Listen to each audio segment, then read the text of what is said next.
What is up, party people? Happy Monday night, everybody. Good to see all of you here. See a lot of people in chat. Tonight we got another little game, The Price is Right, with special guest EJ is in the house. EJ is in the house for this this round. Should be a lot of fun. I know nothing about what EJ has, so I don't know. It's going to be interesting, though, tonight. Let me scroll up here into the chat, say hi to some people real quick. We got Top Dog in the house. Cheers, man. Good to see you, buddy. Be seeing you soon. EJ is in the chat as well. Aloha and cheers. Cheers, buddy. Good to see you. Let me know if I sent you the right link. Hopefully I did. Randall Erickson says this looks like a UFC fight given the intensity in those eyes. Josh Fritz, what's going on, man? Joe the Sample Guy is in the house. Cheers, man. Good to see you. Miss EJ is here as well. How are you? Whiskey Nose says, go Irish. Can't believe I would ever say that. MC, what's going on? Good to see you. Sean Oldgrave, what's up, bud?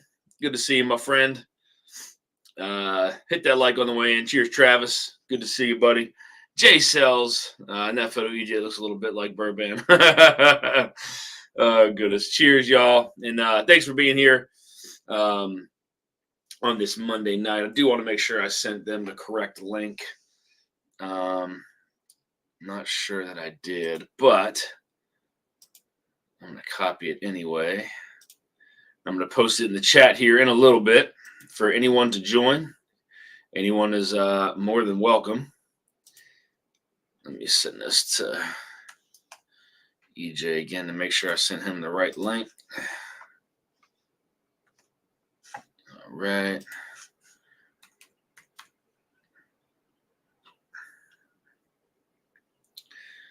And then, all right. That is done. All right. But yes, guys, happy Monday night. Unfortunately for my Ravens, they do not move on. What a heartbreaking loss down to the last minute. That was a tough game. Tough game to watch, but it is what it is. It is what it is. Donnie Pass, what's going on? Good to see you. I haven't seen you in a while. Hope all is well. Renee Pizza's in the house. Copper Wolf. Cheers, Ryan. I got your message, buddy. I'll send it to you. Oh, you know who it was? It was JG. JG won your samples. If you need his address, I can get it to you. Just let me know. Just text me or send me a message on Instagram. Jeff Perkins, cheers, man. Good to see you. Shayla Summers, cheers. Good to see you. Slap Shot, what's going on, man? Jay Sells, I had to golf down some pizza here really quick. It literally got here at like 7:30, so I had to scarf it down real quick before I went live. Has anyone heard of from Mark Andrews? He's still yeah, probably not, man. That's got to be a tough. It's got to be a tough thing to let go of, you know. So, but hey, it is what it is, you know. I said it before. I mean, had they just kicked the extra point after those touchdowns, it would have been tied as well, instead of going for 2-point conversions and failing. So, but it is what it is. Let me move down to the office shed. Wi-Fi is out. Gotcha, man. No problem, buddy. Take your time. Peter B is in the house. Cheers, man. Darrell and I had some Portuguese food tonight with Stellar. Nice. Very nice. It actually sounds really good. Yeah, goodness, I couldn't tell you last time I had some Portuguese food. It's been a little bit. Maybe, wow, I don't know, maybe 8 months, 9 months, maybe something like that. Top Dog saying hi. Yeah, guys, so tonight we do have, I know EJ is getting set up. We got the Price is Right going on. If anyone else is interested in doing the Price is Right, guys, just let me know. I'm still debating on whether I want to do the Double Trouble tournament again. I might do a poll for it. We'll see. I don't know yet. I would definitely make it no qualifying round, and I think I would probably make it a little bit shorter, just so it's not as long. It doesn't take up that much time. So we'll see. Maybe I'll do a poll on that and see if you guys are interested in that, and who'd want to come back and whatnot. So we'll play that one by ear. But freezing my bourbon. Ice outside. It is cold. It's freezing out there, Randall. I know it's very similar to us, as we're close. Slapshot's close to us too. Bourbon Engineer, cheers, man. Good to see you. Jay Sell says he wants in. The price is wrong, bitch. Buffalo Bourbon, what's going on? Good to see you, man. Good to see you. Tommy D, what's going on, man? Bourbon Engineer, 12 degrees here. I want to say it's, I don't know what it is with the wind chill. Well, it says 17 degrees here. With the wind chill, it feels like 7. So definitely chilly. I do want to let you guys know, though, they finally came in. They finally came in. I got to show you guys. The coins have arrived. Coins have arrived. They look really nice, man. I'm pretty happy with it. So let me show you. Let me show you guys the coins. Man, gotta get this little fucking plastic thing to open up here. Good Lord. All right. So I'm going to try to zoom in on this here if I can. Let me try to change this here. No, that goes backwards. That goes backwards even more. I can't do any more, so I got to stick with what I got. Okay. Anyway, so the front.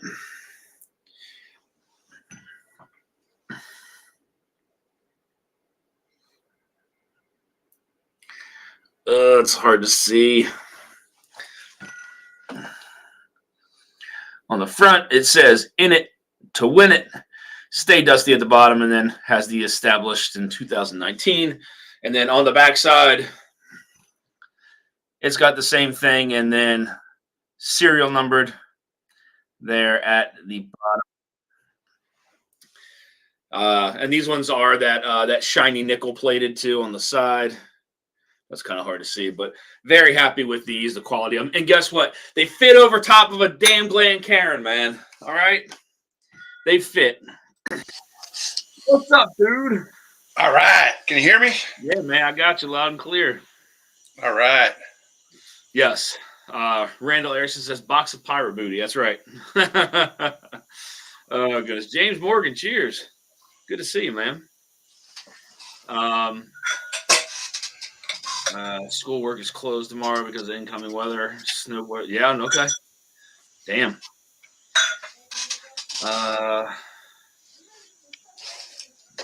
Dave Vogel saying, "Cheers, Dave. Good to see you." Yeah, Renee, these actually turned out really, really, really nice. I did have a few issues with them though, the company, but I mean these turned out very, very, very nice. So I can't complain too much.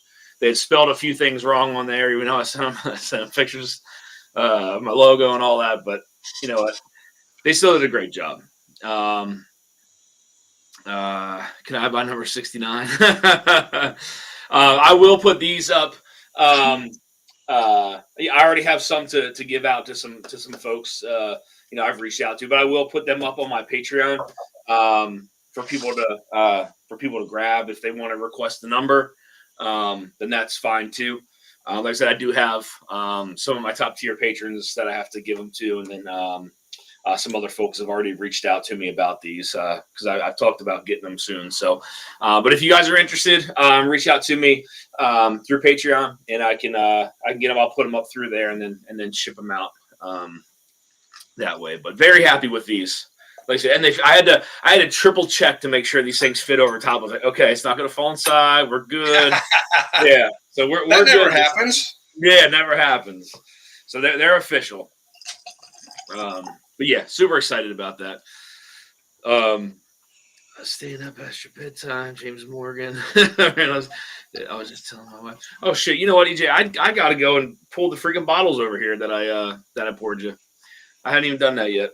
That's all right. We're not in a hurry. Let me get these set up here real quick. Get them poured. How you doing out there, man? Doing all right. Yeah. It's cold. I mean, for here, it's in the 30s. No snow at the moment. I haven't seen snow yet this year, except for up in the mountains. So, just cold. Is that normal for? Yeah, for we'll get a 1 or 2 snow days a year usually. That's about it. Right. Sometimes it'll last 3 or 4 days, but normally it's just cold. Gotcha.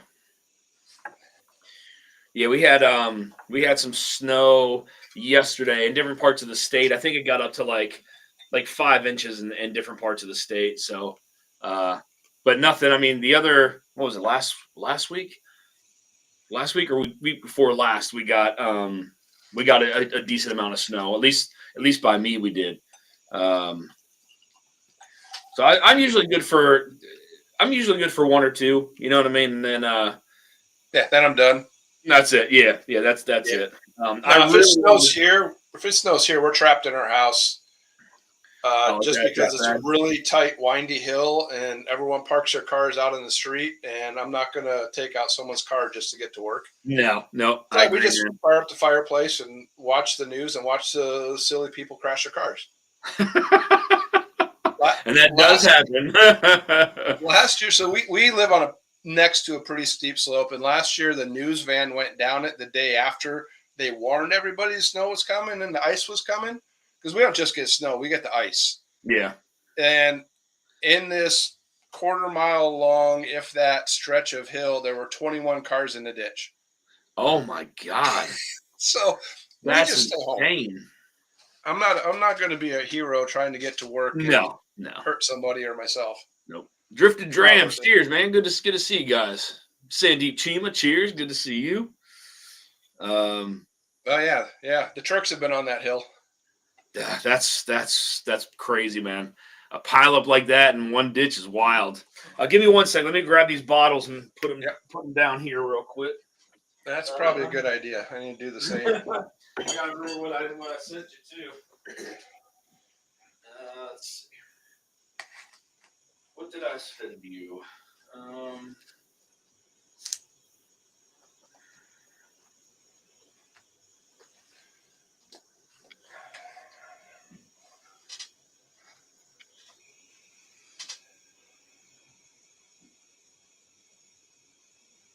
I think mine are in reach or close enough.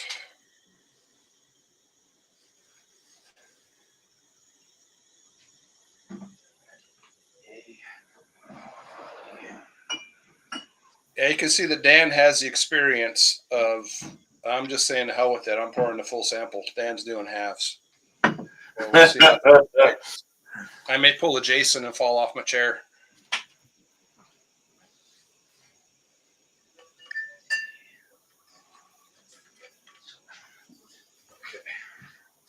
All your samples had the green tape on the outside of the samples, right? Yes. Okay. Just want to make sure. Okay. 1, 2, 3, 4, 5. Okay, got it. Cool. All right. Let me catch up. Paul P. Cheers, man. Good to see you. Paul, I got to get your sample out of your Green River. I still have it at my house, so didn't forget about you.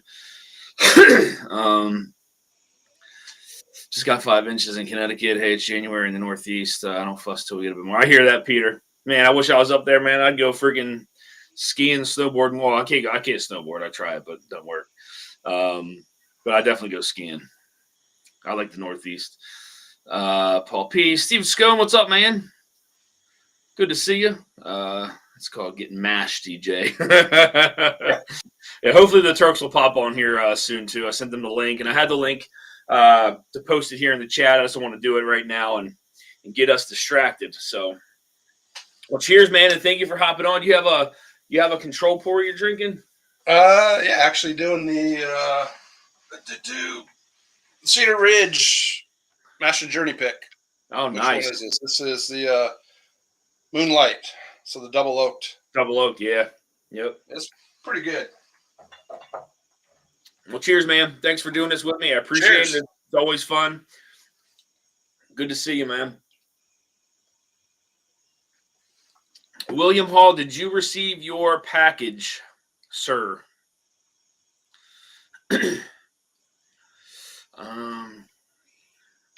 Forza single barrel collection dropped in the UK today, but second price $90. Okay. Dennis, cheers, man. Dennis, send me over your address, man. I got the sample you won. If you can send it to or find me on Instagram, or you can send it to dustydansreviews@gmail.com. I just need your address and I can get that over to you. Cheers. Okay. All right. So just for anyone who hasn't seen what we do here, no, not yet, but I see a lot coming in tomorrow. Okay, cool. Gotcha. So what we do here, guys, just for anyone who hasn't seen this before, we actually send each other 5 blind samples at different price points. And sometimes the price points may kind of fluctuate a little bit. I get that, based on market. But we send one that is under 30. We send one that's under 70, under 100, under 150, and over 150. And some kind of random order. We taste through it, and we try our best to figure out what is what. That's basically all it is. I say it's all it is, but it's more difficult than that. So how hard could it be? Yeah. usually we're good for like 1 or 2, and then after that, it's kind of just it's a crapshoot. Like double the privilege of trying. All right, cool. Cheers, fellow Bills Mafia. Yeah, you guys, Bills, they beat us, man. That was tough. It was tough to see, I'll tell you that. But, it is what it is. I'm excited to see the Bills play the Chiefs, man. I know that. Cheers, Major Zero. Cheers, buddy. Yeah, if it's another Chiefs, huh? If it's another Chiefs Super Bowl, I'm just going to go watch a movie. Yeah. yeah. Yeah. I have no interest. No. Cheers, Vic. Vic. Oh, buddy. Major Zero, would you be interested in joining Darrell again if we do the Double Trouble Invitational? I haven't figured it out yet, but that's a lot to commit to. I'll tell you that. Steven Scone says Eagles. Okay. That's going to be I think that's going to be a really good game. I mean, they're both those teams are going to be bringing their A games, so it'd be nice. They, I don't know. I don't want to say who I think is going to win, but I don't know. We'll see. Fritz, okay. All right, man. You ready to get this thing started? Let's go. Right. Got my. We can. I guess we can just start with A and just roll right down.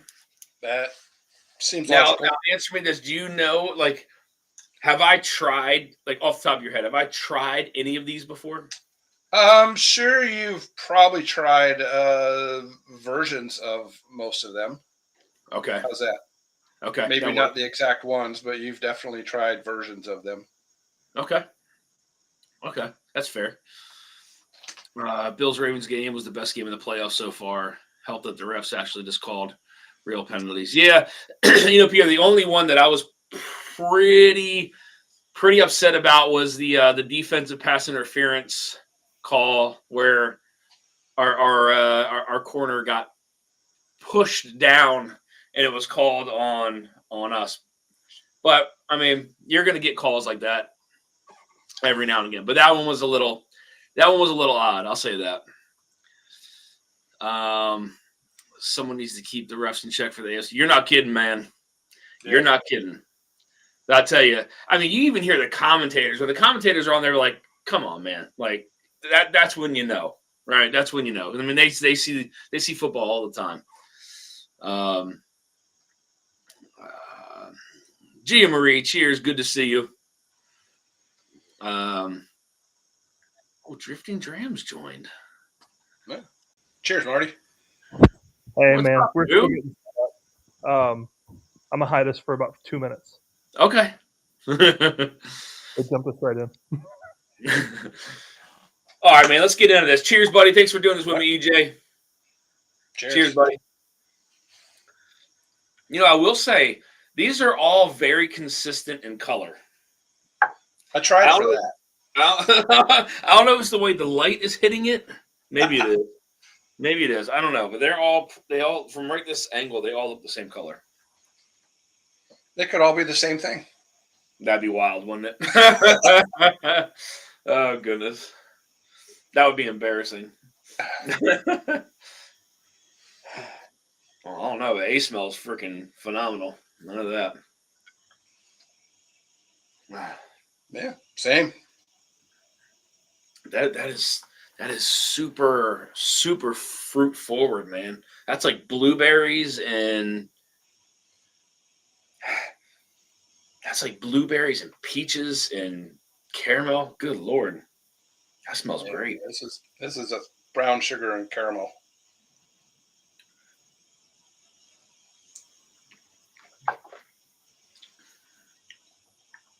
And oak.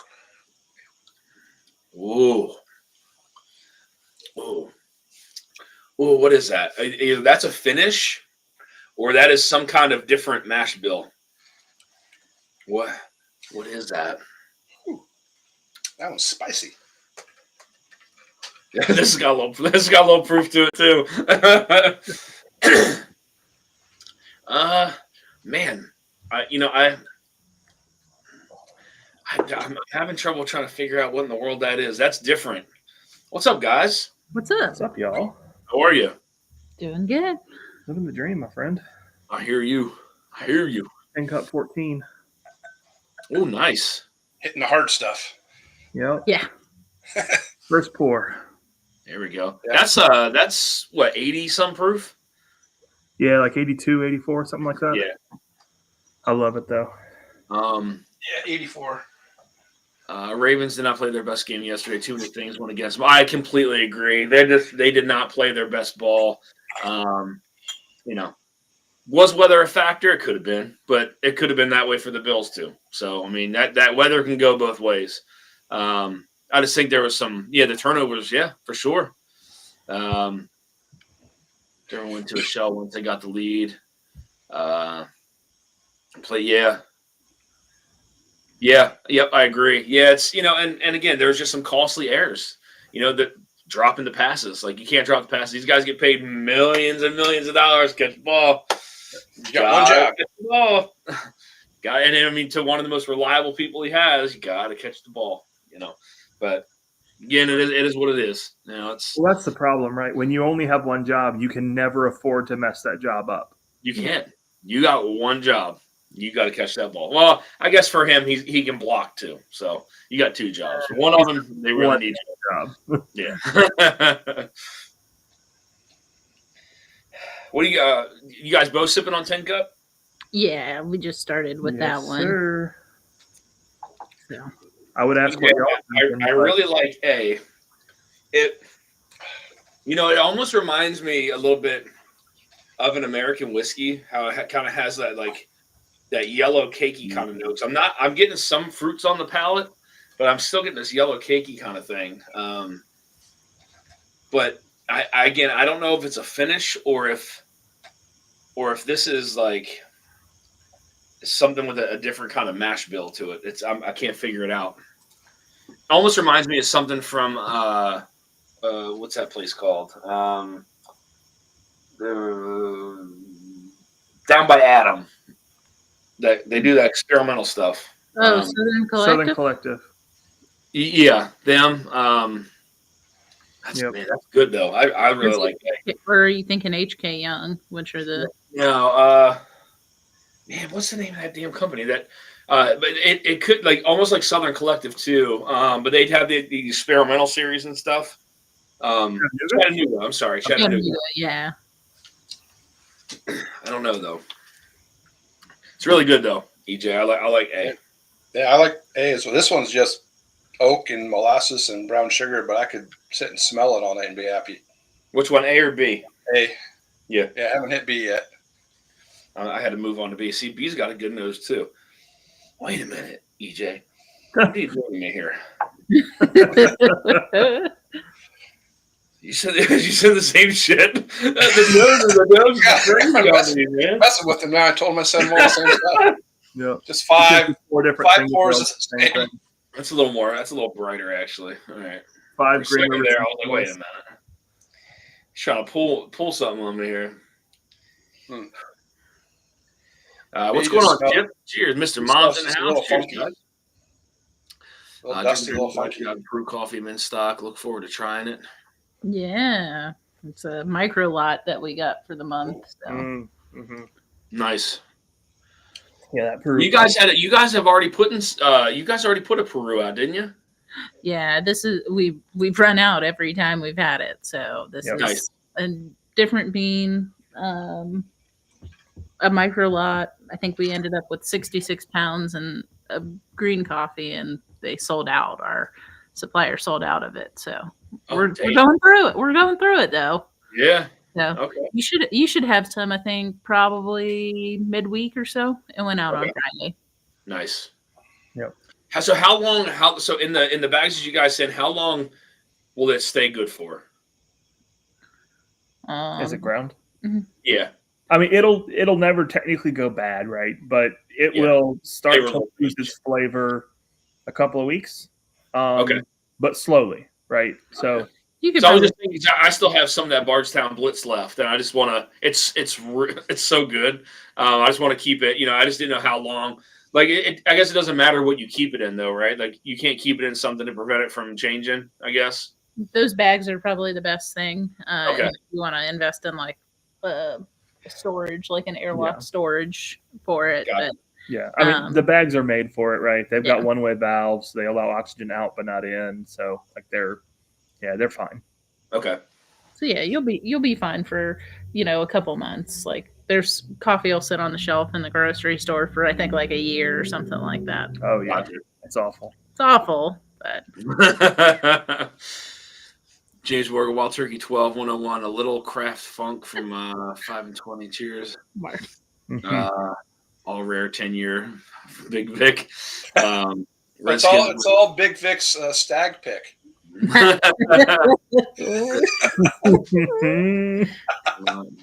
Yeah, I agree, Sandy. Franchi, what's going on, man? Good to see you, buddy.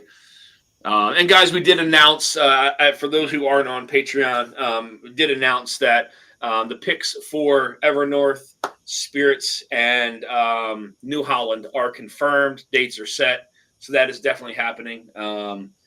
That's going to be exciting. I can tell you, I know, I'm thinking that Dan and Sean will put some really nice stuff together for us there and have something really nice to pick from. So super excited to go there.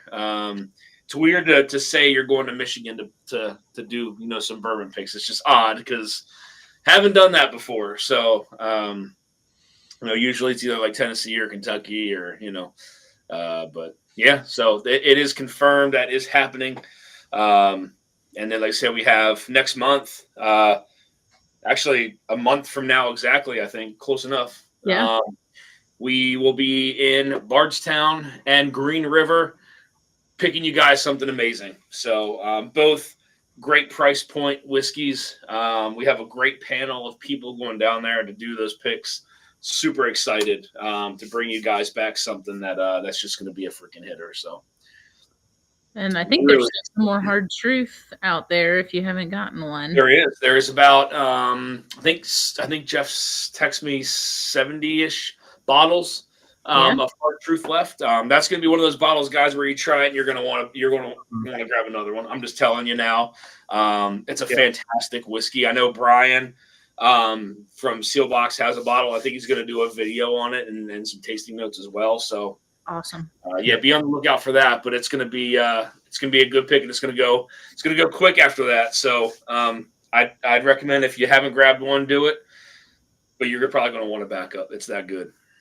Yeah, it is. It And is a lot of great. people, for people who've had hard truth picks, the thing is they use mainly two different types of barrels, right? They have the spiral cut, and then they have the heavy or the low char barrels, and it's two wildly different flavor profiles. So Yeah. unless you know, like, okay, this pick is a heavy char or a low char, or this is a spiral, it's hard exactly to tell you what to expect, right? But once you try it, it's going to blow your mind. Yes, absolutely. It is. I mean, it's just from the nose to the palate. I mean, it is just flavor all the way. It's really, really good, man. Really, really good. So I do just for anybody rolling in now, guys. I did receive the coins. The coins are in. They are gorgeous. Let me kind of zoom in here for 1 second. So I have to ask, they fit on a Glen this time? They do. I had to triple check it. I even asked them. I sent them a message. I was like, "Will this fit on a Glencairn glass?" And I gave them the measurements and all that. So here you go. Whoop, whoop. Oh, look at that. Nice. In it to win it. Stay Dusty, the established 2019. Then on the backside, it's got the same thing. In it to win it with the serial number on the bottom, and they are the plated nickel Oh yeah. color. So they turned out really, really nice. Yeah, that's Very, fantastic. very happy with these. And I'm glad they're not ice chips. So Yeah. there it is. Okay, there we go. There we go. All right, thank you guys for that. So with that said, I am gonna do some giveaways tonight, guys. So I think I got, so look, I just want to show you guys. So this Corbin Cash Hazmat, it's halfway gone. I basically sampled out half the freaking bottle Wow. of that. So Yeah, I can't wait to try that sample. I got that. I can't wait to try that one. yeah, I got so that was all sent out, went through about half the bottle. So I'm gonna do one more sample of the Corbin Cash Hazmat tonight. I'm gonna do one more sample of the Found North Hoverhawk 15, which in my opinion is a backup buy 100%. It was probably one of the better whiskeys I tried last year. I just didn't have a bottle of it. Right now, this is probably my favorite thing I've tried so far this year. I know it's early, but that's a fantastic bottle. That's actually a bunker bottle for me. I'll just say that. So, and then also I am going to give away 2 more samples of Booker's Rye. 2 more samples of the Booker's Rye tonight. So we'll have 1 Corbin Cash. We will have 1 sample of the Found North Hoverhawk, and we're going to do 2 samples of the Booker's Rye for any super chats that come in. So I know I gave out a handful of samples of Booker's Rye last time, but I figure I'd give out 2 more tonight. So That's awesome. the Corbin Cash, yeah, this Corbin Cash is really good. It's a really, really good pick. Super, Vic says, Starbucks is my life. He is Wow, Vic. full. That's funny. Yes, the Corbin Cash is really good. It's definitely a super flavorful bourbon that does not drink at hazmat proof. I can tell you that. So haven't opened the Helldiver. Man, I tell you what, I love the Helldiver. I love that freaking bottle. It's great. EJ, I'm sorry, man. Let's get into C. I'm sorry. All right. And William Hall, I think I got it a couple years ago, and I think it came from Rarebird 101's website. Because Jason was wearing one, and I asked him where he got it, but it's been a couple years where I got the shirt. Cheers, Jeffrey Watt. Cheers. Yeah. Good to see you, buddy. All right. We're just talking about the hard truth pick, man. Yeah. So Sean will give the $5. This message will self-destruct at 5432. Cheers, Sean. Thank you, man. You're in it to win it, buddy. we're tracking. You know Dan. what? We're gonna give 2 coins away. Just random numbers. We're just gonna give 2 coins away tonight. Random numbers. I do already, like I said, I have some set to the side for some patrons and stuff like that. So But we're going to give away 2 random numbers tonight. So 2 coins are going out to you guys as well. So 2 coins, 2 samples of Booker's Rye, a sample of the Corbin Cash Hazmat, and a sample of the Helldiver. Bourbon Kitty, cheers. Good to see you. What was that?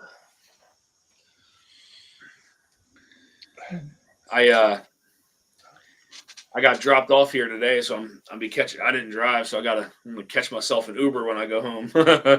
It's probably for the best. Yes, for sure. Katie Turk Dave won my sample pack from Saturday. I already have his infos. Okay, cool. Awesome. Yeah, we're slowly putting together the list and Yep. tracking down people who won on Vic's stream on Saturday night. So Woo! C's a little spicy. Woo! Did he send you what he sent? Mm-mm. Mm-mm. Okay. Yeah. Thought about it. Yee. That's a kick right there, man. Cinnamon. Cheers, Chip, with the $10 super chat says, "Love that Helldiver, buddy. You and me both, man." Trust me, I don't want to give it away, but I want people to be able to try it, especially if they like it and they want to be able to find one while they're kind of still out there. I know stores are getting them. I see people post about it all the time, but I tell you what, that bottle is fucking delicious, man. Jigs is in the house. What's up, buddy? Good to see you, man.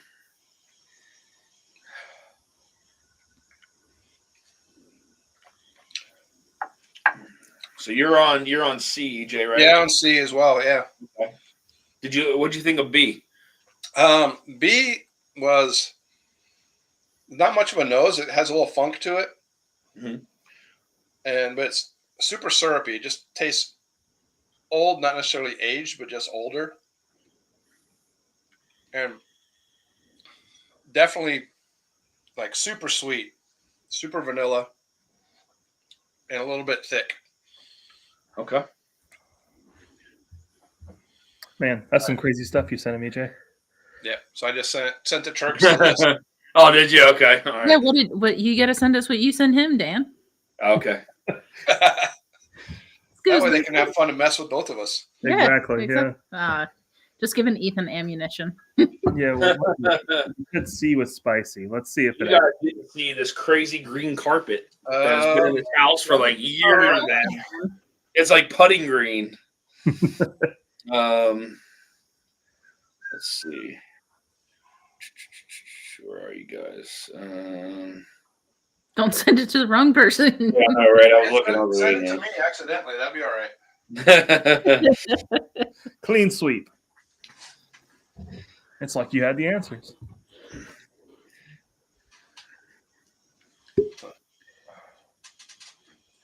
Oh my gosh. Actually, All right. Barrel first.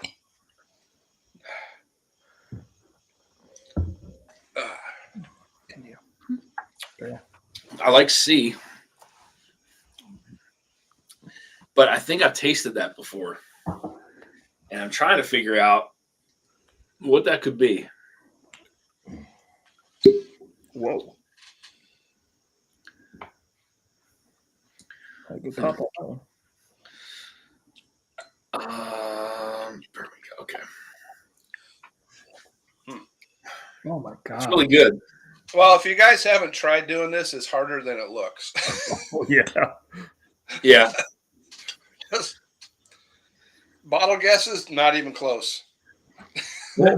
No. That's the thing, right? Like there's so many of the bottles, like especially when they straddle, like if they're $28 or $32, right? Yeah. They straddle that line, they can be really misleading there. And sometimes you just have awesome bourbon for a really good price. And that Right. throws it all out of whack for people. Completely. On to D. On to D, man. Oh man. Wow. Poured some barrel batch 35. It's been a long time since I've had this one. Ooh, some barrel stuff. Okay.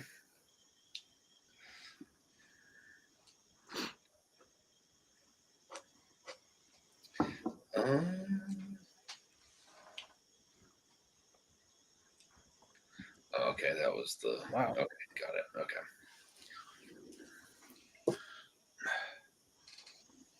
See, I think I've tasted C before. It reminds me of something that I've had, and I don't know what, but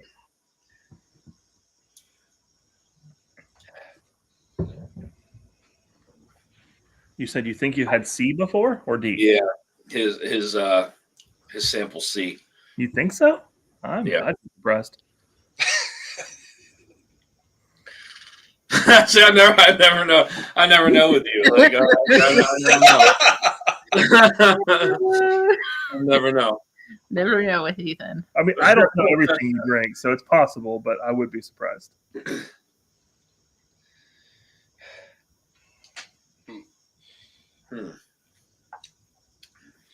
See, D's. That is citrusy a little bit. It's citrusy, but it's light. It's very light. Yeah, D is just light oak. Yeah. That's all I get. I've told reflux on your X-ray. A Big Vic with a $20 super chat says, "Give me that Booker's." Coming in hot. You're in it to win it, buddy. Yeah. Thank you for the super chat, my friend. Again, guys, those Booker's Rise. If you guys haven't had it, it's probably a top 10 pour for me, forever, like out of everything ever. I think it's one of the most flavorful Rise at that proof.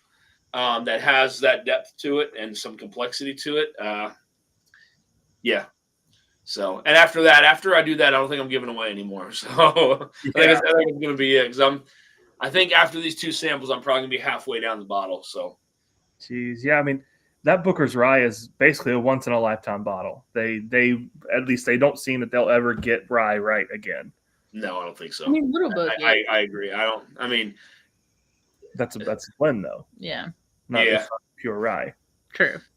It's crazy because it's crazy to think, like, I would think they have rye that's up there in age like that, but who knows what they're going to do with it. You know what I mean? You know, they got it, but Oh, for of sure. course. It's obviously not up to par with what the old stuff Yeah. was, you know? I agree. That Booker's goes crazy on Unicorn. Yeah, again, man. I mean, I think it's that's a whiskey that you could really sit down with and just like pour yourself an ounce or 2 ounces of it and just like sip on it and just let it kind of take you through. And I think for me, my experience with it is the longer I let it set out, the more, like, before tasting it and nosing it, the better it gets. I never tried adding water to it. Not that I remember anyway, but I mean, it's a top 10. It's a top 10 pour for me of all time, by far. I don't know if I put it in my top 5, but I definitely in my top 10 for sure. But I'm letting you guys try some, so more than happy to do that. Oh yeah, you're always so generous with those like unicorn or one-off bottles that you. Yeah, I mean, I'm always, and you guys know me. Like I want people to try things that they may not have a chance to try. Like that's what it's about. You know what I mean? Is sharing the whiskey, and I'll bring Dusty stuff on meetups or some other types of bottles and stuff just for people to try it, get a chance to try stuff. Yeah. Yeah, I mean the stuff you bring to meetups is just mind blowing.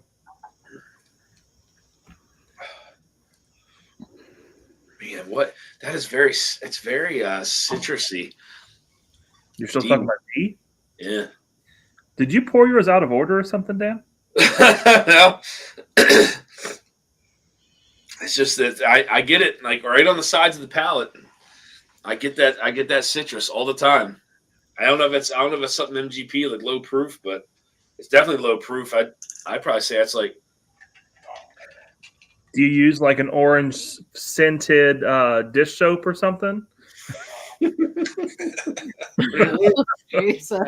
poured it through an orange. I'm just trying to understand. Well, that's the tough. Yeah, Josh. I mean, I mean, it's a those ryes again. Like, I mean, I only have that one bottle. I mean, I see them on a secondary, but they're close to like $2K. Wow. So yeah, I mean, they're going up in price. But you got to remember, like, I mean, they only made so many of those things. Like, and I mean, people drink them. I mean, I know people that drink them. So you know, those bottles are slowly going down in numbers. So. $20 from Randall Erickson says, I'll take that other Booker sample. You got it, buddy. Randall's been on a hot streak, man. Mm-hmm. Randall's been on a freaking hot streak. And just so you guys know, once I get the hard truths in, for those who won the samples on the last giveaway, I'll make sure I get you guys those samples. I think it was like 3 of them for me to give away. But we don't have them yet. So just know that. I know, Randall, you were one. But Bourbon Hunter, cheers. Good to see you. John Cloud's in the house. Cheers, John. Yep. Good to see you. Yeah. Good to see you guys. All right, man. I'm going to E. All right, going to E. Go Echo. And Paul, I thought you'd seen this shirt before, so didn't know you hadn't seen one. Oh. What is it?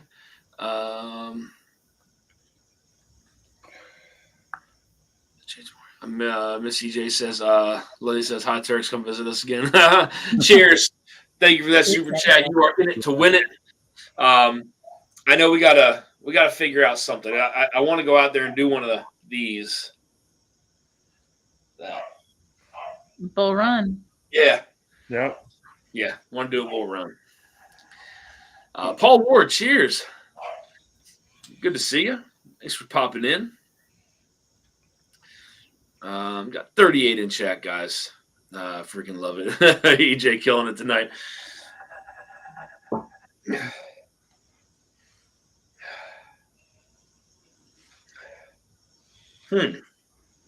This is interesting though. This is like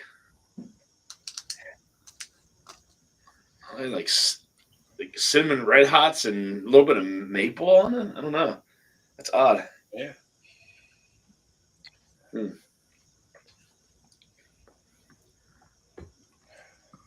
That feels like it's got a little bit of proof to it too.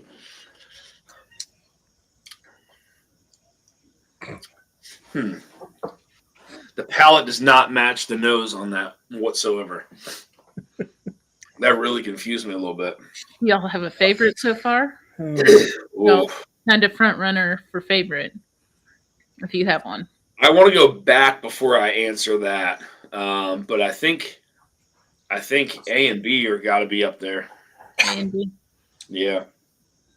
Yeah, I'd say the same for me, A and B. Okay. Yeah. You messing with us, Fritz. I got to try a 15 and 8 year bull run at the meetup on Friday. Yes, we need more bull run. Matt, I tell you what, bull run. I think Ethan and Katie were the ones that were like, and this was a while ago because I hadn't really tried bull run, but I think this may have been early last year, if not before that. I don't know if you guys had a bottle at one of the get-togethers or something, but I tried it and I was like, oh my god, this is really good. It's like, oh yeah, it's bull run, it's out west. I think it was you guys, or maybe it was Adam. I can't remember. So I can't remember some of those nights, just so you know. But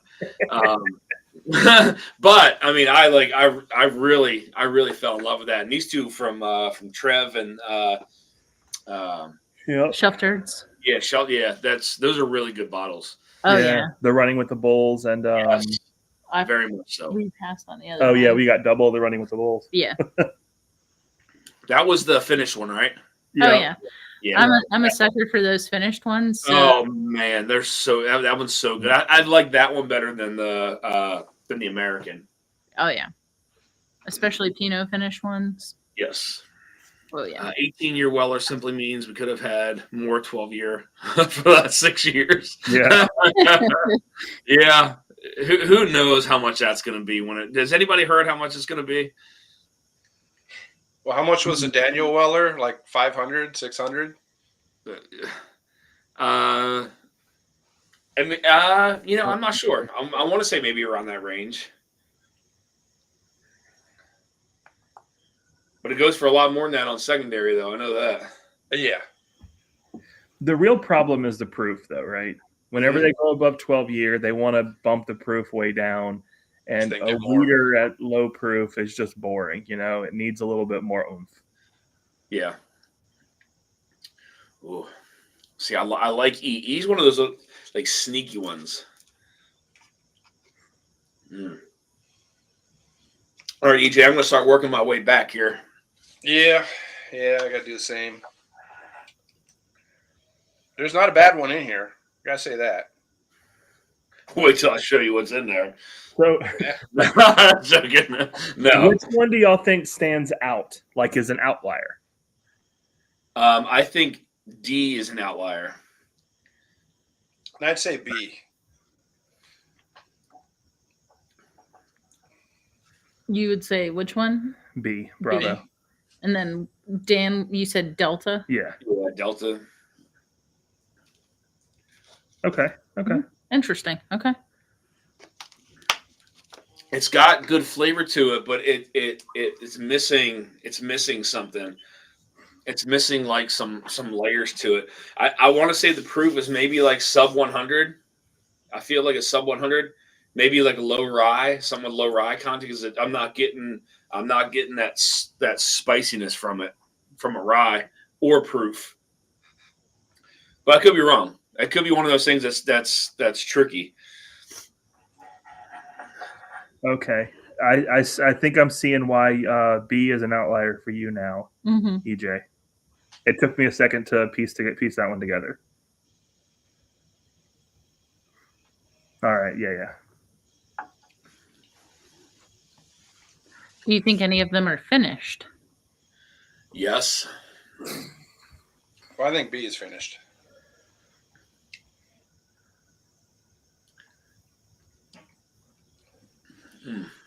See, that's good. C's good too.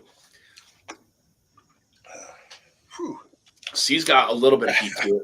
Maybe 115, 120 range proof.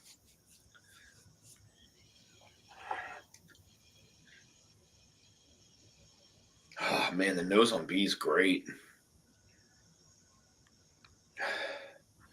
It's like fruity and syrupy. A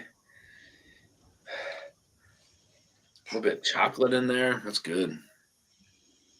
The 18 is a wheat whiskey, not a bourbon. Yeah. Geez, word for those of us that won't see it, Afford a Weller 18. John Rolls releasing. Oh, God. John Rolls releasing a whiskey. Everybody's releasing a whiskey. Oh, my goodness. Good Lord. John Rule's a little bit late to the party. Oh, way late.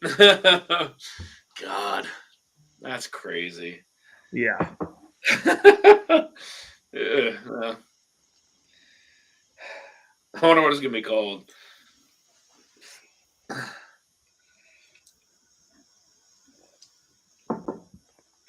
I can't even come up with anything.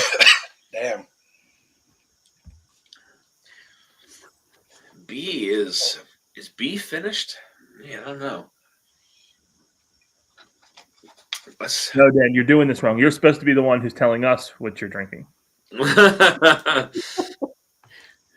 I don't know if that's finished or not. It's like giving me vibes of something that's finished. So I'm getting this weird note on like the back of the palate. All right. Oh man, it's good. Which one are you on, EJ? I'm just kind of going back through and trying to figure out the price point. I'm bouncing back around and around at this point. So, Dan, which is your favorite and why is it A? Why is it A?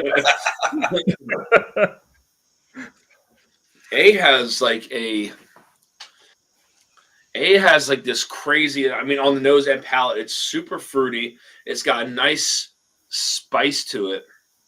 I think it's a little proofy, 125-ish range, maybe. But it gives me that, and like it resembles something almost along the lines of American whiskey, where it's like it has that yellow kind of cakey note to it, but I don't know if it's that, and it's like something with finished American whiskey, or if it's or if it's like a very unique kind of mash bill that's throwing me off. But it's really, I think it's really good. I like it.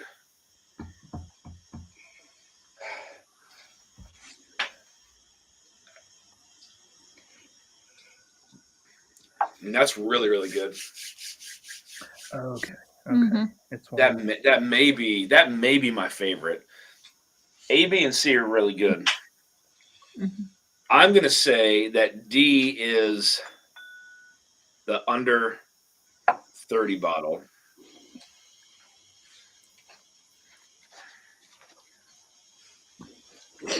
See, I feel like I've tasted C before, but I can't figure out what it is. I'll take no drops. I feel like you should try harder. Jeff, friends, I'm in cautious on calling it James Warren. Yeah.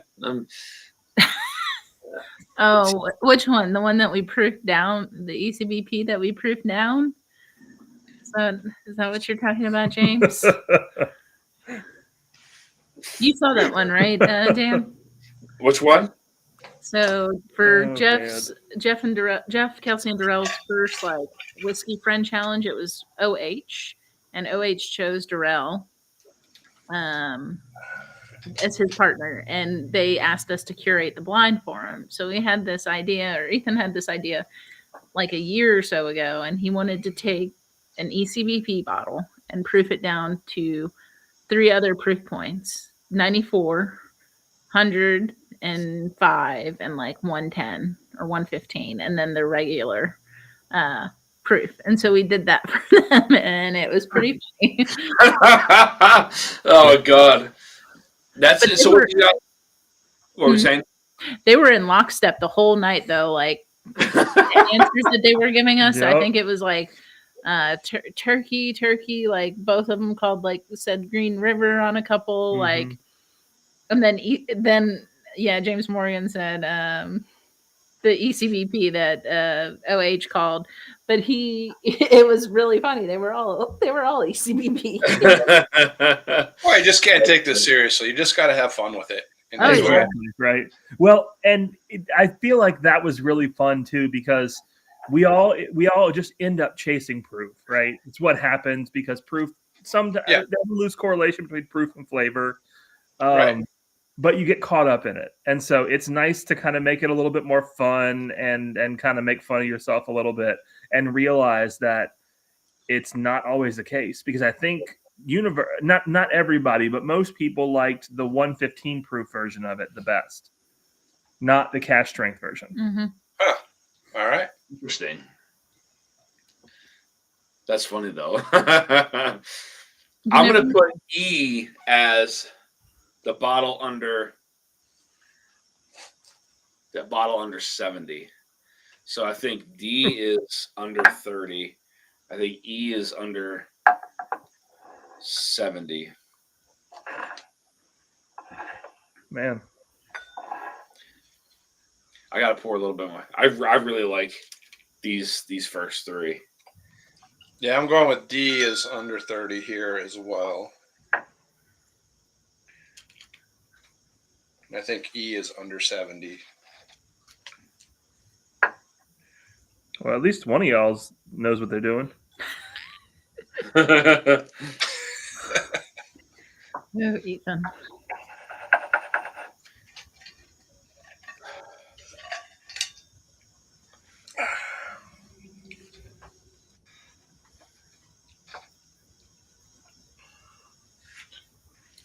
Man, that has got a very interesting spiciness to it.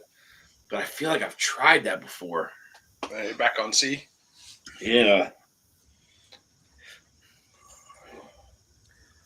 Huh. That's really throwing me off, man. Chill Will Rocco's in the house. What's going on, man? Long Cheers, time no man. see. Yep. So Josh Fritz says Ja Rule's whiskey is called Amber and Opal.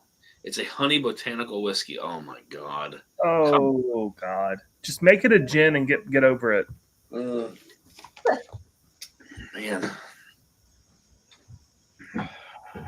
It's like, come on, if you're adding botanicals to it, you wanted to make it a gin in the first place. Yeah.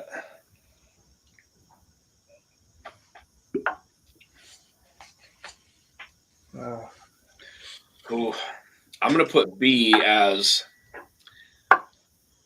the under 100. C as the under 150 and A as the over 150.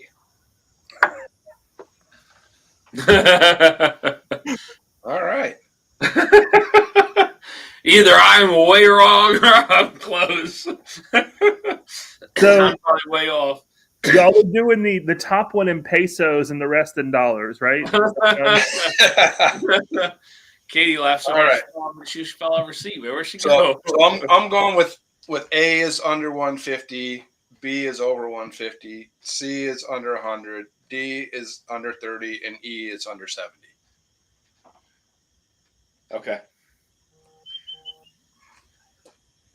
That's funny. That's very telling.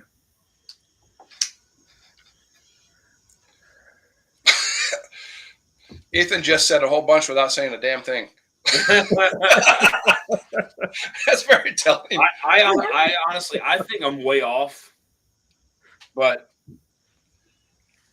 we'll see. I don't know. All right.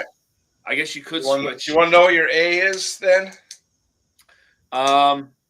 Let's start with the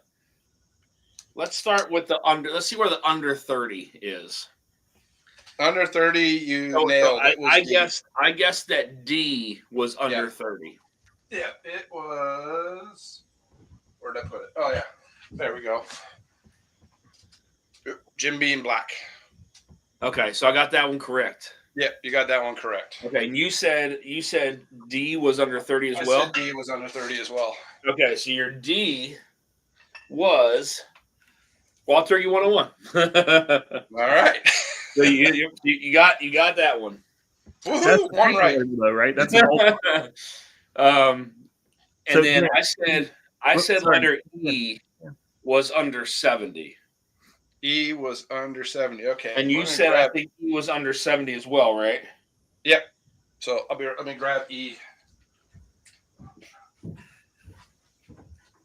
So Dan, that turkey was a paper label, right? It's an older bottle. Yes. Okay. Yep. Yeah, that one is actually that's one of the ones where they had older stuff in it though. When they were doing the Long Branch. The LL right. something or other. So this was E. Wow, so that's okay. So that's technically what, under 150? That's the under 151. Okay. Wow. Okay. Yep. What's the proof on that? 98.6. Blood oath. Huh. And you said And that's the one your target is. That's the Cab Franc and Merlot finish. so, okay. So that was finished. Yeah.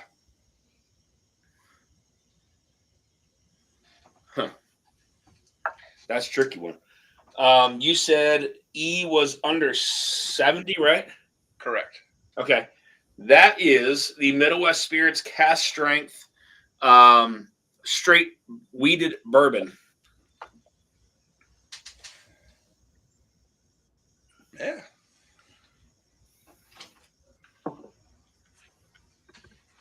$122.2 proof. Yeah, I know. I didn't see it. How much was that one? I think that was under 70. I think you got that one right as well. Yeah, those should be about 63 or 65 bucks. Yeah. Yep. Nice. Yeah, we don't get those out here. Calling in premium whiskey is like calling quality in a luxury hotel. If you have to put quality in the name, you're trying too hard. Yeah. Yeah. That's funny. Well, you know, back in the day, like Coors was a premium beer, not because it was better. It was because they had to charge a premium to get it to the stores because of how far away it was. That's where there was premium. It didn't mean better. It means it just costs more to ship it. Yeah. That's great. That's funny. Tom Shanley, cheers, man. Good to see you. All right, so I said B was the under 100.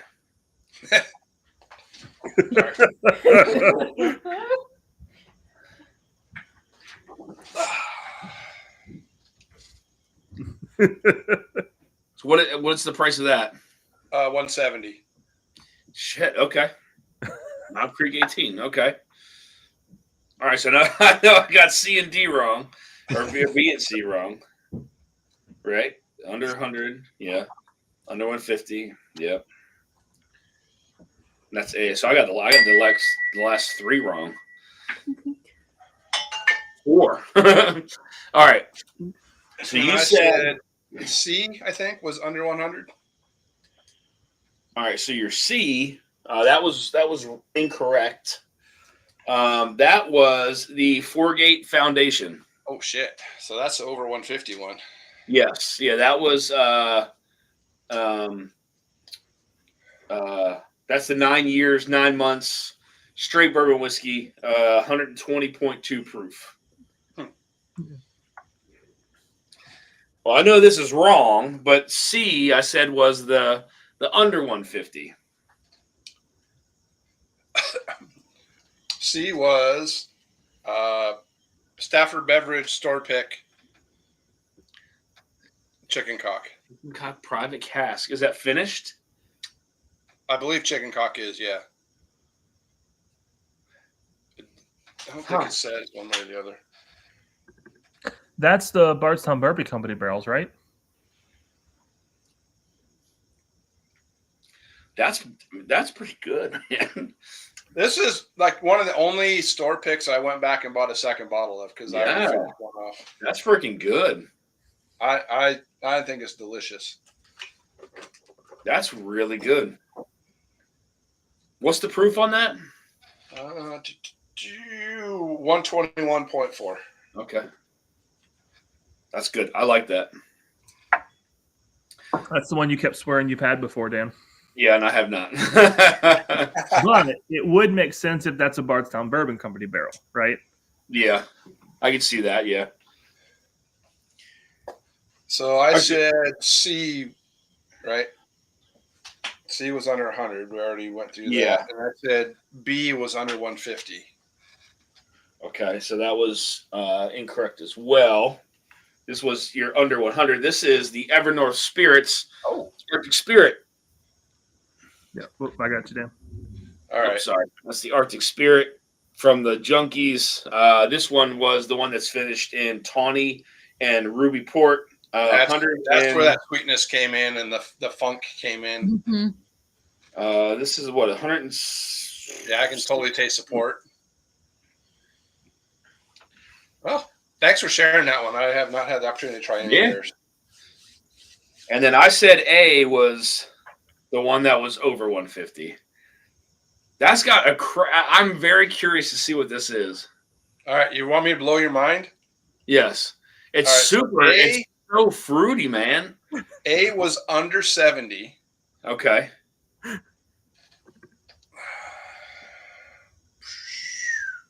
Fucking Bull Run.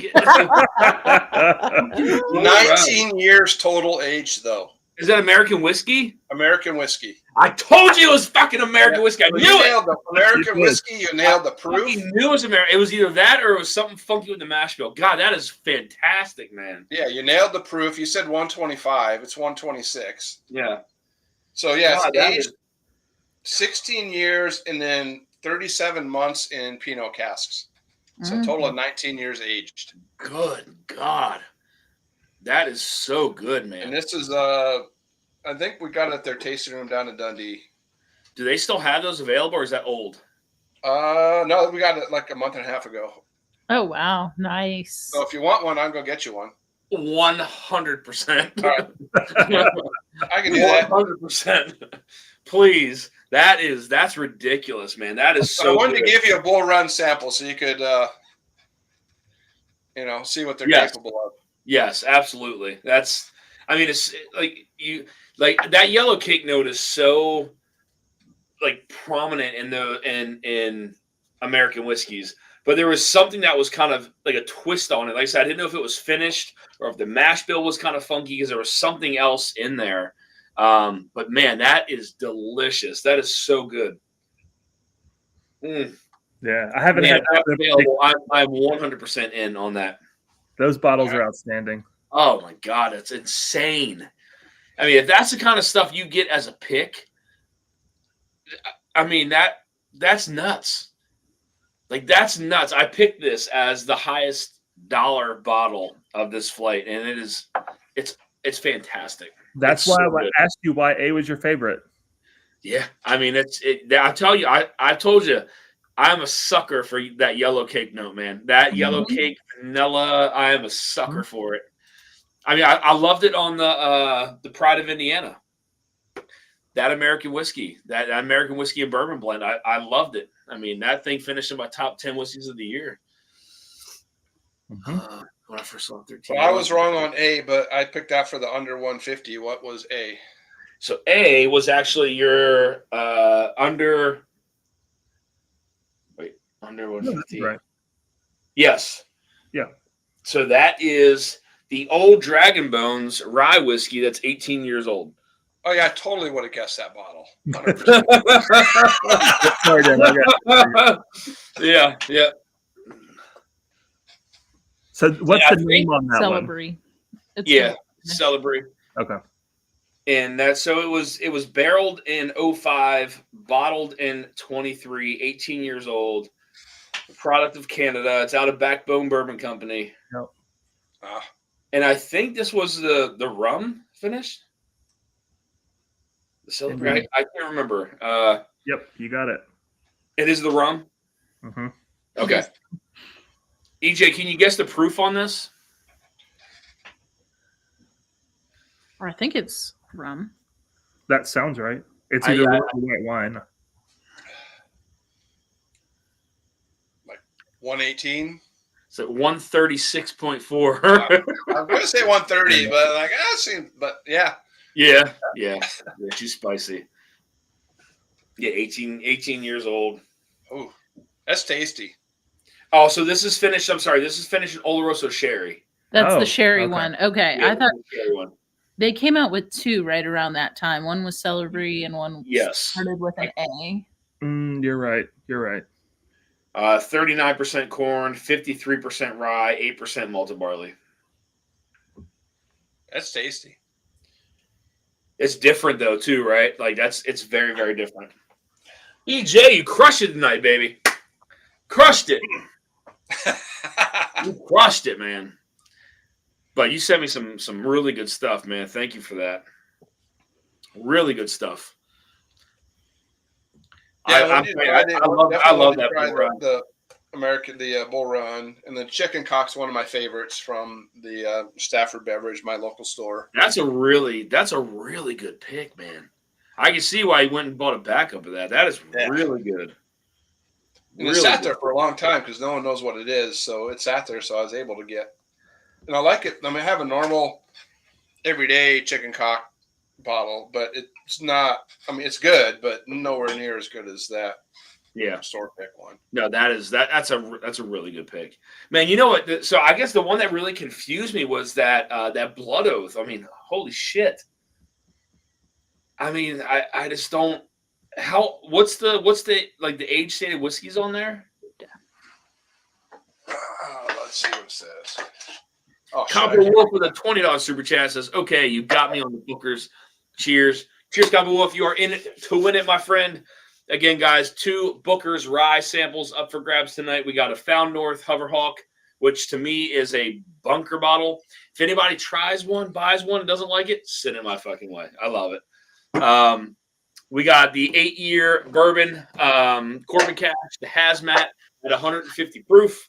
And we have 2 random number coins that I'm going to be giving away, the new coins that do fit on Glencairns and not ice chips. So the new coins came in, guys. New coins are in. I'm going to give 2 of those away tonight as well. Those are metal. How much do those things weigh, man? They are heavy. I can tell you this whole box was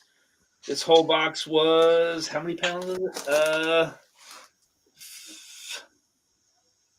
I was shipped 5 kilograms. So 10 point. Yeah. So 11 pounds. Oh yeah, 11 pounds. Yep. Yeah, so the whole little box was 11 pounds. Was that See, all the writing on Blood Oath is too squiggly for my old eyes to read.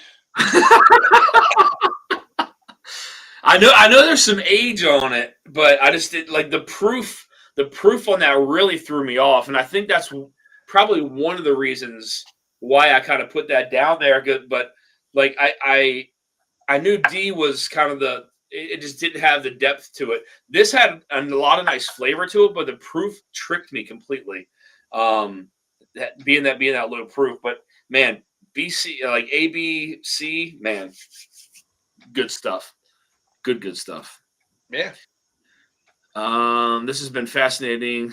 Shows we would not judge a book by its price. Exactly, Paul, and that's the beauty of it, right? Is like, these are all different price points, and it just kind of goes to show you like where things kind of land in a blind when you pair them side by side. Thanks for joining though, Paul. I appreciate that, man. Well, and so the reason specifically I said, EJ, that it was telling is that you swapped the Foregate and the Evernorth, because Evernorth is putting out some freaking outstanding barrels. I think the Foregate it's kind of disappointing, honestly. Yeah, the foundation. I prefer the Evernorth over the Foregate for sure. Yeah. Yeah, the stuff that they're putting out is great. Yeah, when you do your barrel pick, I definitely need a bottle of that. Yes. Yeah, we're maybe hoping we can try to pull 2. We'll see. I don't know if those guys can do it, but I know that their stuff will sell for sure. But really, the biggest thing about going down there and doing stuff with those guys is just to find good whiskey and to be able to share it with people. That's what it is, Yep. And they have some great price points on their stuff too. So that's the really nice thing. The yes. price point is 100%. And it's great too, because most people, like, I don't think they sell outside of Michigan unless it's picks. So 90% of people have no way of getting their hands on it. Yeah. So it's great that we can do picks there and spread it out, let people get it when they normally wouldn't be able to.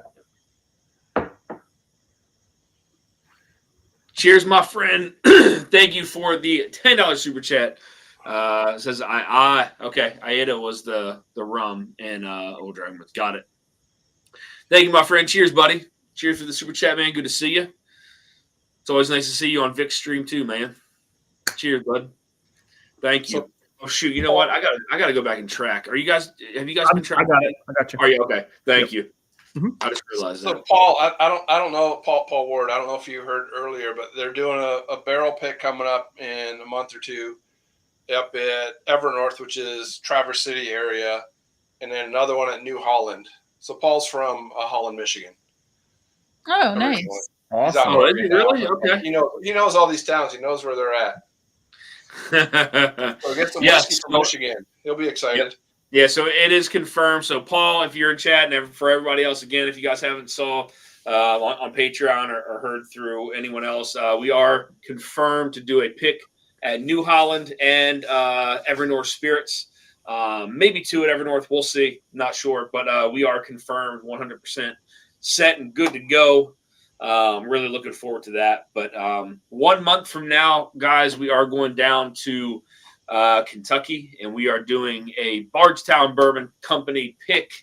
We're also going to be doing a Green River the day after. So a lot of fun, great price pointed bottles, and we're going to pick you guys a freaking hitter to enjoy. I can promise you that. We have a great group of people going down to pick these barrels. Have Ron Miles, who's going to be joining us for the Bardstown Bourbon Company pick. Oh, Yeah, so Ron's going to come down for the Bardstown Bourbon Company pick, and so he'll be down there the day before, maybe trying to pick up some kind of honey barrel. We'll see. I don't know, but then I know there's some good word on the Green River barrels as well. So, going to pick you guys some good stuff to enjoy. So, and again, on that front, I just wanted to reiterate to people, like, one thing that I always go into on these picks is like the group is always willing to walk if we can't get a good barrel, right? Absolutely. We are never going to pick something just because we're there. That Yes. will never happen. No. And if it does, I will be in protest, and you'll hear me kicking and screaming like a child from 100 miles away.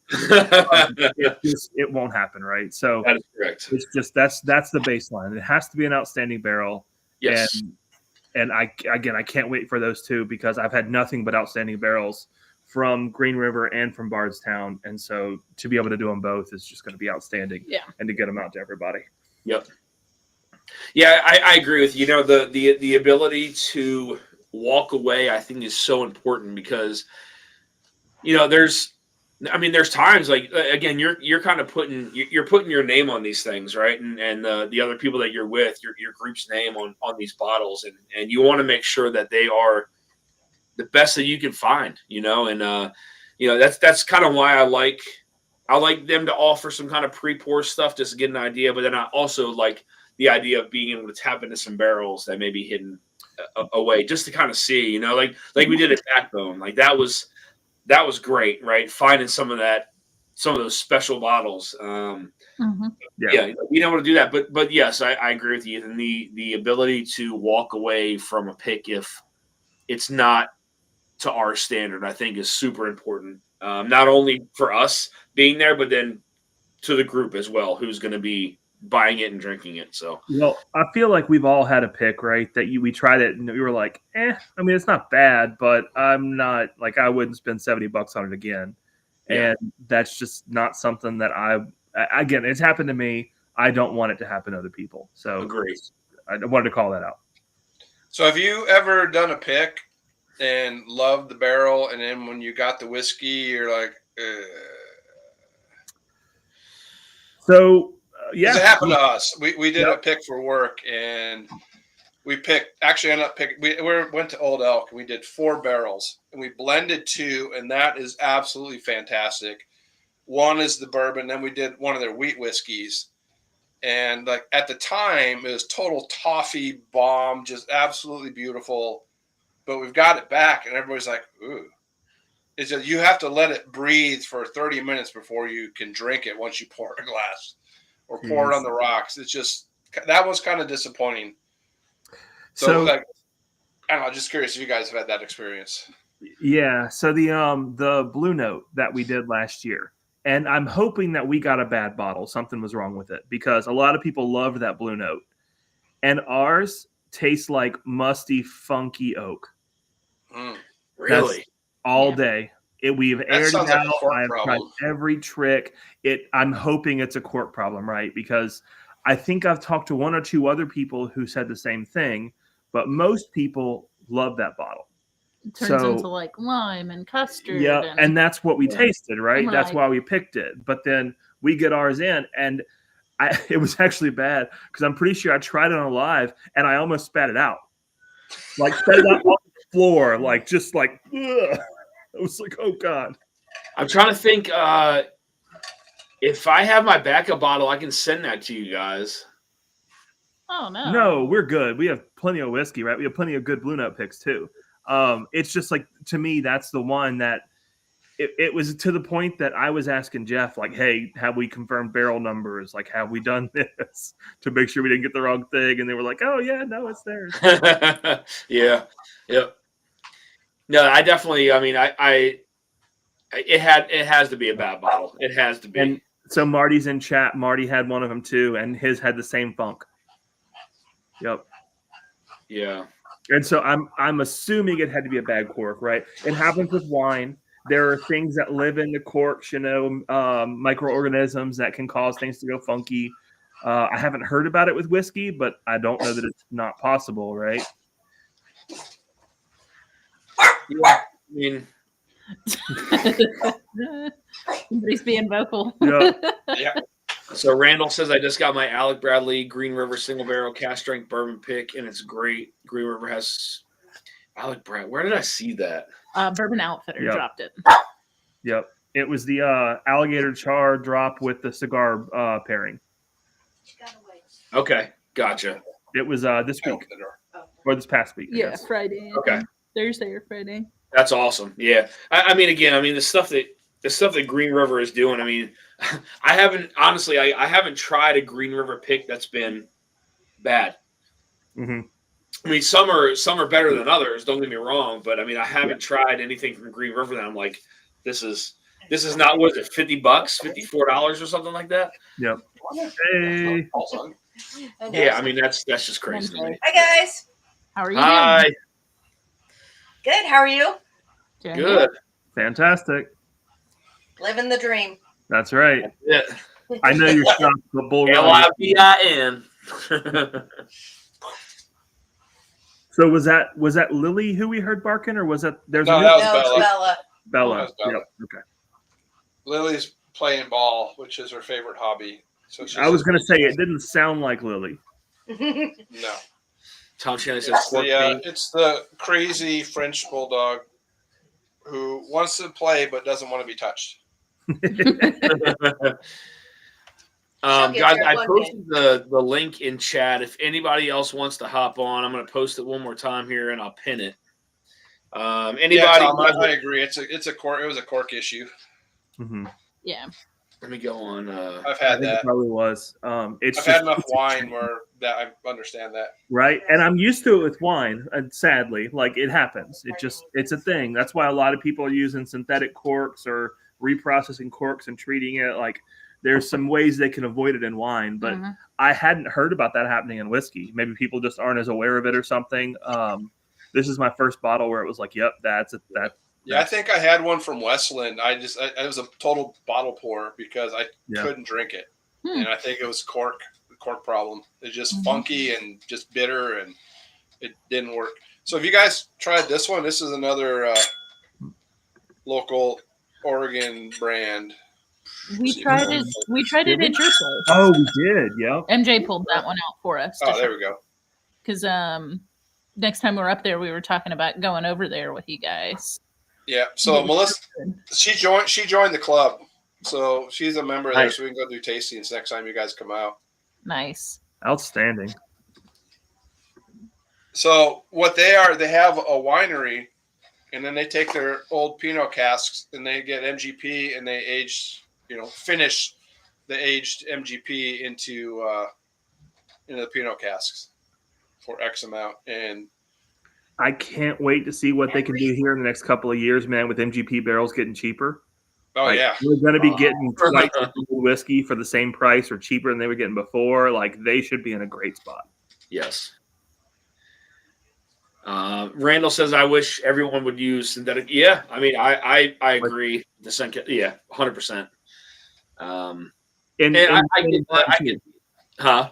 in wine, too. Yep. yeah. I mean, that's why a lot of wineries are going to screw tops. It's not And I'm good with that, cheap. too. Yep. It's effective. It's like, okay, yeah, cool. It doesn't look as pretty. It doesn't sound as romantic, but it keeps our wine secure. Yeah. Yeah. So why not? So Copper Wolf says, "Nice bottle. How is the whiskey?" The whiskey's actually really good. Surprisingly, they had a bourbon that we bought a bottle of because I loved it. I thought it was really good. It's young. It's 4 to 6 years, so it's not highly aged yet. But they do a good job with what they have, what they're working with. Nice. So, Well, I think that the magic there is they're using fresh casks, right? Oh, And yeah. they know their casks. So yeah, I exactly. assume- Yeah, they're using their winery's casks to Yep. age the whiskey in, and their tasting room is freaking fantastic. It's like a 30 by 30 awesome whiskey shed. Yeah. Yeah. Great shot. Cheers, man. Good to see you. Ed Williams. Ed with a $50 super chat says, That's "Evening, a- everyone. Cheers, cool Dan, label. DJ, Katie, and Ethan. Cheers, Ed." There we go. Was that the bourbon one? This is the bourbon one. So Yeah. yeah, it's So it's that's a cool interesting. label, great bottle, and the whiskey's really, really good. So that says Frey family, like Frey from Nevada. I don't think they're associated with like Frey Ranch. Okay. Right. But yeah, this place is like 20 minutes from our house. Next time you're here, hint, hint. Yep. Absolutely. Stay for more than one night. For a little bit of And thank you for that super chat, man. You're crazy generous. Thank you. I have something to send to you regardless. So thank you for that super chat, man. You, sir, are in it to win it, buddy. Thank you. Ed coming in hot. Yes, he is, man. Yeah, that's the only way Ed comes. Yes. The only Peerless I ever had was a 200 milliliter bottle. After the first few sips, found cork chunks in the liquid growth. Yeah, that's pretty nasty.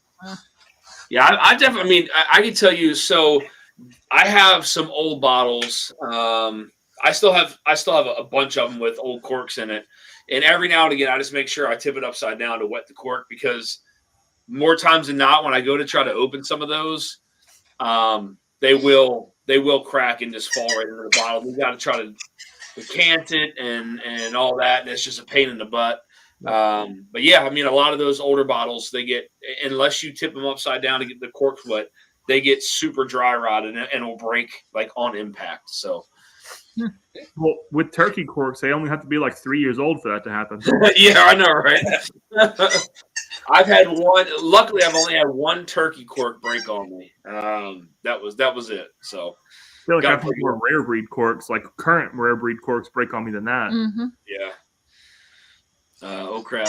Ed wins all the coins now. Ed's gonna use one of these coins as a slammer with Pogs. I heard Pogs are back now. So Oh, Yeah, that's geez. it. Hogs are back. in that while, yeah, Pogs are back, man. So this is a new slammer for you. Oh God, Whiskey I know, right? knows that heel roll over, sit. When the wheels started turning. JH. Yeah. All right. What am I going to pour now? I want to pour some of these samples again, but I like them. What was A was the Bull Run, right? A was the Bull Run. All right, I'm gonna put that off to the side. Dan, do you use a wine strainer if a cork breaks off? I use so at home I have it's a double metal strainer, mesh strainer. I don't use paper because it strips the fatty acids out of the old whiskey.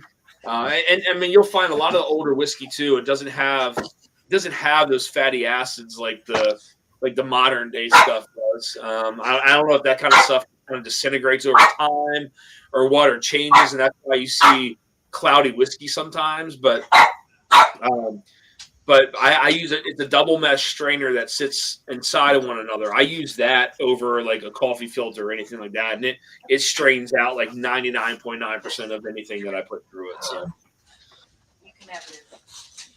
it's just much easier than using again like a coffee filter where you're going to strip out, because like when you pour that through a coffee filter, like you can see the color of the whiskey.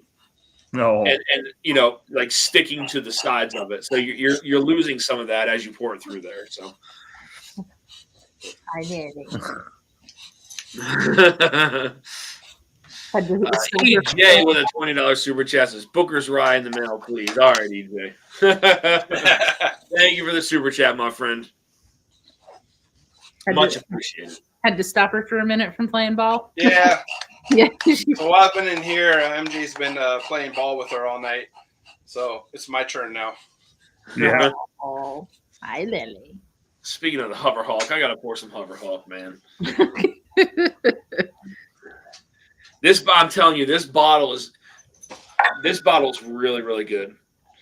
And I know I got it this year, and you know what? I'm probably gonna put it in my end of the year flights, because this is great. This is great. I mean, so some of us were talking about Found North the other night, and the reality is in 4 years, they've gone from people going, who the hell is Found North? Yeah. To everything being lottery and disappearing right away. Yep. It's almost impossible to get these days. Yep. And in 4 or 5 years, and for $100+ bottle on that, right? It's just fantastic stuff. They've made their name known. Like, I mean, they've really put some great stuff out there. I mean, hitter after hitter after hitter. I mean, the single barrel stuff that they've put out too. You know, I know Josh from Stuff and Whiskey's put out really good single barrels for Found North. Mhm. So I mean, yeah, I mean they've put it out there, man, and they push it too. You know, they're willing to come on channels and talk to people. Oh yeah. Well, Nick is like the most personable person ever. Mhm. So you mentioned the single barrels. Have you had a season 2 single barrel yet? Season 2 single barrel, I would probably say no. So they're doing them by seasons, right? So last year's batch, they did 14 or 15 barrels, was season 1. This year, season 2. I say this year, 2024, right? I've been asking people. I feel like I haven't heard a lot of people say yes. And this year is a corn heavy blend. I think it's wheat, actually. I thought I think they're corn heavy. this year was corn heavy. And so this one it's a 15-year rye, 18-year rye, 22-year corn, 23-year corn, 24-year corn, and 27-year corn. Right. So I'm talking like the season 2, the squatty bottles. The squat. Okay, the squatters. Yeah, I got it. Okay. And I'm fairly certain it's a corn heavy. It's like 70% corn or something. And to me, it just doesn't have the complexity that season 1 did. So season 3, which came out last year as well, they're heavy corn. What about season 2 then? Season 2 is the rye, like what you were talking about. No. Pretty sure. No. Dan, you mean make a video of you decanting? It should be on the bottle if you can zoom I in. can.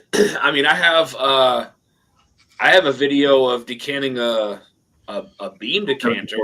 Yeah. But I don't currently right now. I don't have any corks that I think are potentially going to break. I guess you never really know until you start to take the top of it off. But I mean, just stage it. yeah. I mean, I could do that, Travis. I could always do that.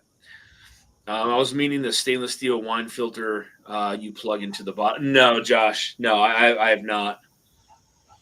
Where do you find one of those? I haven't seen that. 3, 4. This game is almost over for Notre Dame. Damn. Speaking with Nick on Discord a couple of days ago about their toast with the French slang and Environa. Well, if the Ducks weren't going to do it, I'd rather have the Buckeyes do it. Sorry. I would have preferred the Ducks to do it, but, I can take the Buckeyes, being originally from Ohio. Yeah. Marty, you could do a lower end bottle. Yeah, I mean, a lot of that older stuff is. I mean, some of those bottles are the lower end ones are 200 to 300 ish. Yeah. But yeah, I can definitely do. I can find something to decant just to kind of show you what I do with it. So what I'll typically do is if I'm going to decant it. If I'm going to keep the bottle, then what I'll do is I'll wind up putting it into decanted like a mason jar. Oh, somebody join. Mm-hmm. Keep going. I got him. Okay. I'll put it into like a mason jar, decant it into that, and then if I want to save that bottle and just put a different top on, then I'll decant it back into that old bottle. And then put a different cork on top, something that fits it. If I'm not going to keep that bottle for any reason, then typically I'll either, if I have an empty 750, I'll put it in that. But if not, I want to breaking it down into different mason jars, like different ball pints and stuff like that. So, yep. You ever use a whiskey aerator? No, I haven't used the aerators. I've seen those. I've seen a guy use them before as he's pouring. But I've never used the aerator. No, they have one. It's like the wine aerator. You pour like 2 ounces in it, and they're kind of fun. It's fun to try a whiskey before and then pour it through that and taste it, and they really open up a lot of whiskeys. Yeah. But it's really fun. I like Jack Daniels. I have no problem with Jack Daniels. Jack and Coke's my easy Friday night cocktail when I want to think about things. But that aerator absolutely destroys Jack Daniels. It turns it into tar. Oh, really? That's You don't funny. advise it with Jack, but like you pour a scotch through it or a good bourbon through it, it opens up. It's like adding a drop of water to it. Yeah. It just kind of opens up the flavors just by adding air to it. Travis, Yeah, it doesn't have to be instructional. Yeah, I got you. Yeah, I mean, I could do that. I could post a video. Let me see what I can do with that. That's a good idea. Sorry, Yeah, Ethan, there's go ahead. no, you're good, man. There's like a cardboard note that I get on some fresh bottle cracks. And to me, that is like the clear indication that bottle is tight. It needs air. And what I do is I'll pour out a couple of ounces of it just so there's some space in the bottle and just shake the hell out of it. Just to forcibly aerate that bottle. Yeah. And that almost every time, it won't completely remove the cardboard note, but it will diminish that a lot. And that'll you guys told me that you did that with something, and I tried it, and I agreed with you that it worked. It was But a I can't Weller remember- foolproof Yep. that your brother got. Yep. What was it? A Weller foolproof. That Ethan's That's the brother most got. recent. Yeah. I had a single barrel of 14-year-old barrel tonight from Durrell, and this was a bottle that's been like collecting dust, and it smells like the worst Flintstones vitamins I've ever smelled. I swear to God, I brought it home. I asked my wife to try it. She's like, I don't want to drink it. I'm like, just hold it in your mouth and spit it in the sink. And she's like, what the fuck is that? I'm like, she goes, I hear whiskey tubers talk about Dickel. And I'm like, this is like what this is. 14-year-old, 122 proof, Dickel.com in your face, down your throat. Dickel. Ooh. A crazy sauce. What are you eating right now? Actually, this has We got olive oil. We got peppers, got some bread, some sopressata. You know, if you didn't bring enough to share, Jonathan, it's not fair. That's right. Just saying. I learned that one in second grade. Like it was an apple. A la George Costanza.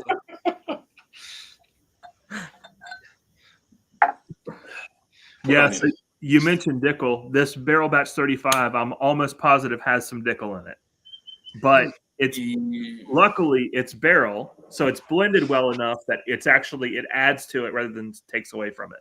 I can get Dickel notes on everything now. Like I can pick it up, you know, in the last couple of years. This is like that 10% you pick up in a blend, but you can smell it in the next room, Ethan. So you're telling me you get Dickel notes on everything? No. When it's in the bottle. By the way, fresh crack right here, Jeffrey Wax olive oil in a Blue Note bottle. It's like a 10. Yeah. Oh yeah. Just put that on your bourbon shelf and confuse the shit out of someone when they try to steal some bourbon from you. I quit drinking. What the fuck is this? Yep. That's a crazy wad of non-chill filtered. William Hall with a $10 super chat says, "Why not? Someone has to pay for shipping." Cheers, William. Hopefully, you receive your package tomorrow. You should receive it tomorrow. So I shipped it out. Goodness, when did I ship that out? Wednesday or Thursday. So you should be getting it soon. What's up, Ed? Cheers, Ed. Cheers, guys. Cheers, buddy. How you doing? Good. I had some Elijah Craig C919 tonight from Durrell's house, courtesy of somebody on screen, Mr. Ed. Nice. You know, it used to be C919. the floating head of Big Vic, but now the Big Vic has better lighting. It's become the floating head of Ed. Yeah. Out on the front porch. That's it. Ed, how's everything going down there? All right. Yeah. Another week, winding up another week of Santa Ana's. It's a little breezy out here right now. So if it gets too windy, let me know and I'll mute. Oh, But no, man, you're good. You're You're good. fine. Have they gotten the fires halfway under control, or no, I think they got a good handle on it, but the problem is with this next bout of winds and sand, it's like what the humidity out here is like 14%. Which is super normally dry. at this time of day, it's like 60, 65. Yeah. So, yeah. So hopefully, it'll, but everybody's on high alert anyway. So hopefully they'll, Big Vic's yelling at you, by the way. he always yells at me. It says, "Stop rocking, old man." Yeah, I got it. I got a new chair out here, and it's like one of them big boy Hell yeah. canopy yeah. rocking chairs. Rock Oh, away, yeah. baby. Rock away. Yep. I noticed that the other night. I was like, oh yeah, Ed got one finally. Yep. Oh, Katie, that rocking chair you have at your house is so great. Oh my god, Oh yeah, yeah. that is special. Yep. Oh, goodness. Hey, Jonathan, you have a sample pack coming your way from Vic Stream. Oh, okay, that's awesome. Thank you. Yeah, Congrats you to all won the winners the- and to all the people who donated. That was amazing. Yeah, you won the Stag sample pack. Oh wow. Yeah, that was a great Nice. fundraiser. The Yeah, fire. what kind of stick are you smoking? This is the first one, West Tampa Circle of Life. Ah. What color is it? The band? Yeah, It's chorizo colored. It's black.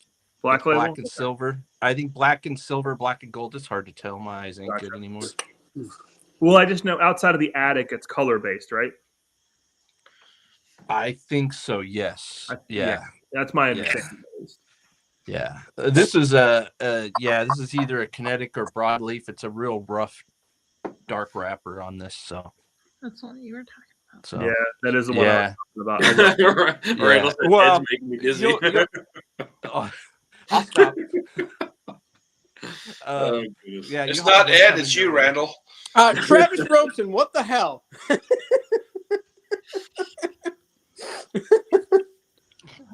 A cigar sounds nice tonight, man. I might actually smoke a cigar.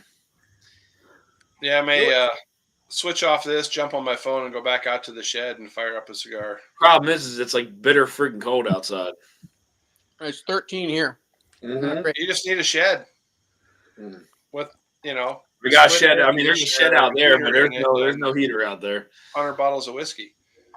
I mean, Just calling saying. your place a shed, Ed, is kind of like it's a misnomer. It might technically be a shed, but it ain't a shed.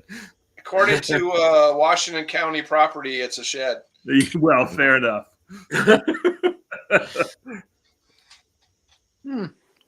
You may have a couple of really nice leather chairs and a bar and 100 bottles of whiskey and 6 or 8 bottles of wine and 2 refrigerators and 100 cigars, but it's a shed. Yeah. Do you roast coffee in your shed? I don't. I drink coffee in the shed. Nice. So, EJ, do you have a humidor? I do. It's a non-powered one, just a wood one. But it has like 7 drawers in it. I found it on Facebook Marketplace for like $75. Like, yes, I will take that. Thank you. Damn. Yeah. When you And- find a wooden one that will hold humidity, keep it. Yeah. Like, do not Yeah. ever get rid of it.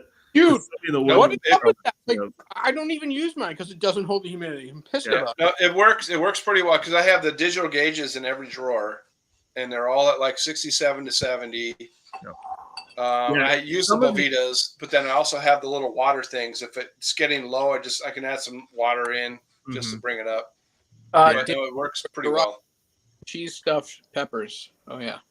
Nice. Damn, John, you're going hard, buddy. Uh huh. Yeah, the old wooden humidor is actually sealed. The new ones do not. Yeah. So, Jonathan, I have ice stuffed water. Touche. Jonathan, you better be washing that down with some old man orange juice tonight. Otherwise, you're going to have other problems. Oh my god. What are you drinking, John? Anything? I'm eating. I'm catching Okay. up. I drank Oh, too much come on. at Earl's house. Yes. 5 shots is too cold for a Completely cigar. Even my garage with the heater is too cold. Yeah. I have not. I don't have a Bull Run. Wait. That is a Pinot finish. Yeah, that is a Pinot. Yeah, that is a Pinot finish pick. But he was saying you need to get one for like the group. Yeah, For the the group group? is still pick. Yeah, I haven't reached out to Bull Run. You want me to? I will. Yes. Okay. Yes.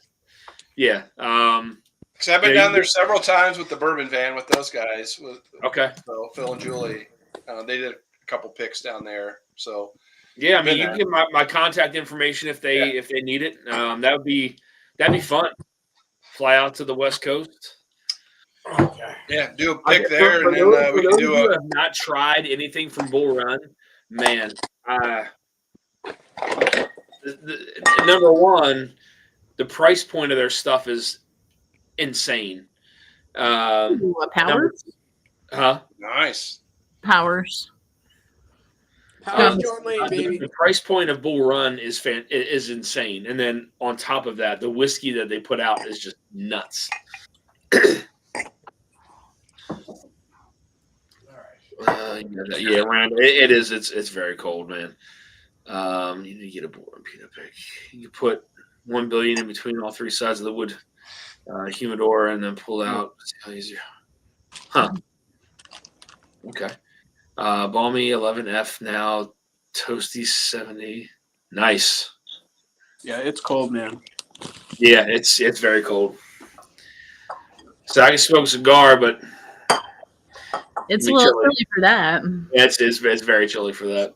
I think I looked Smoke- earlier. We were like Looking at in here probably not be the best idea either. You're gonna like cold smoke your lungs. Mm-hmm. Oh my god. I don't mind the cold too much. I like the cold. I'm just not. I don't have the clothing on for it right now. Dan, you were like an oven. You were an Huh? oven. You are an oven of a human being. I know.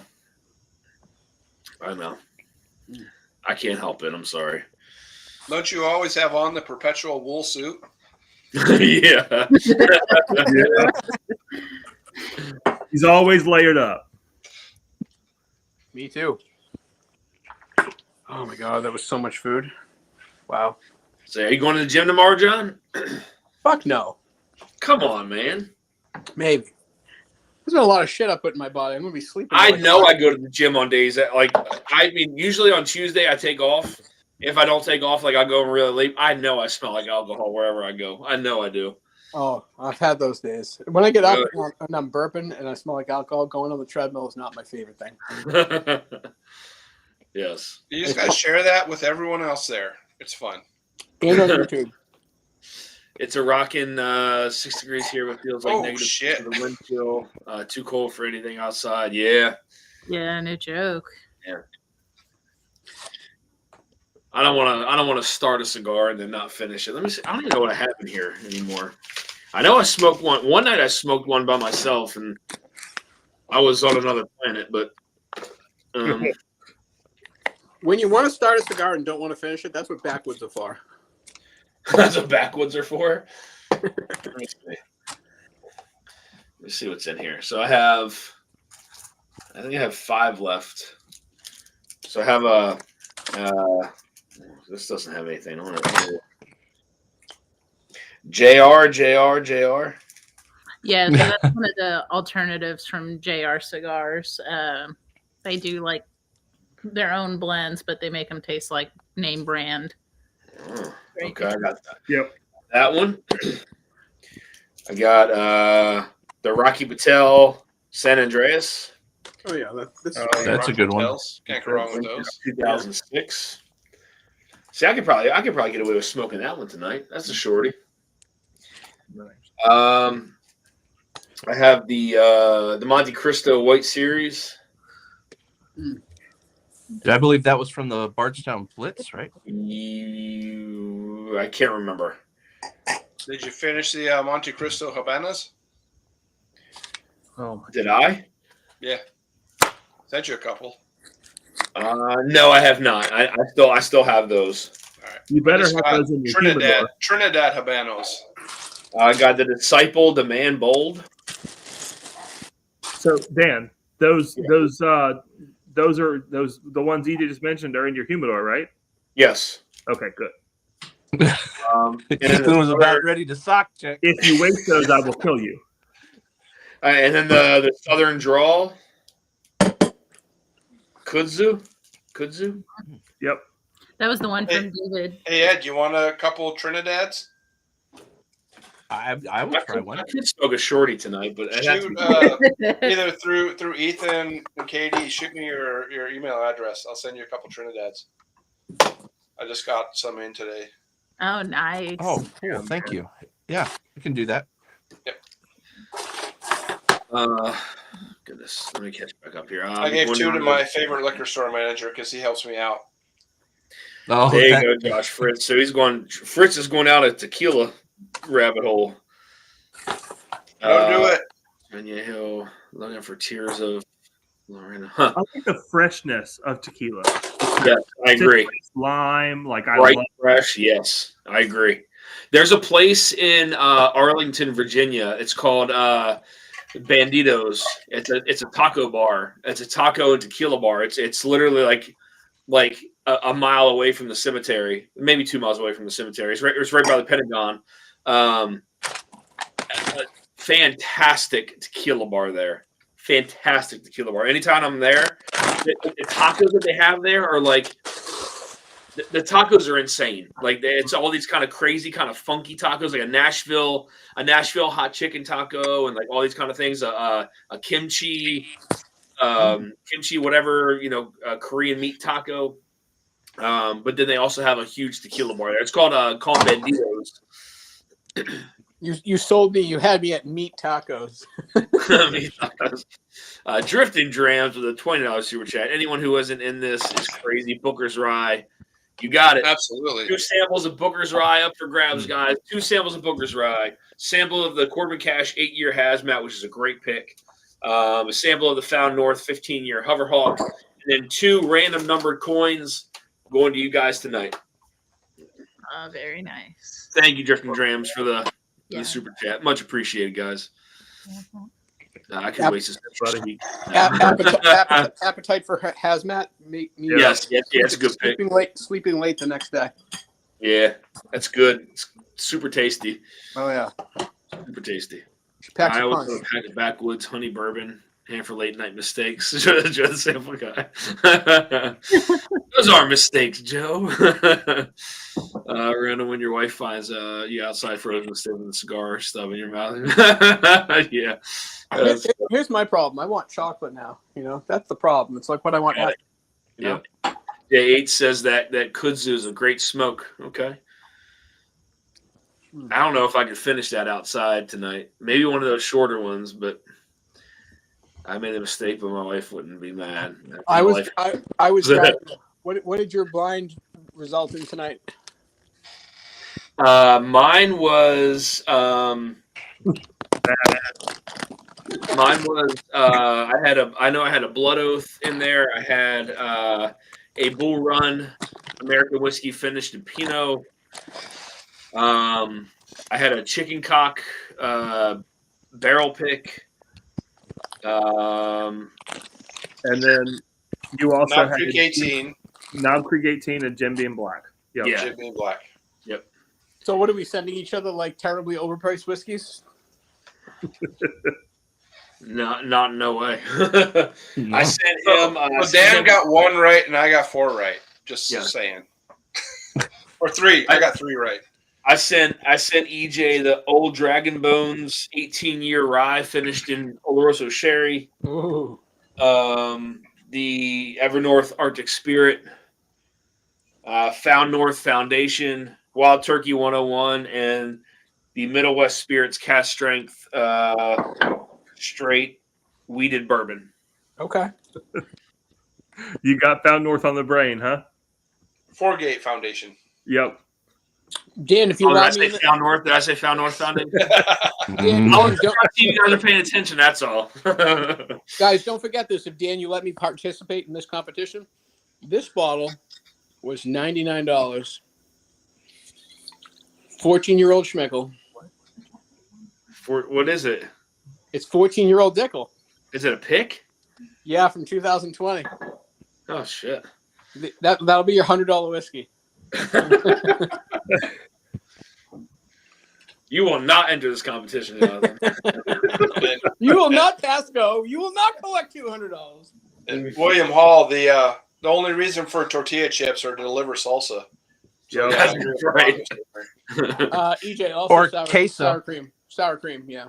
Queso cream. Tequila, mezcal, and tequila is all you got. Yeah, William, I'm telling you that bar Banditos down in Arlington, man. That's a spot. Anytime I'm in like near Arlington, I go there. It's great. Dan, Yeah, Mr. Great Shot is the floating head of Ed now. Or Yeah. Tacos are the best delivery system known to man. Yeah, I agree with you, man. Whiskey knows with a $10 super chat says I would love to win a coin. Love you all. Cheers, Marty. Marty, you hop on, man. yeah, hop on, Marty. Got room on here, buddy. Hey, man. Worst case, we can always kick Jonathan off. Yeah, buddy. Yeah, let's do that. Are you? I thought you were done eating, man. Come on, man. Come on. Come on, John. You Yeah. maybe pour whiskey. Chocolate goes good with it. As long as you go to the gym tomorrow, I'm good with it. At some point, I will. All right. Go for doesn't both help. of us. Not John, not- did they upgrade your Planet Fitness yet? This one I go to is one of the first ones, so everything's good in there. Okay. All right. I switched because one of the other ones about 3 towns over looks like dog shit. So I was like, no. Yeah. I go there and I'm angry. I'm like, you people need to do something. So. Oh. Marty, you're full of yourself. Oh, hey, I saw a meme today. Mark Andrews decided to act like Aaron Judge and drop a ball. He certainly did. You know, did you hear the announcers, Dan? They were like, Yeah. Andrews has 1 fumble in his career. I know. Oh my God. I know. Yeah, I know. It's bad, man. I feel bad, man. You know, like hopefully he's all right. Imagine that feeling. I mean, but again, you could have kicked an extra point for both the touchdowns and been tied up too. So either way you look at it. Some of the online websites are like, or you could give it to like Derrick Henry, you know, like who's a Mack truck. You know? That's like He's that's only, like when, he's only what 6'4", 260. You know, that's all. yeah. I don't get it. It's like when the Patriots came back and beat what their faces. They didn't give the ball to Marshawn Lynch. Like, Yeah. he's your best player. Mark Andrews is not your best player.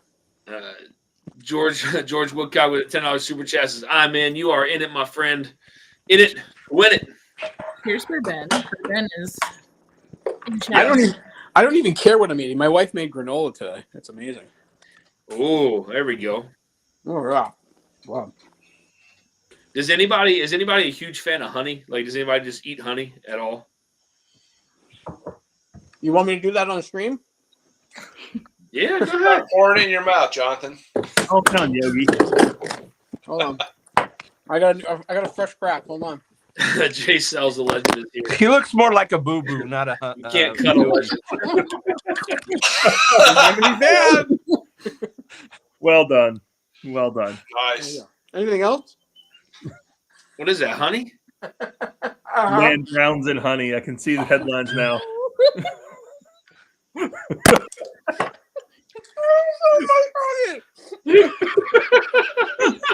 Jonathan, whatever's wrong with you is no small thing. Yeah. But the good news is they have therapy available. That was like, honestly, that was drowning. I was fucking drowning. Oh my god. And Dan is giving away 2 1-ounce samples of Booker's Rye, Yeah. a sample of the Hover Hawk, sample of the Corbin Cash Appetite for Hazmat. And then 2 random coins, Ben. I finally got the coins in, so I'll be giving 2 coins. 2 coins away tonight, 2 random numbers. I was choking on honey. Sorry. Good for you, man. Honey's good for you. It's the only Yeah. time I think I've seen somebody bottle shot honey. Listen, I'm an OG fat kid, okay? This isn't a new thing. We believe you, Boo Boo. Ben, wait, Ben, I sent you another old coin. Did you not get that either? It fell in his glass and he lost it. Oh, that's ice cube. Did you swallow that shit? I know. I sent you another one. Did you not get it? Oh my goodness. Oh All my right. God. Well, Ben, if you want to do this Price is Right thing, man, let me know. I can send you the samples, and I'll send you the coin in there. So, no, I've said twice: cinnamon or Tide Pod challenge next. Oh, jeez. Oh shit. All right, Ben, that's fine. If you want to do it on Monday, I mean, I know you're in New York, so you're pretty close. I mean, I'll probably get the samples out tomorrow. If you guys paid me enough, I'd snort some cinnamon on stream. That might be fun. No, with a that wouldn't be. That'd be spoonful of very cinnamon. Have dangerous. you tried that before? No, I'm interested. I'm not doing that. I'm not doing that. Give it up. No, you just said you were. You can't take it back. There's no take backs. My body's already trying to Oh, wow. process too much stuff. Oh my god. Everything is so yes, sticky Ben. now. Huh? Everything is so sticky now. It's everywhere. The bourbon's just gonna stick to your mouth even more now, man. It's true. There's a Also- joke in there somewhere, but I'm just gonna let it go. That's fair. That's fair. Oh Good goodness. for you. Someone's the grown up. Yeah, Ben, if you can do it this Monday, that's fine. If not, we can skip it and do the following. Whiskey Hab, what's going on? Cheers. Oh my. Man, I really want a cigar right now, but it's cold out. I had to switch to my phone too, unless I took my whole freaking camera system outside. I might get robbed if I go outside with this whole camera setup. I know, right? I'm serious, man. Mm-hmm. I'll get robbed. The joys of living in Baltimore. Good night, Sandy. Cheers, man. Yeah, cheers, Sandeep. Have a good night, buddy. No, I'm super excited, guys. Super excited. Next month, one freaking month away, we are going to Kentucky. Nice. It'll be fun. I keep Cannot trying to wait. talk my work into sending me to Kentucky to visit one of the clients that we work with whose office is in Lexington. I said, it's going to take me a week. What day are you going to Kentucky? Me What or day- EJ? What day are you going to Kentucky? The 8th and the 9th, Oh, nice. right? What? I got my days mixed up. Hold on. In front of that. One I'm in sorry, the 18th and 19th. Gotcha. A one in front of that. yeah, because you fly in close to us. Katie's like, what? I'm, Yeah, I'm, 18th and 19th. I fly in on the 17th. And then the 18th is Bardstown. The 19th is Green River. And then fly out on the 20th. I'm trying to get Darrell to let me be his proxy and go in his place. Yeah. Trying. This Monday night might be tough. Mom's having major surgery the next morning, so I'm not sure. That's fine, Ben. Just you can just set it for the following Monday. Is fine. As long as we get the things out in time. We got plenty of time. Hope everything goes all right. Yeah. Yes, Did indeed. you guys all uninvite Ben? He's feeling bad about it. What is it? Ben's feeling bad. He says he got uninvited. I can only bring so many people on these picks. Well, there's a finite list. I'm trying to get incorporate everyone throughout as many people as I can throughout the throughout the year for picks. So Yeah, and I each- can only take so many. I mean, some of these places only can hold 6 people. That's it. Yeah. That's yeah. it. When you do get to Lexington, EJ, you better let us know. Yeah, I'm working on trying to get work to pay for it. Yep. I'm pretty good at that, so we'll see what happens. Mark says, everyone, I'll do my best to make sure these cats pick good barrels. We will, Marty. I got set to Playa del Carmen on a work trip in September, so let's see what I can do for Lexington, Kentucky. Hard life. That's why I don't want to retire. Why would I want to retire from this job? I mean, sounds like you're pretty much already retired. You just have to drive a few minutes each morning. Yeah. Very sweet. Man, I just finished a sample from Dave Vogelsang. It was the Copper and Cask 9-year non-chill filtered bourbon whiskey, 128. I had a little bit of that tonight. Those copper and casks are awesome, man. Hey, Ben, best wishes for your mom. Speedy recovery for your mom, Ben. Yeah. Yes. Yeah. Hopefully. Absolutely, buddy. Make sure you're there with her, man, if you can be. To tell you, it's very weird losing a parent, man. I'll tell you that. Yeah. For sure. Oh my god.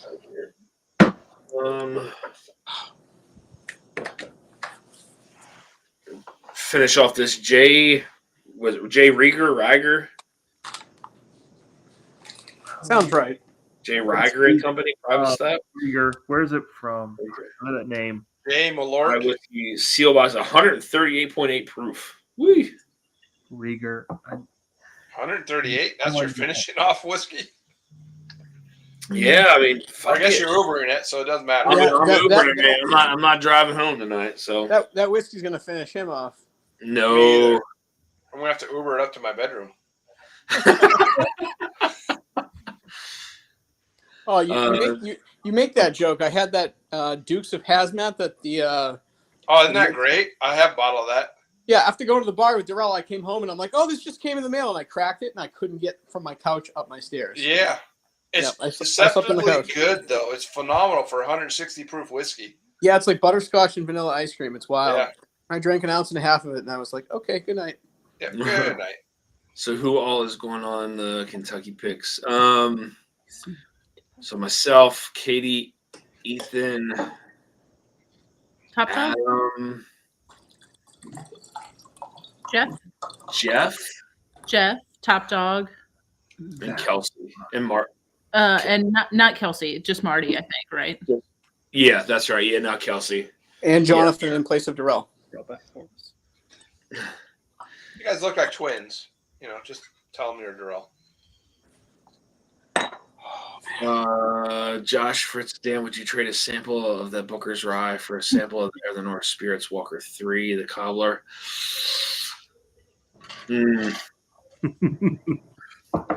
Negative. Let the negotiations begin. Yeah, let me see what I got left after tonight, Josh. Let me see. Josh, Just and you Josh, you have to reach jump out on to me stream through- and you have to drink honey in front of everybody.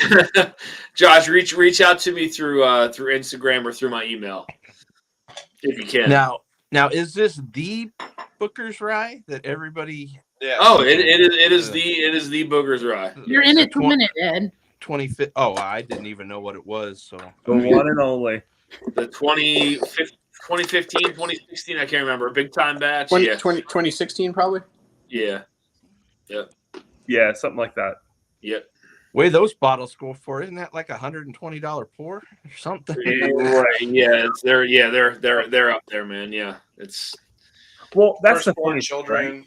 The secondary price on the bottle is like half of King of Kentucky, but the pour price is double. Yes, exactly.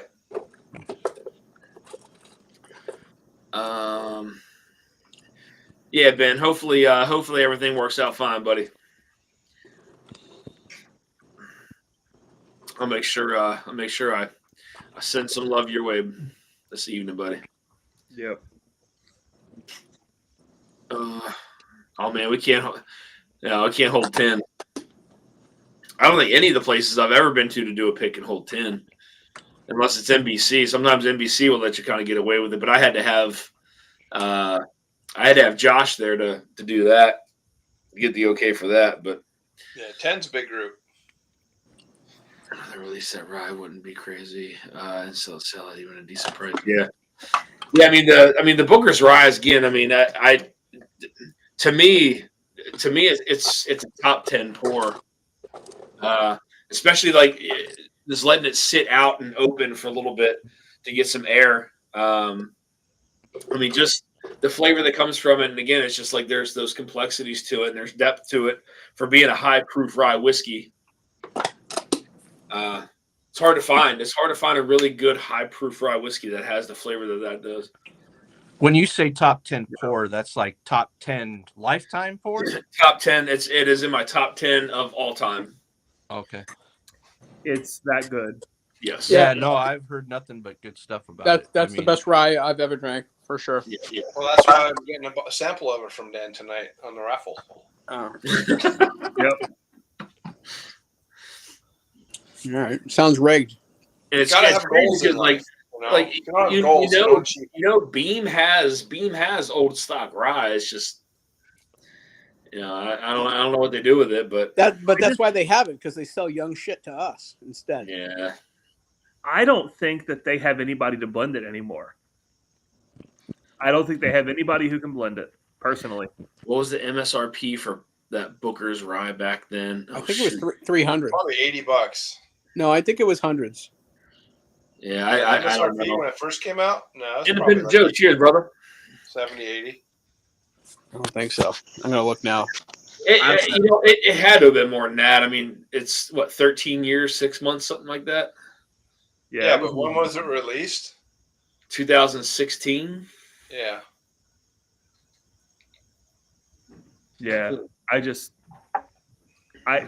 think that's the thing. Like Jason and I have talked about this a number of times.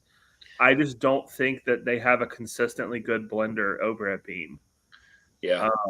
I think that that's an area they're lacking in, and they just can't. They can't hang with some of the other distilleries on a long-term blending strategy. SRP was $300 in 2016 on Yeah. Breaking Bird. Really? That was, wow. Okay. Um, Damn. So it was a super expensive Booker's to begin with. yes. 13 years, 1 month, and 12 days old. 3 hours and 15 minutes. With the way that bottle is, I would be fine to know how many hours and minutes. Yeah. Applying now. Can you imagine if like Nancy Fraley went over to Beam and blended for them? Woo! Well, the way things are going, I prefer her over Jackie. That would be nuts. That would be Jackie lost her. insane. But did you see her though? She'd go through, oh, that barrel's crap. Oh, that barrel's crap. Oh, that barrel's crap. Yeah. What are you Yeah, guys you- doing for the yeah, last you- 100 years? Yeah, you probably hear that more Yeah. than all that barrel's great. Guys, Booker, they've been doing that at Beam for years. It's like, oh, this barrel sucks. Let's make it a Booker's. Marty says, "Not Nancy, me." Yeah. Yeah, Marty. There you go. $300 to now 6,000. Oh God, I would never pay 6,000 for a Booker's rye. That's way too much, man. I mean, like their secondary pricing is about where it should be. I mean, that's you can find them for under 2,000 and under for a bottle. But they're just going to continuously go up because Matt Randall and Erickson, absolutely not. You do what you can do. I try to get as many people in the same boat for me as well. It hasn't worked yet. yeah. Life advice: don't drink honey. Oh my god. Wow, what's wrong? Is it sitting heavy? Yeah, dude, a lot sitting heavy right now. Yeah, I bet. Oh my god. It's gonna be We're some not 6 years old be eating some peanut peptide butter in the and honey future. sandwiches anymore. Oh my god, my insides are a honey sandwich. Jesus Christ. And you get to go around the Your distilleries. blood sugar is now 4,000. Right. So I why- was going to say your pancreas is working overtime right now. I'm gonna need some high proof whiskey just to break through all that honey. No, and whiskey. But that's a great question. I don't really know why Beam is not. I don't. I've never interviewed or anything anybody from Beam, but I don't know why they're so. I don't want to say they're reluctant to go out on people's streams. I mean, they may have been on people's streams. I don't know. It's a good question though. They It's don't really- want to answer why OGD 16 is $200. Yeah. I mean, you see people, I know Jason has talked to somebody from Turkey. I know he's talked to somebody from Heaven Hill. He's talked to Brent from Four Roses. He's had, Bardstown, Pursuit. But Beam, yeah, I don't know. Sometimes he's had Jack, but Beam is just one of those ones. Maybe they're just not. I've never asked Jay if he's ever tried to reach out to them and interview someone, but I don't know. It's a really good question, was Gavitt. Not sure. You know what kills me? When you go on the Beam tour and you get to try Jim Beam White Label at 125 proof and it's delicious, and then you think about what they do to it to make Jim Beam White Label, it makes me so angry. So I was trying to say Little Book 8 was close. No, it's not even in the same ballpark. whiskey. I think Now, because they're Little Book 8 is good, but it's nowhere close to that Booker's Rye. no. Little Buck 8 was really good though. I Yeah. agree. So on the Booker's Rye, when you get to the finish, you're like, wow, and then all of a sudden it tames out, and then you're like, wow again, and then wow a third time. It's Yeah. kind of like the finish on it is so special. It is, and that's what I mean. Like when I've poured that, I've tried it like pouring it and then drinking it and then pouring it, let it sit and then drinking it. And I prefer it more to like have it sit out for a minute, let it air out a little bit because it is a high proof rye. But I just find it more. I don't know. There's just a lot of depth and like there's a lot of character to it, man. Like it's a really good rye whiskey. You know how you take the stairs down, like you're walking down the stairs? That's what happens with the finish. It's there. It doesn't just disappear, and it's not so aggressive that you can't handle it. It's intense, but the intensity it's fascinating. It's like two different whiskeys. The finish alone it's like a whole nother whiskey. Darrell says, "Yep, got a couple up there with but the Booker's is super special." Yeah, I mean it is a very special rye whiskey, man. I'll say that. And like I said, I mean I think after that last giveaway, after tonight for sure, I'll be down half the bottle for sure, if not lower. So, it might be on one distillery needs nothing more to do. Yeah. It is weird to think about that whiskey habit, though, because I don't know if anybody who's ever talked to anybody from Beam. I mean, I'm sure there's someone out there who has, and who has it on tape, but I can't think of who's reached out to them and talked to them. I don't know. It's her gift shop. Huh. I don't know.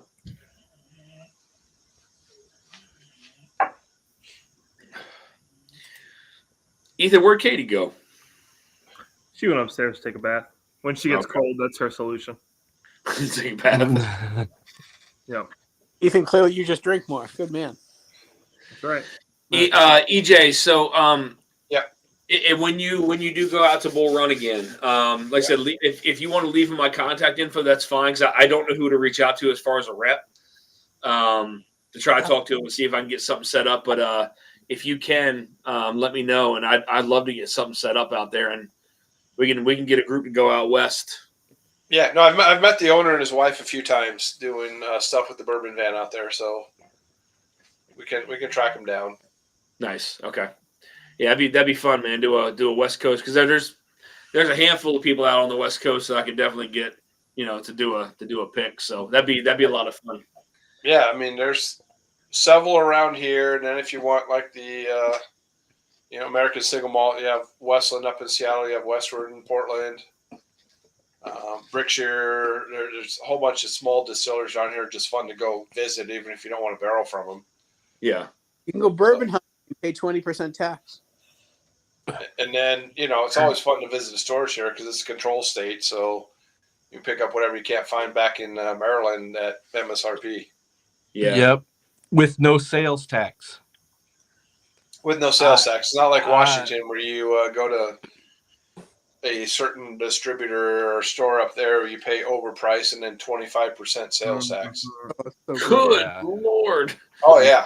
Yeah. They promote sobriety with that tax. Yeah, that's the whole point.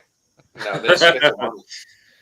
So I said I remember when Fred No used to go out and do pairings. I remember going to one 12-13 Waikiki. Damn, Jake.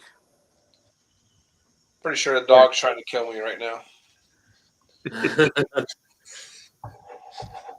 That's crazy. I don't remember.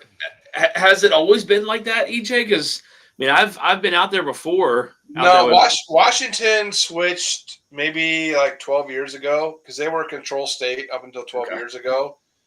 And Costco and Safeway and whatever put forth the big campaigns to get rid of the Washington, liquor, blah, blah, blah, whatever it is, because it would benefit the people. Gotcha. Yeah. Well, the end result is it costs them 25% sales tax on, unless you go to Costco or Safeway and get it at, which they have a crap selection, because I've tried. They're right across the border.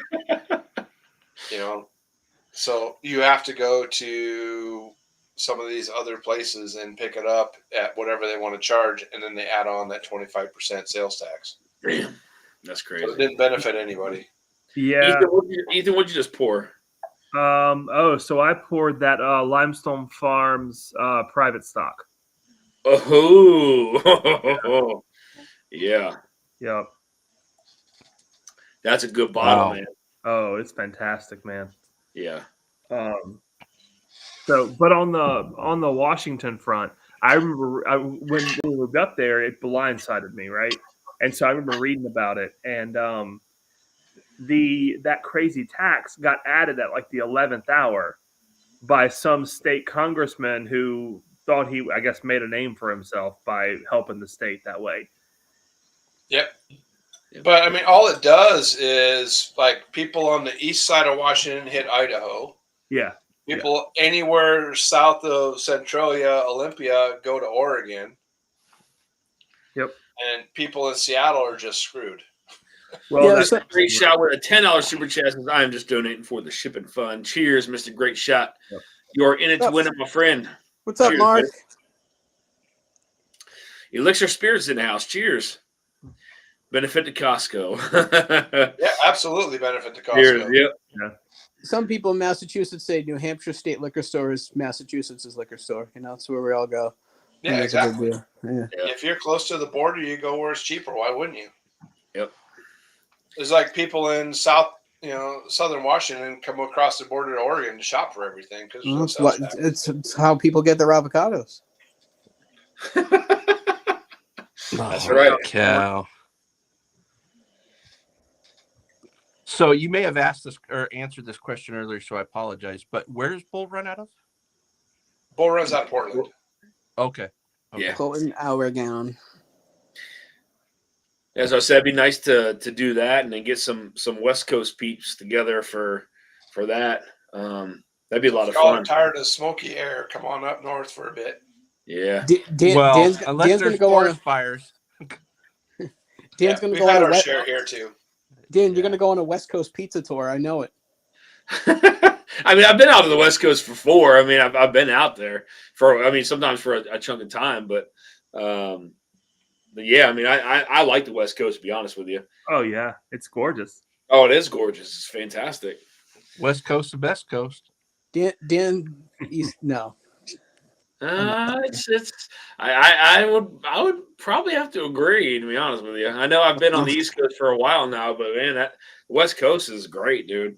Dan's gonna take us on a whiskey hike. Beach Boys had a whole song about it. West Coast is gorgeous, man. Both coasts are way too expensive. I would agree with That's that. true.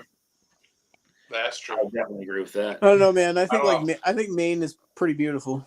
So. Maine is really nice, man. But like you said, if you go, I mean, I guess it really depends on where you go because California is so big. But I mean, Southern California. I mean, I know it's kind of crazy right now, but I mean, you go to Southern California, it's beautiful. I mean, out in Portland. I mean, God, that's gorgeous. I mean, Oregon is, and then you go all up to like Montana. Like, oh my goodness. My wife and I are talking about a cruise for up to Alaska next year in 26, and I want to spend time in British Columbia. I want to just Vancouver's great, man. You need any advice? Let me know. I love Vancouver.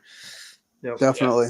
I've been all over Canada, man, from east to west. Been there. My wife's half brother's in Seattle, so at some point we're going to do a trip to see them. But I told her, I'm like, we're going to spend half that time in BC because I just need to get up there. Yeah. I heard it's beautiful, good food scene, good people. Yeah, well, it's really cool. Like, I don't know if they still have it, but where one of the times when I was staying there, I was right behind. I don't know what the name of the river is or anything, but they cut down the trees and send them down the river. Oh, that's cool. To the mill. Yeah, it was pretty neat. I hadn't seen that in like forever, but that was really cool. But I tell you, there was a restaurant there, and I think I've talked about this on a stream before. There was a restaurant. There was a steakhouse. And they offered, it was the first time I've ever seen it, they offered a Cool Blue Center as an option above Rare. Jesus. I didn't get it, but it was an option. I was like, man, that's like putting a lighter under it for a second and then serving it. But- I mean, you know, if we take over Canada, that's never going to happen. So,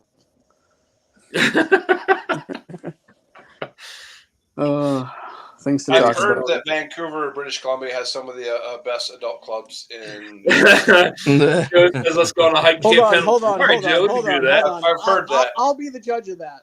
I'll let you know. Yeah. Joe, I'm down to go out to the Pendleton, man. Let's do it. The boot clap rye. Is that what you're talking about? Boot clap ride. Having been to Maine and to Washington, Western Washington, I'll take Western Washington all day. Yeah. I mean, when I was Olympic Peninsula? I did a Muay Thai camp out in Oregon. Where was it? Yeah, it was in Oregon. It's a Camp Wilkerson. Yeah, above Forest Grove and all that area. But I tell you that the ride up there was very interesting, man. Oh yeah, It's like nothing, and then all of a sudden, like you're your banjo's playing. Yeah. You're going up this mountain, and all of a sudden there's like a whole bunch of tarps like surrounding this like whatever. I'm like, oh, okay, it's one of those type of deals. It's a whole bunch of banjos. Above Vernonia. It's above Vernonia.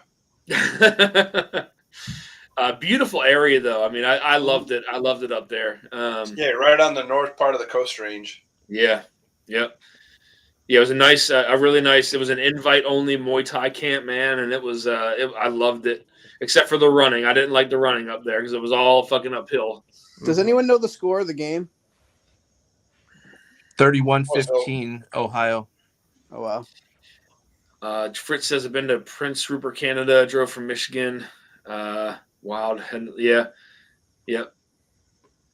I'd say one of the scariest flights I've ever been on in my life was in Canada from Calgary to Vancouver in like a little 20-seater. No, you've heard. You've told this one before. Turbo prop. Oh yeah. That scared the shit out of me, man. Like yeah. Everything Yeah. Everything moves. Uh-huh. Everything moves. Yeah. That was So the scariest flight I've ever been on in my life. We were And I've fishing been up scary- I've at been a some lake scary up in flights, British some of the scariest I've Columbia. ever been on. Huh? We were fishing at a lake up in British Columbia, like I don't know, 20 years ago, I think, with my old boss, and he was a pilot. And it was like we flew. We flew our plane up to Vancouver and then up to this lake. Got on a van, drove to another lake, got on a float plane, and flew up to another lake. Like we're up in the middle of nowhere, British Columbia. It had a blast. It was a great time. On the way back, we're flying the plane back, and it says just me and the boss, and we had all the equipment for the rest of the group that took a plane. They're like, I'm going to take a nap. Why don't you fly the plane for a while? Oh. Okay. Sure. Just keep it straight and level. Like, you don't know what, like, puckering means. Uh-huh. So your hands are on the control, like, one little thing is like, whoop, whoop. That's fun. It was a cool experience. Just hands on the controls, flying through British Columbia, in the valley, snow on the mountains both sides. Mm-hmm. It was a phenomenal experience. Yeah. That's crazy sauce, man. I mean, it's crazy because the flight that I took. I mean, again, you're above mountains, and there's nothing but mountains. So it's like, Yeah, that's awesome. So what y'all need to do? So we flew once from Zurich, Switzerland, to Venice, Italy. Up and over the mountains. So that's exactly it, right? You go almost straight up. Yeah. You peak the mountains, and then you go almost straight down. And It's like flying in Orange County. That's like my blood sugar. It's crazy. God, it's nuts. Damn. and you're, Yeah, you're out of never mind. You're out of Huntington Beach. You're close to Orange County. I am in Orange County. Yeah, Huntington Yeah. Beach is a You're part of Huntington. Orange Yeah. County. Okay. All right. So Yeah. had you flown in and out of John Wayne then, right? A couple times, yeah. It's like Yeah, it's a fun experience because the noise rules when you fly into Orange County, John Wayne, they have noise rules. So the planes, when they take off, they do a brake stand on the runway, rev the engine up, and just go up. Yep. And then you lose gravity for a second once they hit the required altitude, But then when they come into land, they fly high and do the opposite. They come straight down and boom. So it's the best. You think you're going to get a good ride at Magic Mountain and Universal Studios and Disneyland. The best ride is flying in and out of Orange County. Yeah. And it's over the ocean too, so you go straight up and over the ocean. Straight up and over. Yeah, that's the law. Everything has to go out, even LAX. Everything has to go out over the ocean first, in case something happens. You fall in the drink. Independent Joe says Ed's in Orange County and never comes by to say hello. I know. Can you believe that, Joe? I know. He never brings tacos. More cigars, And I'll be Joe. which he seems to have an endless supply of. But That's yeah, it does have an endless supply of cigars. That's true. That's true. Let's get another sample. What are we pulling here? That was fucking amazing. You having a moment, Ethan? Oh man, am I? I don't know if I have any more of that pick left or that bottle left. I think I finished it. You What do you? finished that bottle? Damn, because you bought it when we did. Well, no. I only got the sample. What do No, you? you didn't buy the bottle. No. Okay. Yeah, I think I finished that night. Yeah, so this Limestone Farms private stock, for anybody who's not aware, it's so Limestone Farms is a brand that Tom Morrow has been sending some samples to people, and their $60 and $100 bottles are really good for the price. The 140 for me left a little bit desired at the price point. Again, good bottle, just the price point. But the top end, the private stock, was like 180, so it was expensive, but it is truly an LE. It's a weird mash bill. It's like 70 corn, 10 rye, 10 barley, and 10 something else. A good portion of the adjuncts are malted, and it's 7 or 8 years old. Like, it's just a crazy bottle. Nuts. It was so good when I tried it, man. It was by far the best thing from them. By far. Yep. By far. Super good.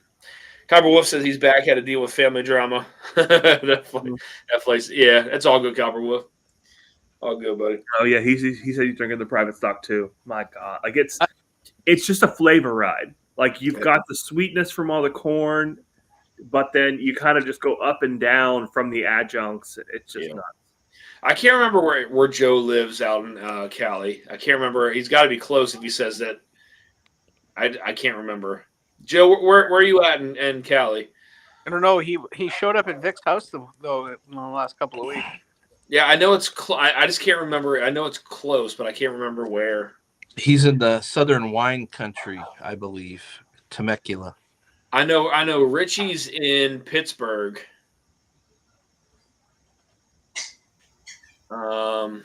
Pittsburgh, California.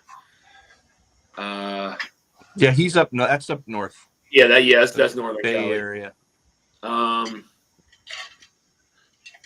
can't remember where Joe is. JH says it's rabbit hole juice. What? So, Jay, if this is rabbit hole juice, or if they were selling this bottle, rabbit hole, they would try to charge $1,000 for this bottle. He's not wrong. Because they do that with some of their stuff, right? The cave, not Cave Hill, I forget the name of them, but they're single barrels, right? The Founder's Choice or Founder's Club or whatever the heck they call it. It's just, the pricing is nuts. Yeah. Yeah, that's my biggest problem with Rabbit Hole. Even the shelfer stuff, it's overpriced. Exactly. Yeah. Copper Wolf says fruity chocolate light malt. Yeah. Yep. I agree. But what I really like about it, Copper Wolf, is it comes in waves, right? Like, it starts off fruity chocolate and the malt comes and the fruit comes back and it just kind of goes and nuts. I wish I would have saved some of this. If they're still available, I might actually buy a bottle of that. Well, That the was good really thing is, I know they've been actively reevaluating the price and adjusting things. Oh God. Okay. Independent Joe says Riverside County, but equally separated from San Diego, Orange County. Yeah. Okay. Yeah, because I know Joe was out in Pendleton.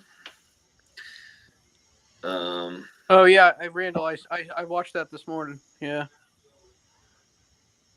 Yeah. it's different stuff that they're talking about, but I'm glad they have a cheap offering for people who want to support the label. Yeah, the 3039. That's one of their new value bottles. That was a small batch, right? Well, that's below the small batch. Yep. Okay. That's not one that we tried. It's I 6 would to 8. love to try it, but sorry, 6 to 8 year blend, 92 proof. gotcha. Yeah. So So similar to the small batch. JH said it is Rabbit Hole. That's wow. Yeah, there was a name attached to it, sort of an S, like Safit or not Saffel, something like that. Brian S. I forget the guy's name, but he's the one who originally put the barrels down. From what I was able to ascertain, and I guess he was tied to Rabbit Hole, or Rabbit Hole bought him. But yeah, I mean, it's essentially 8-year juice with a weird mash bill. Yeah. And Hey. crazy.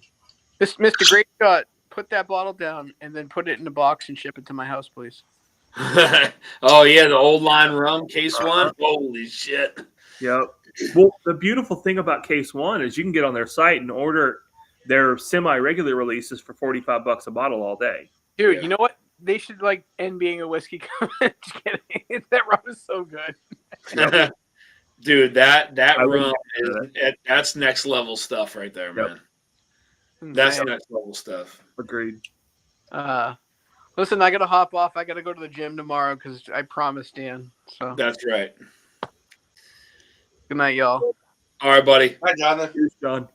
Bye, guys. Cheers. See you, bud. Yeah, Old Line is just fantastic stuff. Oh, I absolutely. like their single malts, but I really do prefer their rums. Even for the price point, like even assuming equal price, I still prefer the rums. And then you bring the value into question, and it's just nuts. Nuts. CA Scotty says Safari is the name I believe you were thinking of. Ethan, is that what you were thinking of? Someone that asked? Safai. Yep. Safai. Yep. That's right. I said Safari. No, I had to do a triple take because it Yeah. but yep, Safai. Brian Safai. Yep. O-line Navy Strength rum. That's why it's on the site. Is amazing too. Yeah.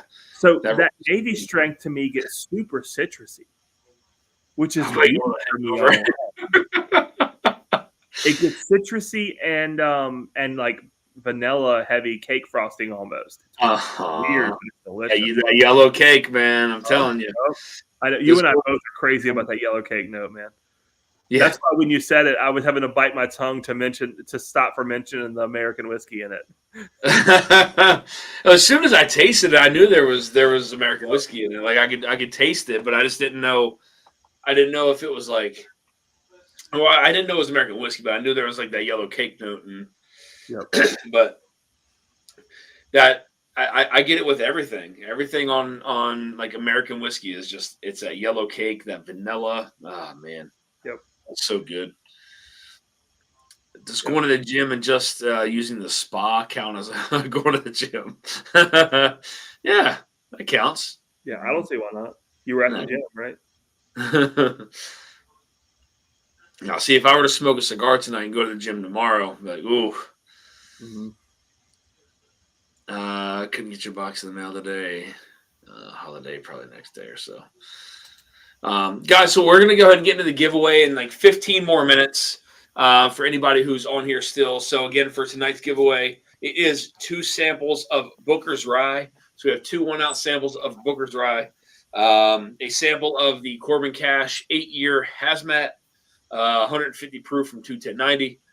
We also have the Found North 15-year Hoverhawk sample, and then we also have 2 random coins that I finally just got in that actually fit on top of a Glencairn. We have That's 2 good, random. rather than inside them. It is no ice chips, no ice chips for these, but yes, two coins, random number coins that I'll be giving away tonight as well. So what a nice giveaways Don't tonight. bark at me. I got I'm the being barked at. single barrel American whiskey. Yeah, JH, it literally does. It Yeah. tastes like American whiskey. Yep. We- It's so vanilla sweet, right? Yeah, we had it in a blind at the Graves house, Joe and Kathy Graves, and everybody thought it was American whiskey, but it was the rum. So Yep. You're supposed to be doing something, EJ. That's right. Yeah. Do better. Yeah, Ethan. and Do better. she's the one who wants to play but doesn't want to be touched, so it makes it difficult. So she's just saying hello, I love you. Yeah. But I can't pick her up. Ed, are you sipping on anything right now, or you got coffee? I finished the coffee. I'm sipping on the Jack Daniel's 10-year. Nice. I'm excited to see what that Jack Daniel's 14 tastes like.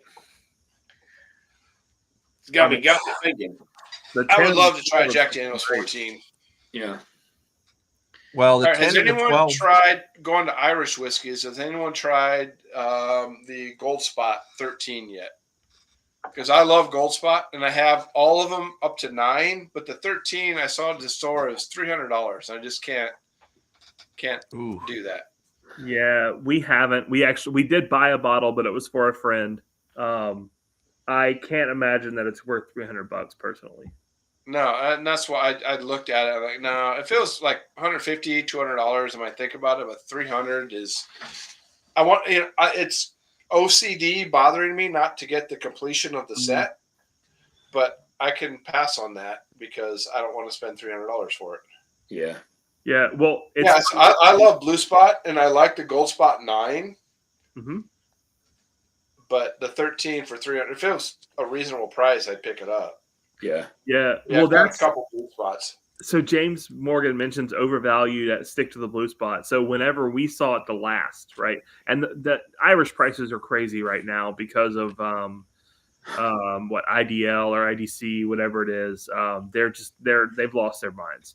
But we saw both Blue Spot and the 13-year Gold Spot down in Texas, and the Blue Spot was like $280, which is like the new normal for Blue Spot, which is insane. It's That's absolutely crazy. It's a $100 bottle. exactly right. It's absolutely insane. But the Gold Spot 13-year was right next to it for like $210. How on earth, right? What up, Joe? Hey, Joe. There's Joe. Hey, Joe. Yeah, I don't know how Here the you price- go, Ed. Says nobody's going to comment on the size of the blunt that Ed is smoking. Yeah. Getting down to the nub.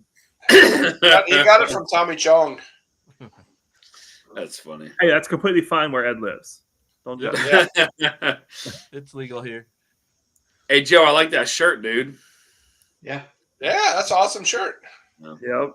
Yeah, I got it at the my local I don't know what you call them. There's like a marketplace. They have a lot of vendors, kind of street tacos and stuff like that. Oh, they have I hired somebody down there to make those shirts, man. yeah.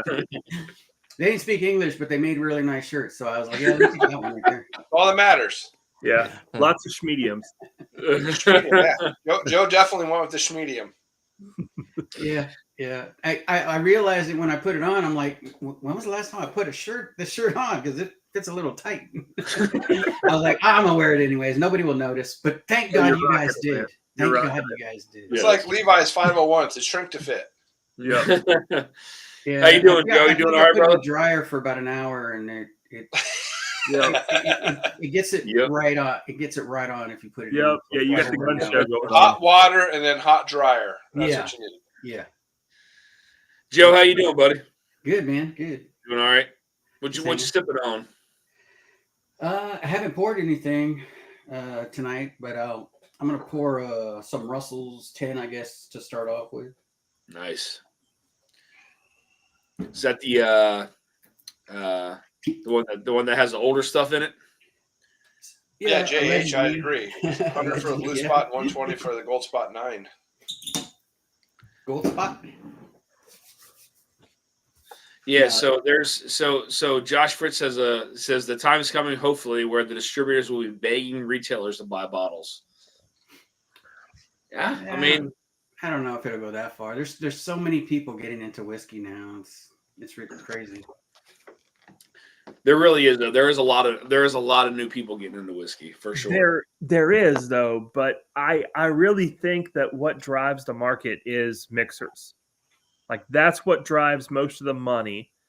And as soon as most cocktails move on to a different spirit, I think distributors will change their tune. Yeah. Yeah. So Okay. rum or vodka or Tequila or mezcal, like mezcal's Tequila, been huge mezcal. lately. It's I think that's going to have a profound effect on things. Okay. That's an interesting thought. Well, think about it, right? Like, why does Jim Beam not care to come on Whiskey Tube channels? Because Right. they make all their money off of blenders. They make all their money off of Jim Beam white label and everything else. You know? Yeah, doing Yeah. cocktails, right? Cheap house Yep. pours. Yep. The bar pays $1 for the pour, charges somebody $7 for the cocktail, and makes out like a bandit. Done. Yeah. Or Calvin 20. Wolf says, I don't think we're there yet. The big boys just haven't had it pass. Yeah. I mean, that's true too. I can see that. Huh. Randall Erickson says, Dan, I can throw a 2-ounce sample of the Wood Hat Bloody Butcher Red. And who? Red and who? The Who 8? Red and who 8 wheat whiskey for the giveaway. Okay. Randall, I appreciate that, man. I'll oh, somebody joined. Probably Z-Man. Yeah. What's up, man? What's up, What's going on, brother? How you doing, man? I'm doing pretty good. Thank you, Joe. Buffalo Appreciate Trace fan. There you go. We all know better. you. Yeah. Now I know I could get in trouble. Tequila and mezcal is the next trend. I mean, I think tequila has definitely been on the rise for a while now. And I mean, I think obviously some celebrities have kind of caught on to that. But Well, absolutely. yeah. There's some phenomenal tequilas out there. yeah, there are. I don't want There's to go great down that rabbit hole. I jump fully down the bourbon rabbit hole. I'm avoiding the rum and or tequila mezcal rabbit hole. Yeah, no kidding, huh? Can't afford it. Mm-hmm.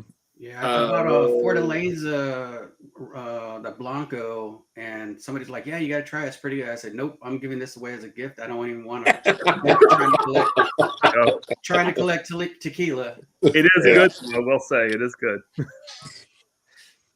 William Hall, shit, I've got to go buy tequila now. I'm going down that rabbit hole. Oh, goodness. Randall says both are from Wood Hat Distillery in Missouri. Okay, Randall, I appreciate that, man. Okay. I'll do your giveaway first. So 8 more minutes, guys. 8 more minutes to get into the giveaway tonight. There's 2 samples of a Booker's Rye. Yes, the infamous Booker's Rye. Sample of the Corbin Cash 8-year hazmat from 21090. The Found North Hoverhawk 15-year, and then 2 of the new coins that have come in, which fit on a Glen. So 2 of those as well, and tonight's giveaway. Fit on. It sucks I have to say that, but it's the hard truth, man. Unfortunately, This doesn't fit on a Glen. Oh, it'll fall right in, buddy. That's an ice chip, man. It's an ice chip. Yeah, I still love it, brother. Still Put it love on it. Thank you. That's called a Glen Spacer. It makes your whiskey look fuller. Yeah. Yeah, that's right. Yeah. Oh goodness. I'll be right back. Little did I know when I ordered those, man. I wish they were the right size, but I don't think it'll actually. Well, maybe it will fall in. I don't know. No, I'm not trying it. I'm not trying it. Scotty, have you had it? Whiskey Habit just picked up a Old Blue and Red.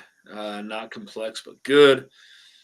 I wish we hope the bourbon prices would come down. It's a hipster thing and drive the market. Yeah, there are influencers who can drive the market, man. There are definitely influencers out there who can. We're looking at you, Dan. I'm shit. I don't drive shit, dude. I don't drive nothing, man. I get judged for being in the Ascot Awards. Christ, you know. What'd you place? Huh? Were you a judge or? I'm a judge. Yeah, I'm a judge in the Ascots. Yeah.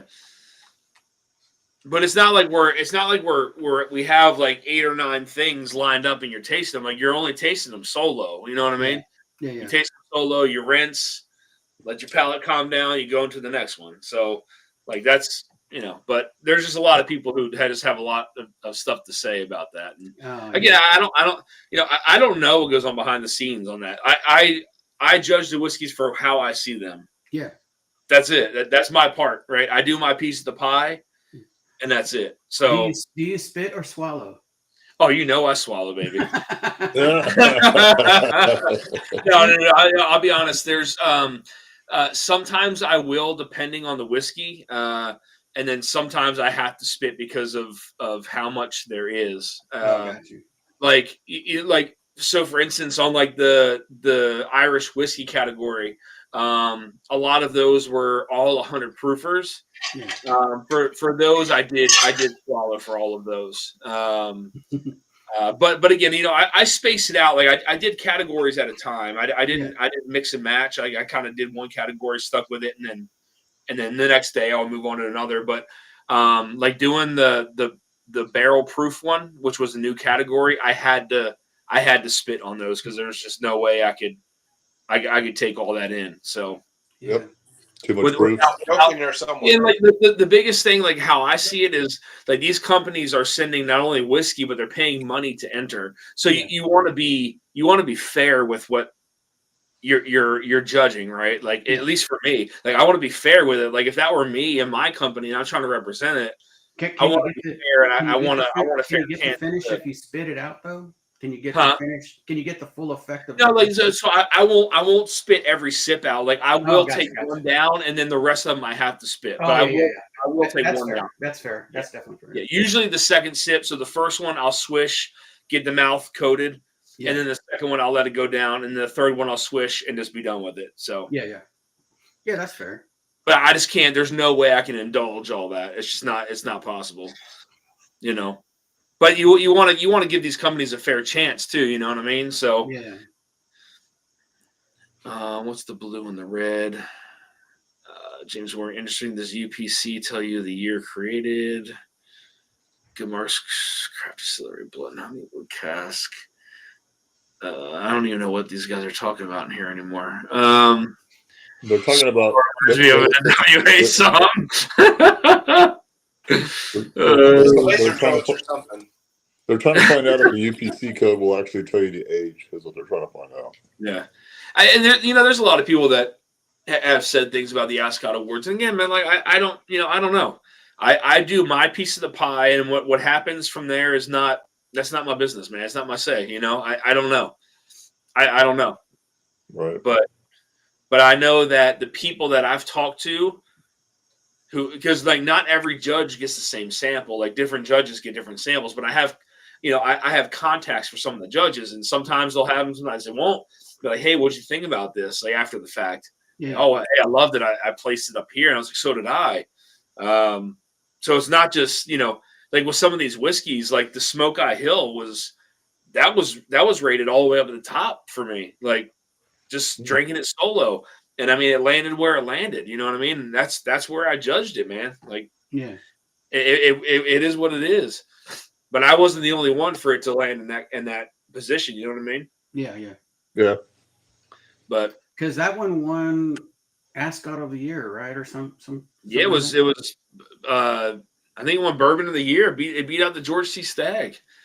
And that whole final thing, you know what I mean, where they had the judges on the Spirit Did you have Network. George T. Stagg in your sample list?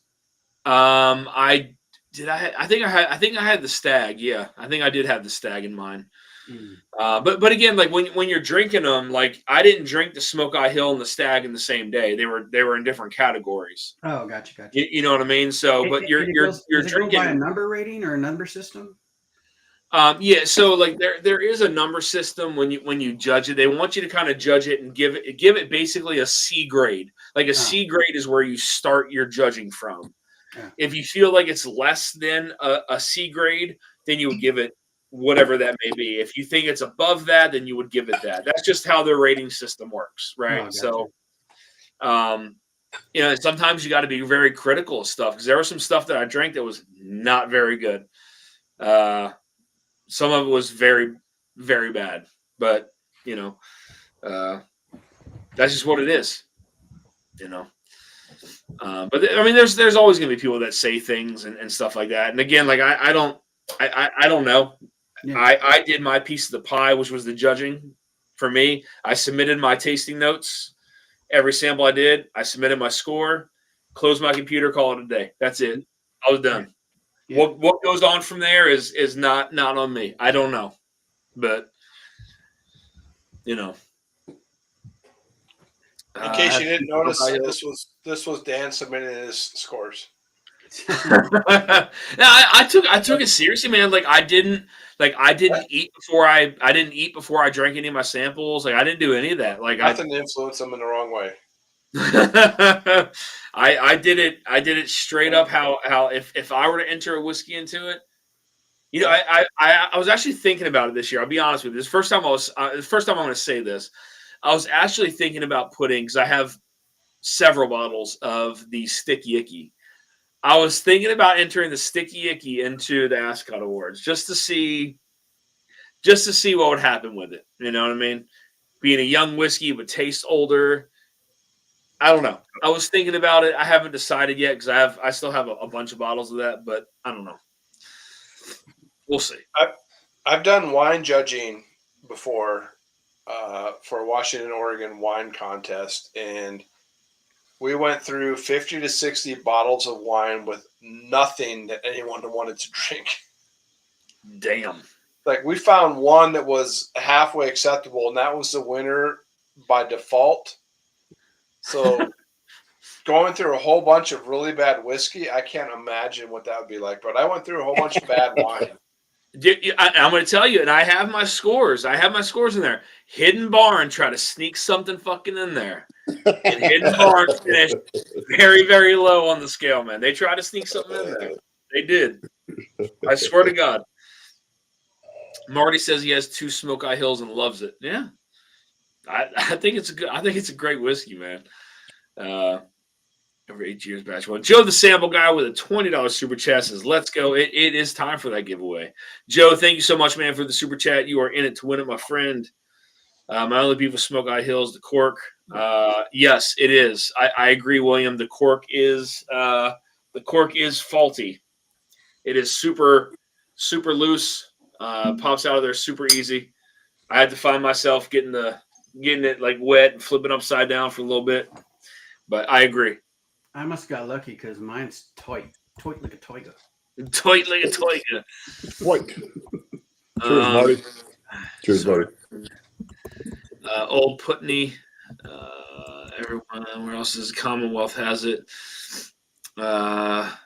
Thanks all to Ed for the first taste. That Whiskey Habit, if you have a line on the Old Putney 17, let me know because I would love to get hold of one of those. Oh yeah, those are great. Some of the Scotch, I know that name. I know that 17. That's phenomenal. You can't find them though. Yeah, they discontinued them. Yeah. Yeah. Do it probably much better than the number 4 NBC. What is that? What does that mean? Do it what? They'd be much better. I don't know what the hell it is. Explain that. Corks, gas strength. Yeah. I mean, there's a lot of people that like to smoke IO. I think it's great, man. I mean, it's a 4-grain blend that's fairly cheap at a high proof point. I mean, I thought it was a really good whiskey when I tried it. I mean, I tried it solo. That's how I scored it, man. It is what it is. All right. Anyway, let's get into this giveaway, guys. That is it for the super chats. Again, thank you all very much. You guys are in for a treat tonight, guys. There is 2 samples of Booker's Rye. There's a sample of the Corbin Cash Hazmat, sample of the Hover Hawk, and then 2 random number coins coming at you guys. Enter the Sticky. You think I should? You think I should enter the Sticky Iggy? Why not? I've been thinking about it. I got to enter a minimum of 2 bottles. If it goes to the finals, I have to enter another one. So that's 3 bottles. And I got to pay a fee to enter. Oh, Jesus. Yeah. So, I don't know. We'll see. Yeah. I don't know. I think it's I mean, that bottle's stupid good. So, you know, I don't have crazy amounts of like the rye or anything like that. Yeah. So I couldn't enter that. But the Sticky Icky I could. So I think other than pride, what's the benefits of winning? Huh? Other than pride, what's the benefits of I mean, I think it's just getting your stuff out there and getting your stuff noticed, right? I mean, the Smoke Eye Hill blew up after that. You know, but yeah, I mean, again, I mean, in order for it to land where it did, it had to have landed on other judges' top whiskeys other than mine, right? Like, it's not just going to land there just from my ratings. Like, other people had to have agreed with that or graded it high, judged it high. You know what I mean? So I don't know. Other than that, it just comes down to getting your product out there, getting it noticed, people picking it up, trying it, liking it, not liking it. You know, I mean, on my top 10, I said it was one of the most debated whiskeys of the year, right? I mean, it was talked about more than a lot of other whiskeys, and you know, some people like it. Has been a lot. I've heard a lot about it. Yeah. Backbone should help with the costs. Yeah, I don't think Nolan will be in for that. Bourbon Engineer, you snuck in at the last minute, man. $10 super chat from Bourbon Engineer. You are in it, buddy. Yeah, in it, win it. Let's go ahead and get into this giveaway, though. It is 11 o'clock on my end. I got Brian in, so he's good there. It's in private chat, Dan. It's in private chat. All right, let me try to find private chat here. I see private chat. Whoopsies. Where'd it go? There it goes. All right. Wheel of Names. And we also have a can you guys see that or no? No. Nope. Okay. Let's figure out how to share that. Bottom row, second from the right. I'm just trying to figure out how to share it from there. Do you want me to share it? Let me see. Share screen.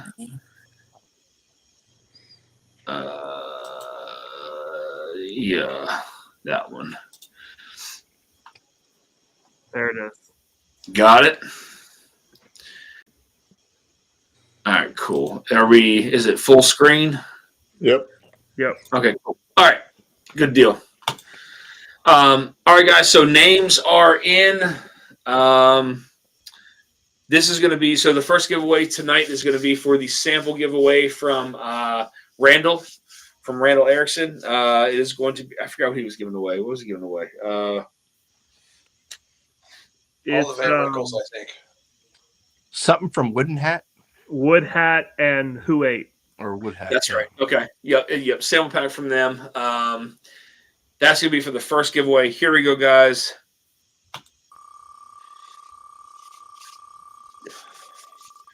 Winner is Whiskey No. Marty. Oh, Nice. Congrats, Marty. Hey, Ethan, are you typing those? I am. Yes, sir. Okay. All right. Cool. Thank you. Thank you. Congrats, Marty. Man. We are going to go to the next giveaway, guys. The next giveaway is going to be for a sample of the Corbin Cash Hazmat 8-year at 150 proof. Who gets it?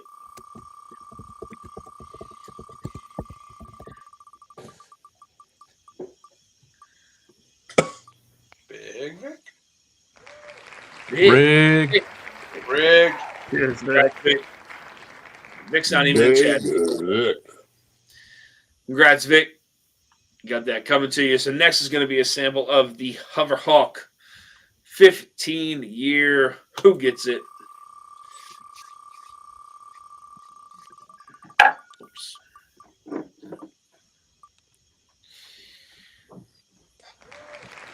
Bourbon Engineer. Cheers, Brian. Cheers, buddy. So you know what? Did I do the rye? You haven't done the rye yet, no. No, not the Bookers. I'm gonna do 2 samples of the K. Luke Rye Batch 4 as well. Gotcha. 2 samples of the K. Luke Rye Batch 4. Here we go.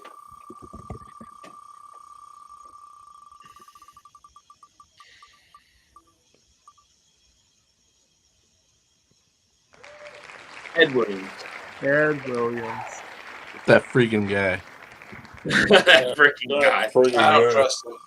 Next sample of the rye from K. Luke goes to Copper Wolf. Yep. Here's Copper Wolf. Congrats, Ryan. All right. Let's go into the 2 sets of random coins.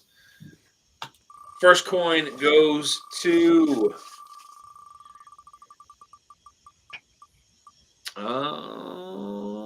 can't even read that. Randall Erickson gets the coin. Here's Randall. And the next coin goes to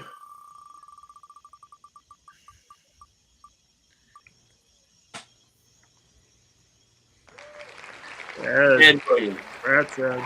You need to kick that guy out of here. Get the guy out of here. All right. So now let's get into the Booker's Rye samples. Here we go. To the Booker's Rye. Who gets the first one?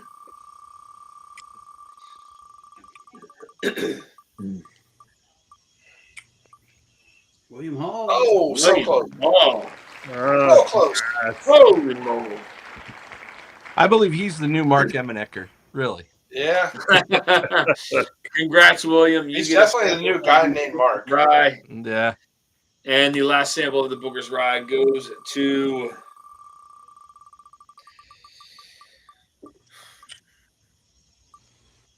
Oh.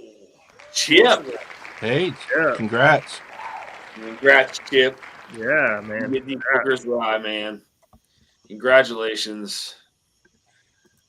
Fuck it. We'll do one more, guys. One more because I love you all. Here we go. One more Booker's Rye, and I promise that's it. Who's the rye go to? Ed. Ed, I already have one coming to you, buddy, so I'm going to remove you. Yep. I already have one coming to you. So let's spin that again.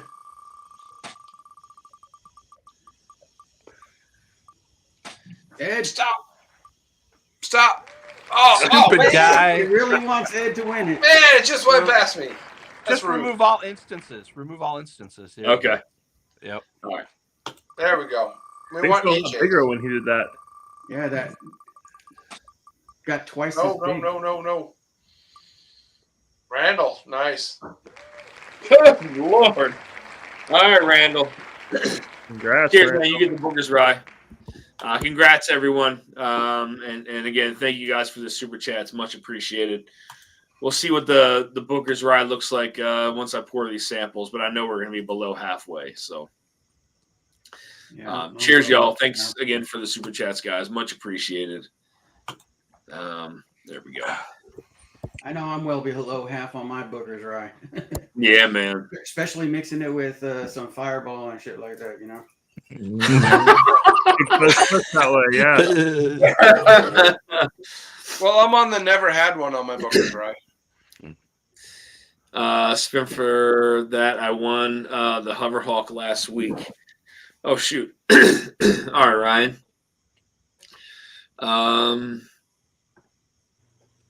All right, cool. Okay, let me spin again, guys, real quick for the Hoverhawk. I still got the thing up here. Let me share it real quick. Screen. 5 minutes later. Shut up, Ethan. That was. I'm getting better at it, all right? I'm getting better. Get better. All right, here we go, guys. For the sample of the Hoverhawk 15, here we go. Who gets it?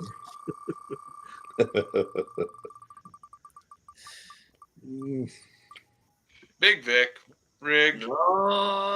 Randall. Oh, my God. Randall. There you go. I don't know if Randall got a sample of that or not. I can't even remember. I'm So gonna change my name to Randall. All right, let's do this. I'll send Randall a sample of the Hoverhawk. Let's do it one more time. This is it, guys. This is it.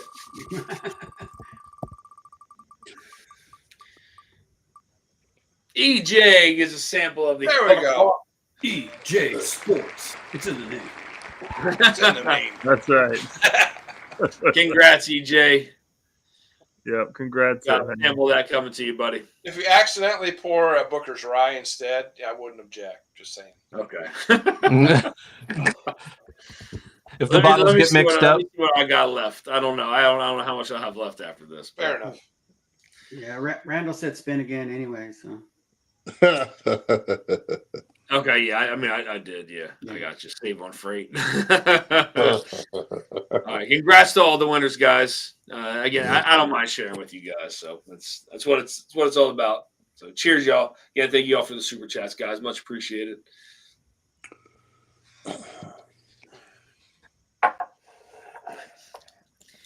What you sipping on, Ethan? Well, I've still got a little bit of that Private stock from Farms, but we keep talking about tequila, so I've got an Arete pick that's finished in Four Roses barrel for 14 months. Oh No. my god, It's good. Okay. It's got that. So you got like the citrusy freshness along with that floral Four Roses note. Oh man, be right back. it's from Elixir down in Spring Hill. Oh, nice. Okay. Yeah. There was someone from in there in the chat, right? Elixir Spirits. So that was the name. I don't know if that was Tarek or not. Oh, okay. Katie says yes. Okay. That's cool. Yes, yeah. Congrats to all the winners, guys. I love sharing with you all, but no issues. No issues, no problems there, guys. You've got the winners in your email, Dan. Thank you. I appreciate that, man. Yep. EJ, what you sipping on? Just actually finished off. I did the chicken cock one sample that you tried. So I just poured That bottle's good, man. That bottle. That one, unfortunately, they're out of. So I'd Okay. buy a couple more because that was delicious. Yeah, man. If they have that Bull Run, please buy one. I'll send you the funds for it. Like, Oh yeah, no problem. I'll get you one of those. that's crazy good. which Bull Run? So it's Let me try to zoom in on you here real quick. 16 years? it's 16 years and then another 3 in Pinot cast, so 19 years total aged. It's American whiskey. It's not a bourbon. Oh, got you. So 126.68 proof. So a total of 19 years aged. Yeah. Yeah. Z-Man, what you sipping on, brother? And it's $56 a bottle. Wow. That's For not, that's 19-year insane. whiskey. Oh shit! Okay, Z-Man. I Good see you, stuff, brother. buddy. Elijah Craig toasted. Any of you tried one of those barrel strength toasteds? I have not. No, I haven't either. Josh Fritz says, Ethan, what's that tequila? It's Arete. It's I'll type it because Spanish is not my native language. William Hall says, Dusty, thank you, sir. So generous. I got to crash back to work tomorrow. See, William, good to see you, buddy. You should get your samples tomorrow that I sent you, and then I'll get this one out as well. So, cheers, man. How much can you get more? Josh Fritz. So I think it's how much ? Can you get more? Can you get more? Yeah, okay. I'm responding to him in chat. Okay. So Joe, James, what are you sipping on right now? I'm now on the Wild Turkey 70th. Well, you know what? I'm gonna pour that with you. I got that right here. Is that my Glen in front of you? Boom. This one right here, it certainly is, sir. Oh, nice.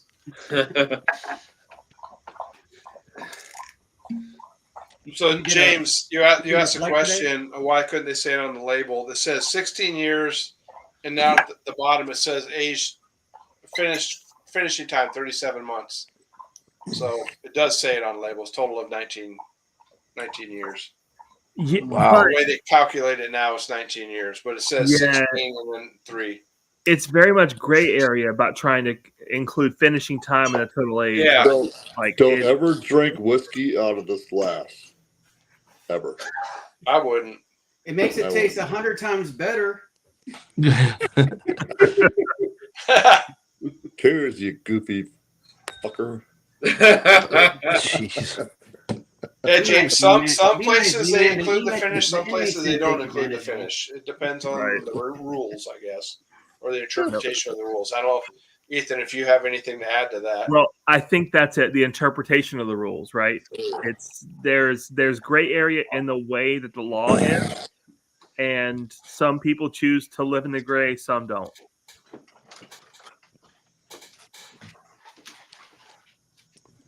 So, like total aging time prior to bottling is 19 years.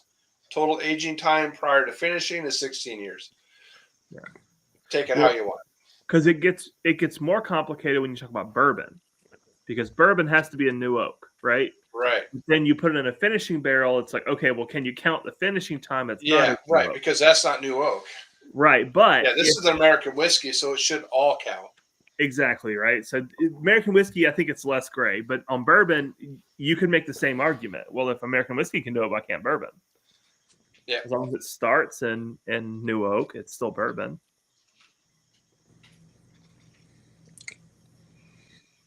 That's I a think Go ahead, Z-Man. that's a thinker. I never thought about that like that. Yeah, it's unfortunately yourself, there's Z-Man. so much gray area these days. Right. But what is cool is that American single malt is now a thing officially. Yes.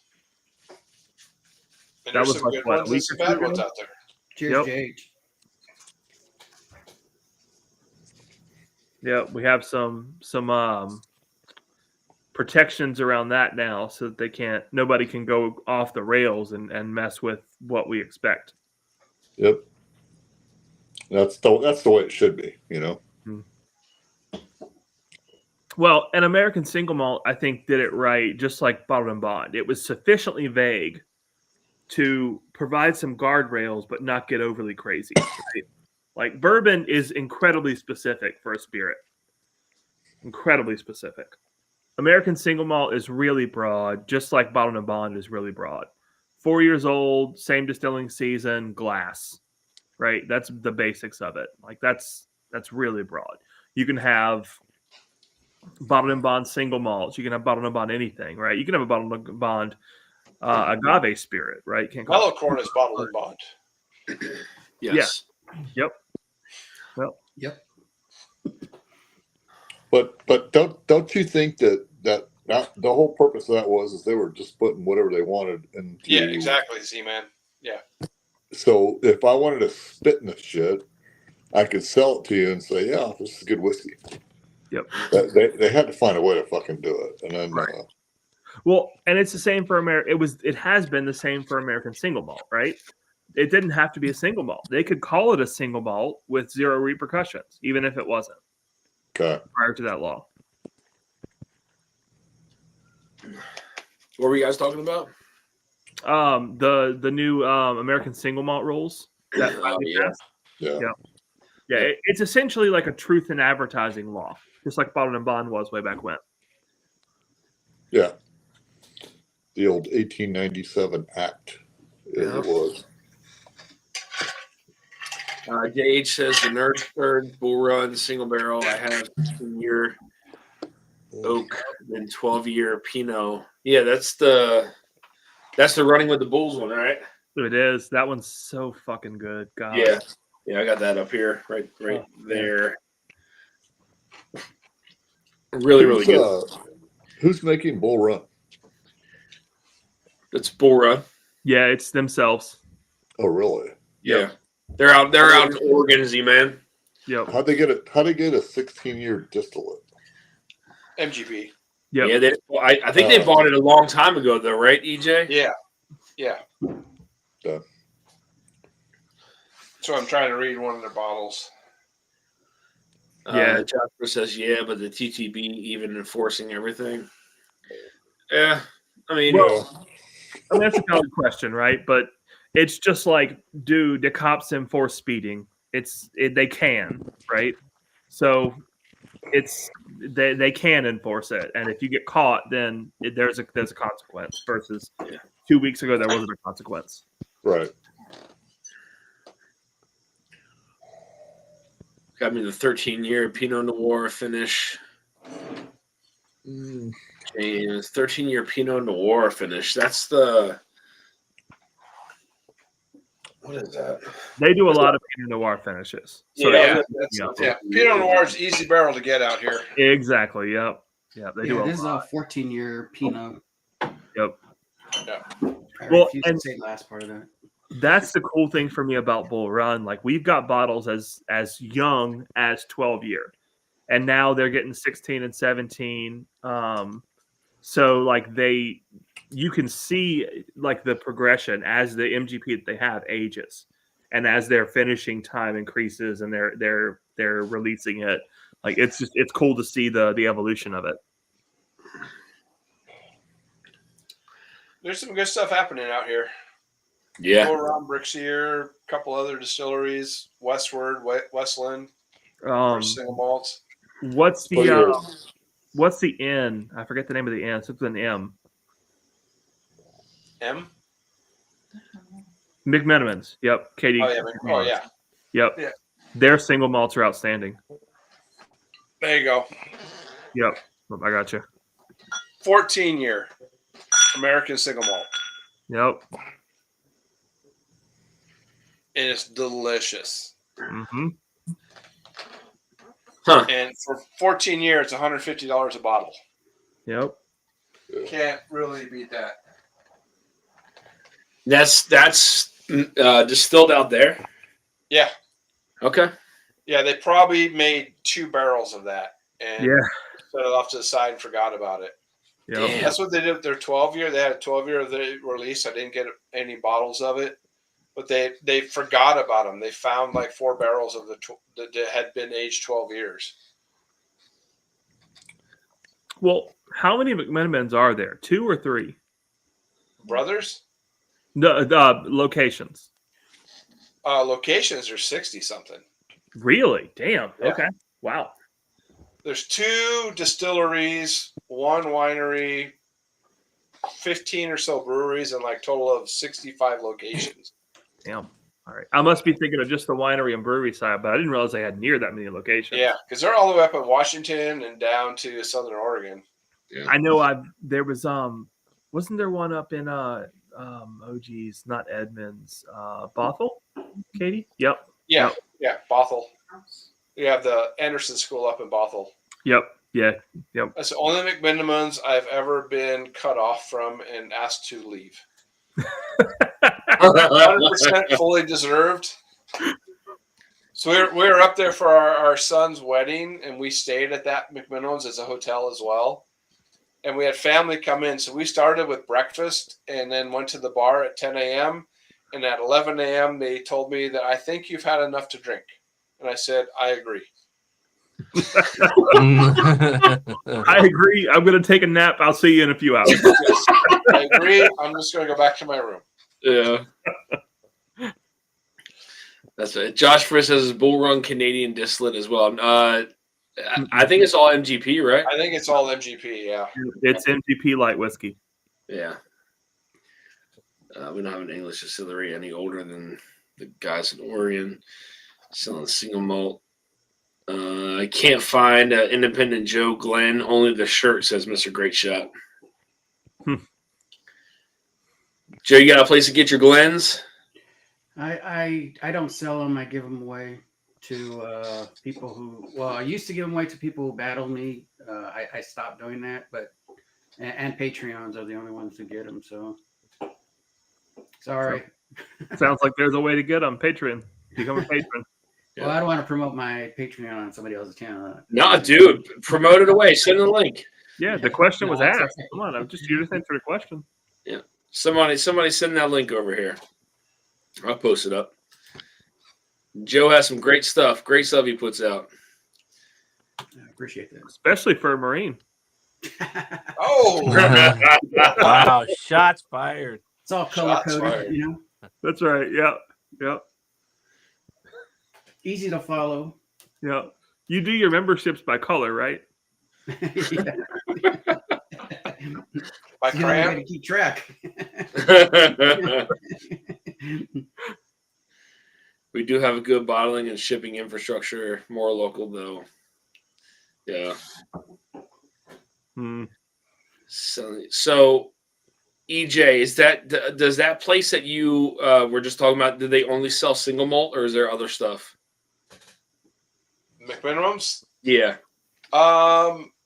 They don't. I don't think they do a bourbon, but they do ryes. They do rums. They do. It's two brothers who back in the late '80s started buying these places and turning them in. Like they'll buy an old school and turn it into a hotel and a restaurant and things like bars. Like they have an old elementary school that like the principal's office is a cigar lounge and whiskey bar, and they also distill.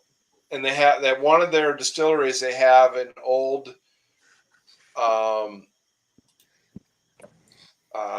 French, big old pot still that's where they make some of their whiskey and rum and whatever. And then they have a column still at one of their other locations. So it's just kind of random what they do. Whatever. Yeah.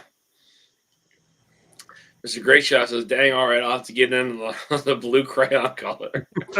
Mhm. Oh, goodness. I have to give Joe what did he say? I have to give Joe shit because I made the wrong choice and went green.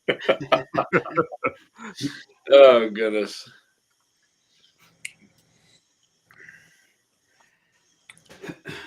Joe, what years were you in again? I know it was a long time. 1997 to 2018. Yeah. Sure. Wow. Yeah. Wow. Wow. Yeah, that's a long time.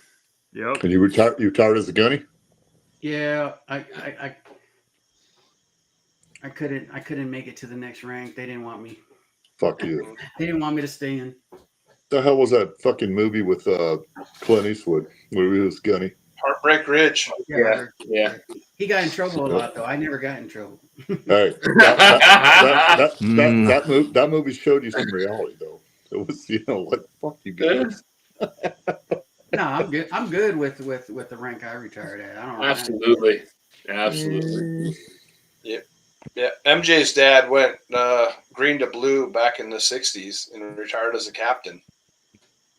So he was in reserves for a long time. My dad was 10 years Army, and my mom got sick, and then he did 10 years Air Force, and retired out of there as a tech sergeant. And he liked it.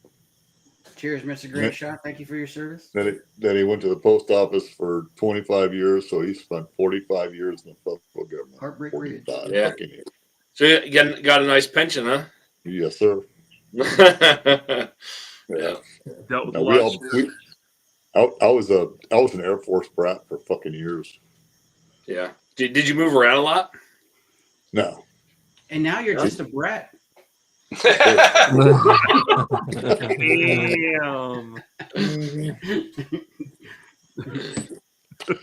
Hey, I'll agree to all I'll agree to all that. that. Just saying.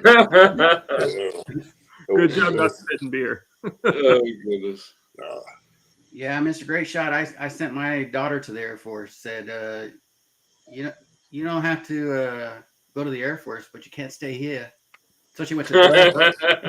Yep. I didn't say that. That wasn't even that long ago, right? Yeah, she just finished her first enlistment. Now she's into her. She got an extension for a year, and then she's going to re-enlist, I guess. For I'm trying to remember. I know this was a while back. So the last time you had her on the stream was before she went in, right? No, it was. No, she was in. We did a birthday stream together or something like that. Okay, that's what it was. Okay, gotcha. Okay, that's what I'm thinking of. Okay, I didn't know if I couldn't remember if she had already been in or what that was. Gotcha. Yeah, last January was her birthday, Okay. so we kind of celebrated together or something like that. Tommy D says Air Force, the best force. That's because he's retired Air Force. I will tell you that's they've done some amazing things for support. So Well, they're more family oriented. That's why people like to get that way, and that's why Yeah. I liked about it, because I went to college, and while I was in college, I still had fucking basic exchange commissary privileges. So yeah. Oh yeah, yeah. Cheers, Eminecker. I Any just don't thoughts on agree. paying 90 for a Four Roses bottle OESO, OESK, OBSF? Is that the 100 proofers? James, I'm guessing maybe.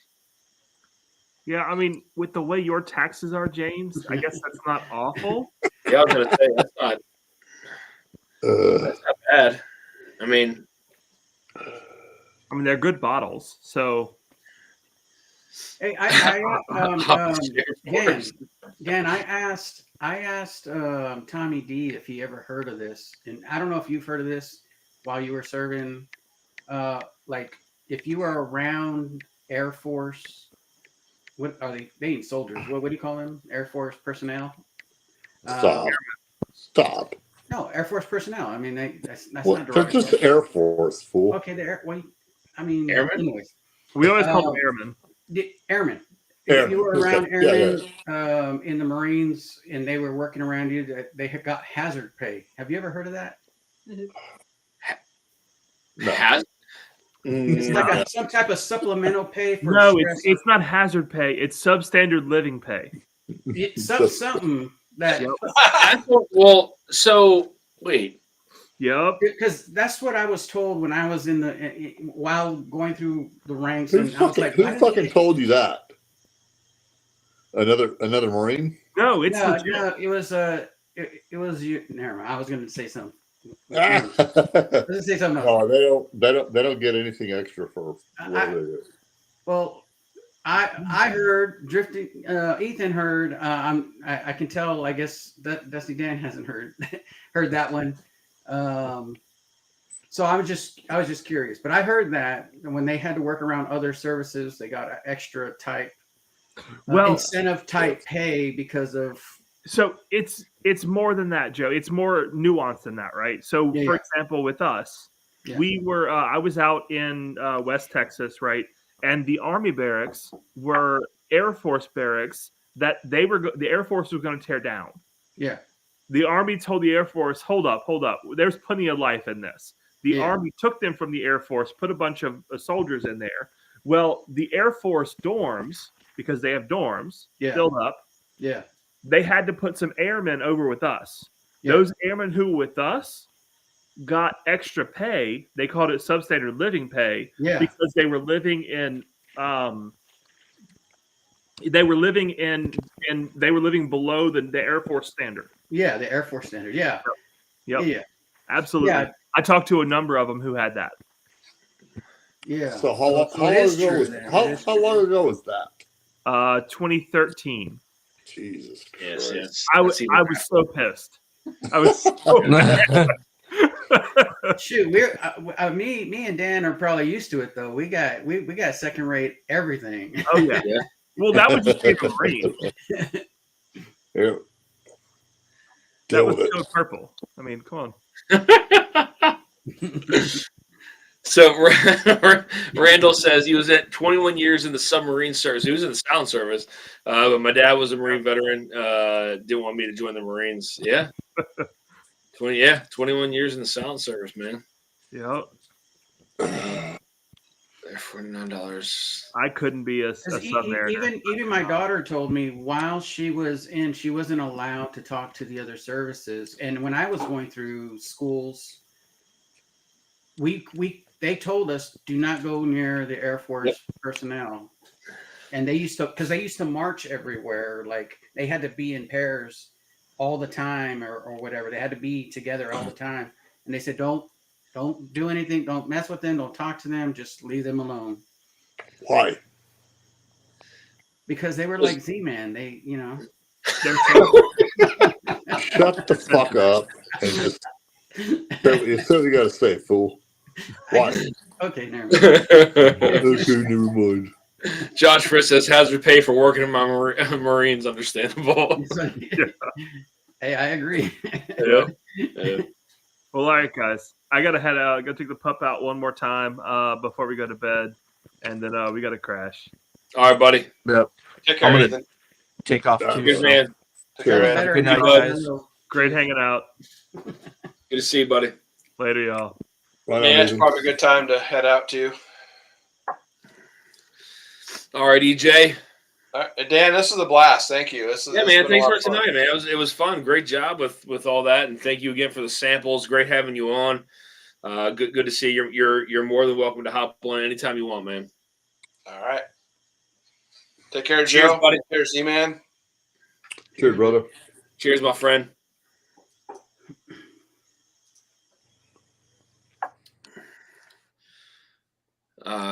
Ethan, I learned a lot, says James.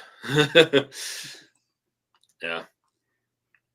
Yeah, it was. I love the double dogs. Stand on the wall.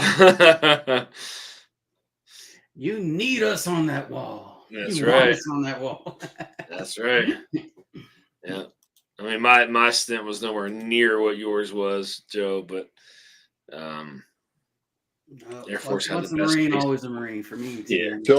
Chill out, Mark. I'm always down with the jokes, brother. See, man, not down with the jokes. Yeah, he is. I've heard it multiple times. I've heard him on here cracking all kinds of shit before. Air Force has the best bases, but the worst advancement rate. Yeah, I heard they do. I heard. I don't know if, myself, but they did promote Best Tommy bases, D. I would probably say, yeah. They did promote Tommy D, and that's got to say something. They'll promote certain people, I guess. Oh god. Best bases, I would say. I could probably agree with you on that. Advancement rate, though, I don't know. I don't know about that. Yeah, that's so. Why is my thing not working here? There we go. Of course, the Air Force got all the good food too. They got everything. They got the good barracks. They got the good food. I told you they're family oriented, so they Yeah. do fucking everything is just family good. oriented. What does that mean? Yes, sir. Joe, would it That be means they interesting, want like, to fucking hug you and not fucking punch the shit out to of you. think where your career would have took you had you gone a different route, Yeah. right? Like, Take I've always your thought gun about and that. move Like, on. where your career would have went had you taken a different route, like a different, It's weird to think about sometimes, I don't know. Yeah. I actually I think it was like at 6 years I applied for the Highway Patrol because somebody said join the Highway Patrol and you'll get in pretty quick. They weren't lying because I think it was like 6.5 years, and I went and took the physical. I don't know what Z-Man's laughing about. He just giggling like a little schoolgirl. But so I went. I took the written test. I'll tell you in a minute when you're done. Go. I took the written test, and then they schedule you in increments to different things, the physicals, and then last is the panel where you talk to some people and they ask you questions and stuff.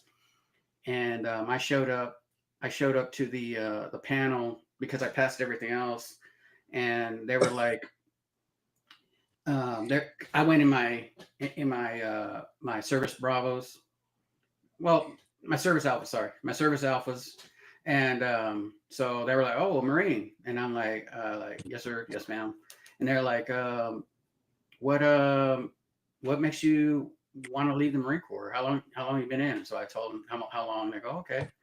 And why do you want to change? I said, well, I want to serve my community in a different way, blah, blah, blah. They're like, okay, thank you. And I'm like, This is it. I can answer more questions if you want. I mean, did I do something wrong? I didn't say it like that, but I was just like, I can answer more questions. And they're like, no, we know you can. I'm like, so I just leave. I mean, they're like, yeah, you're good. Don't worry about it. So I was like, oh man. So I left. I thought I said something wrong, but then I got the acceptance letter. On the letter, by the time I got through all those different areas, I had like 8 months left, and they said it could take from a year to a year and a half to get accepted to the High Patrol Academy. And I was like, I had 2 kids. I was married, had 2 kids, and I'm like a year and a half with not knowing whether or not everything would go smoothly. And because I still had lie detector and all this, some other stuff I still had to do. I just got accepted to get to the next thing. Yeah. They said it could take a year and a half before you even get there and you start getting paid. And I was like, man, I can't just hope that I get, and I was a staff sergeant, just promoted to staff sergeant at the time. And I was like, nah, I can't do it. So I was like, So my mom was asking me, others were asking me like, oh, did the letter come in? I was like, yeah, I hasn't came in yet. I just told them it never came in because I didn't want to tell them that I didn't want to take that chance, not, because I was already at a staff sergeant level. And I was just like, I mean, in my head, I was just like, well, I could only move up from here, and it was less than 8 years, like 7 years in, and I was already staff sergeant. So I was just like, no, it's just like, I better just hang on to it. And just keep moving. Keep where you at. Yeah. Yep. And Josh Fritz says at that point, NSA, CIA, or DIA. So how'd you make Gunny?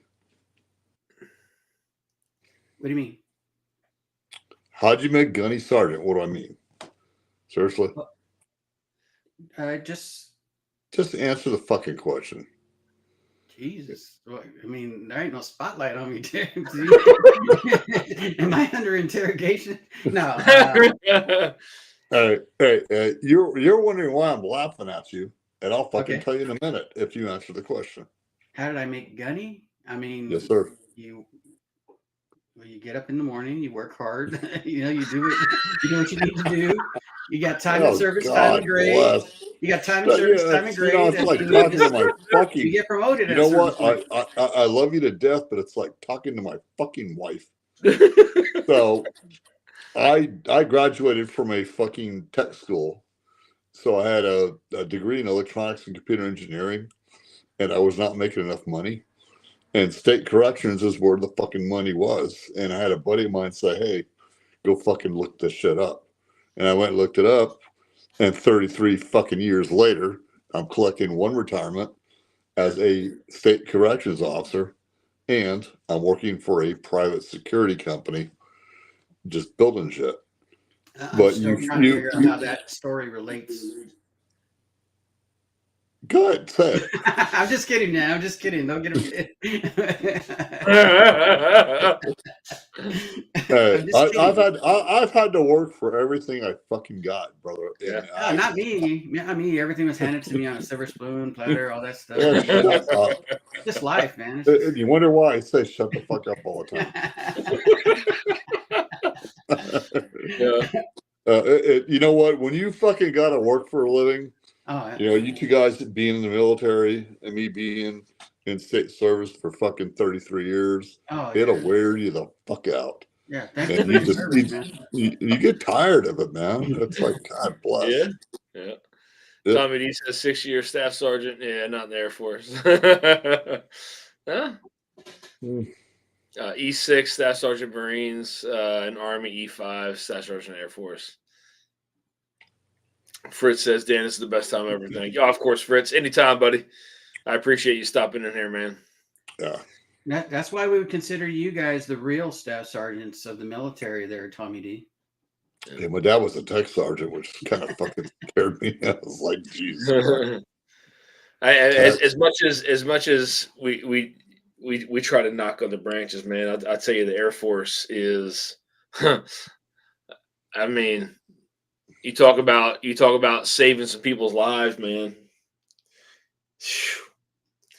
There's nothing like it, buddy. Nothing like it. My dad was a World War II vet. Him and my mom were in a movie theater, and they fucking walked out of the theater, and it was when Pearl Harbor got bombed. And the paper, they threw the paper on the fucking ground, and my dad told me, he goes, I saw that paper, Pearl Harbor got bombed, and I knew it was going to war. So that's crazy. Yeah. You never know, man. You never fucking know. I'll tell you what, though, man. Well, I mean, the army has some amazing fucking pilots. Number one, I'll say that. But the Air Force definitely has some fucking stellar fucking pilots, man, that have been there through some fucking shit. Through some shit.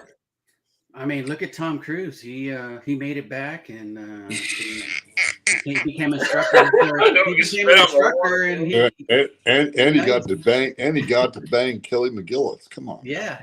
I'm serious, though, man. Like, I mean, times having to call in fucking Cass and fucking shit. Like,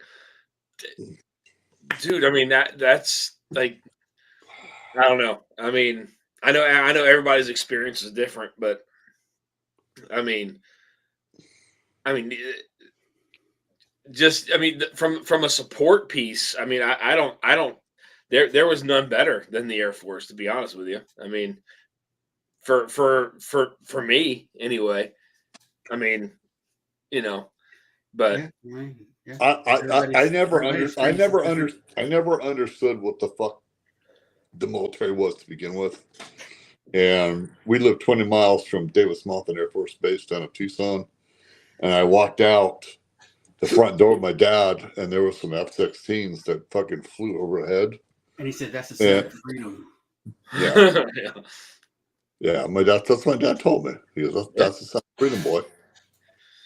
Josh Fritz, there's nothing better than branches talking shit to each other in America. Yeah.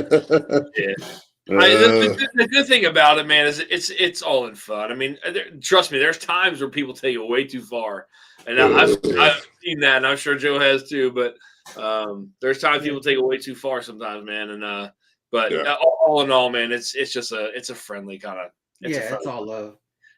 Poking shit. Like, honestly, to be very honest with you, man, like as far as true tier 1 caliber, I mean, the Army has the best there is to offer. I mean, honestly, like, when you get into you're going too far. Yeah. when you get into the Delta boys, the D boys, like that's real deal stuff, man. Like, I mean, those are the guys that are recruiting. They're recruiting from everywhere, right? And I don't care if Tommy D was in the Air National Guard. I think he did the greatest job he could do at the time when he was in the Air National Guard. That's right. He says E6 for sergeant. That means they technically know their stuff. They technically know their stuff. I'm probably texting some girl. There's Randall. Cheers, Randall. I know one time Randall was like, "Man, I'm sitting here laughing on my phone. My wife's probably thinking I'm talking to some girlfriend or something." Cheers, Randall. Have a good night, buddy. Thanks to your family, EJ. I wasn't in. My son, father-in-law, great uncles, grandparents, all the way back to the Civil War. Yeah, that's old school. That's a different. Dude, I've always said that is a different breed of human. That is a very different breed of human. Copy that. Did you see that show? I think it's still going. The celebrities are doing like military type. The special ops challenges. Yeah. What do you think of that? Like, some of them act kind of weird, right? They do act kind of weird. I mean, that's not really so from my perspective, which again is very different from others, but that's not really what some of that entails, to be honest with you. It's very light. It's very what word am I looking for? TV friendly. Yeah, we'll say TV friendly. We'll say PG-13. Very PG-13. And again, I'm not. I would never toot my own horn. That's not who I am. But there's stuff. There's people. There's people above and beyond my capabilities. I'm very confident with mine, and there's people that are above and beyond me by far. And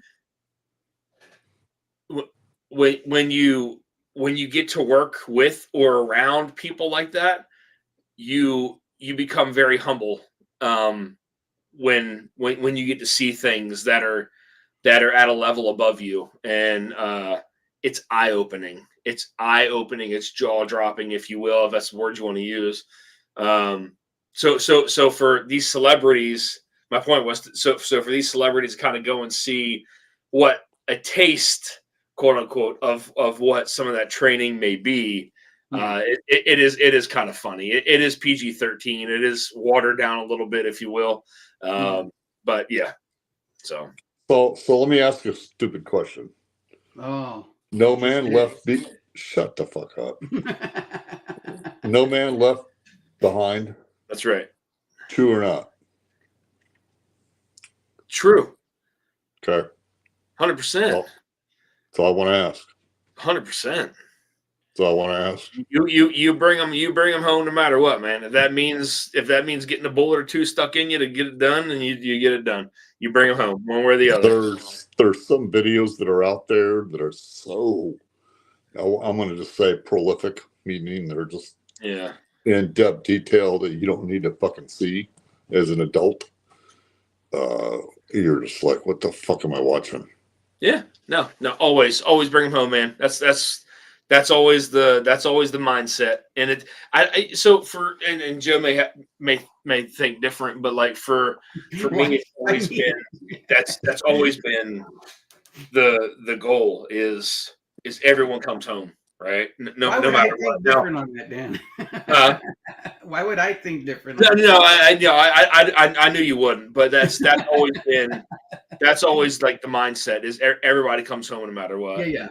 If that means getting some hot lead stuck in you, then that's what it is. But everybody comes home, man. And it's weird to think about because during the Vietnam War, it became almost impossible to do that. And I think that messed up a lot of people. They had so many prisoners of war back then, and torture methods were obviously disgusting, but I don't even want to get into that. But not being able to bring those people home because they were captured, and there's still tons of POWs from that time period. Like not being able to bring those people home, I think was a big thing for people. And because that's always been the mission and the mindset is everybody comes home no matter what, right? And that wasn't always the case in every war, right? In every war, that's always happened. There's always something, someone that's kind of left behind. So, but that is always the mission and the mindset is to always bring people home. Josh Fritz says, "Were y'all USMC 0311? I was 0321, reconnaissance man." Band of Brothers is an awesome show, but the Pacific took it to a different level as far as reality. Must watch. The old school Band of Brothers. Yeah, the one on HBO is what he's talking about. That's the old school show, right? Yes, sir. What did you think of Generation Kill? I mean, you just said it. You just said it, man. You just said it. You didn't even know what I'm talking about, Z-Man. What do you mean just said Nah. it? You have no clue what I just meant right now. Shut the fuck up. I'm talking to Anyways, Dan. let me ask another Marine. What is that show, Generation Kill? I have split thoughts on it, and I would feel that I feel that there was definitely some accuracy to it. Yeah. However, there's always kind of that Hollywood side of things, right? Yeah. And that you're always going to get in a lot of military movies. You're always going to get the Hollywood side of things, but that's a pretty there was a lot of accurate stuff in that. I was very surprised by that. Yeah. And what about that movie with Jake Gyllenhaal and I forgot what it's called though. Jake Gyllenhaal. Not Jarhead, right? Yeah, Jarhead. Yeah. Jarhead. Because they had some reconnaissance in there. They did. I didn't like it as much as. So again, I mean, the problem I have with movies like that is it becomes more Hollywood than it does. It becomes more Hollywood than it does like factual, and I get it. Like that's why I didn't take it like correct. like as far as accuracy in the situational, like you ain't gonna be out there shooting rounds up in the air for and celebrating that you're going home. There's no such thing as that going on. No. But the minds and kind of the mentality, the angst, there are some surreal pieces to it, but again, it's that Hollywood twist, man. I say it all the time. Like it's just there's something about those movies where it has to have a Hollywood twist, and it just ruins it sometimes. And well, for me, it was that scene when they're shooting up in the air, like getting ready to go home. Now I'm just like, come on, man, you guys didn't have to put that shit in there. That ain't gonna happen. It's just those pieces of what word am I looking for? Like a Hollywood thrill or Hollywood I don't know what word I'm looking for, but making it look more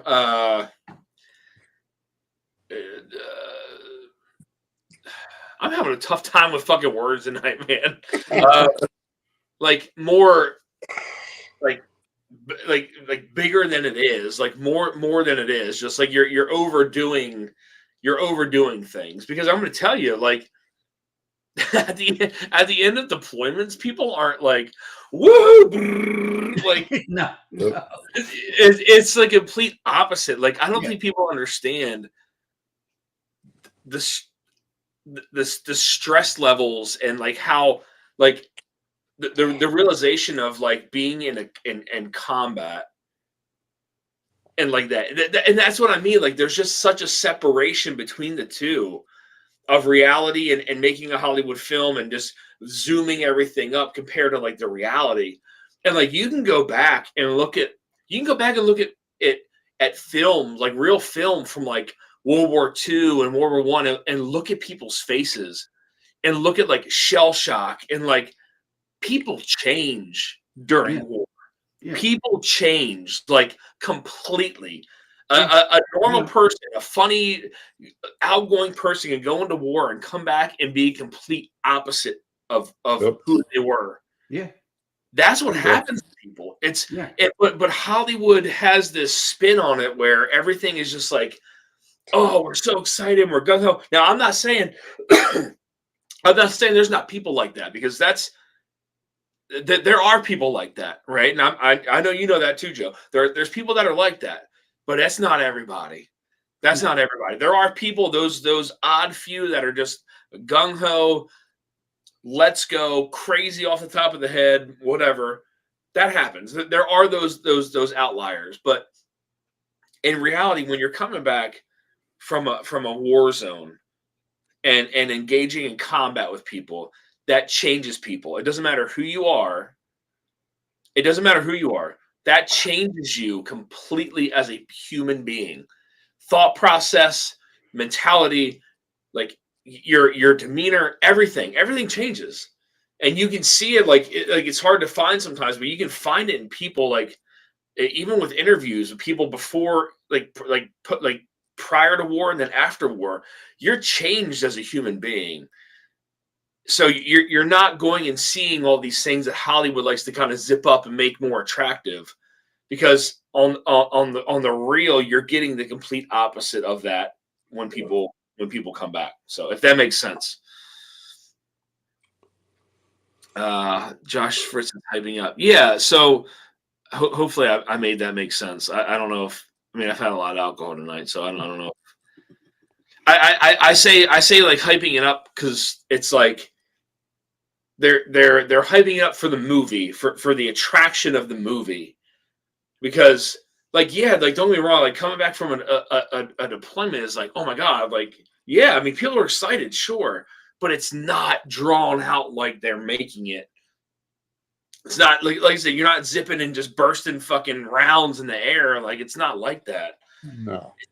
Switching over and you have another platoon coming in and taking over where you were at 5 or whatever. Like of course there's excitement, but it's not like that. Like you're just coming off of going out every day and doing XYZ and all this kind of stuff, and it's not like that. You're tired, you're worn out, you're sleep deprived, you haven't had amazing food in a long time. Like there's a lot of things that are wrong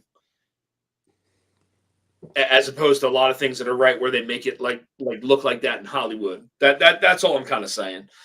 If that makes sense. Totally agree with you, Dan. Yeah, Tommy. That's just my point of view. I mean, there's other people that have had it different. Don't get me wrong. I'm just saying, like when you go to war and you're in a combat zone, I don't give a fuck who you are, man. Like when you get engaged with an enemy, like that's real shit. Like that's real shit. Like those aren't paintballs flying at you, buddy. Like that's super real shit, man. And like it changes you as a human being, especially when it's consistent. When those things are happening consistently over a period of time, and then you get that chance to go home, you're still changed. Like you're still changed.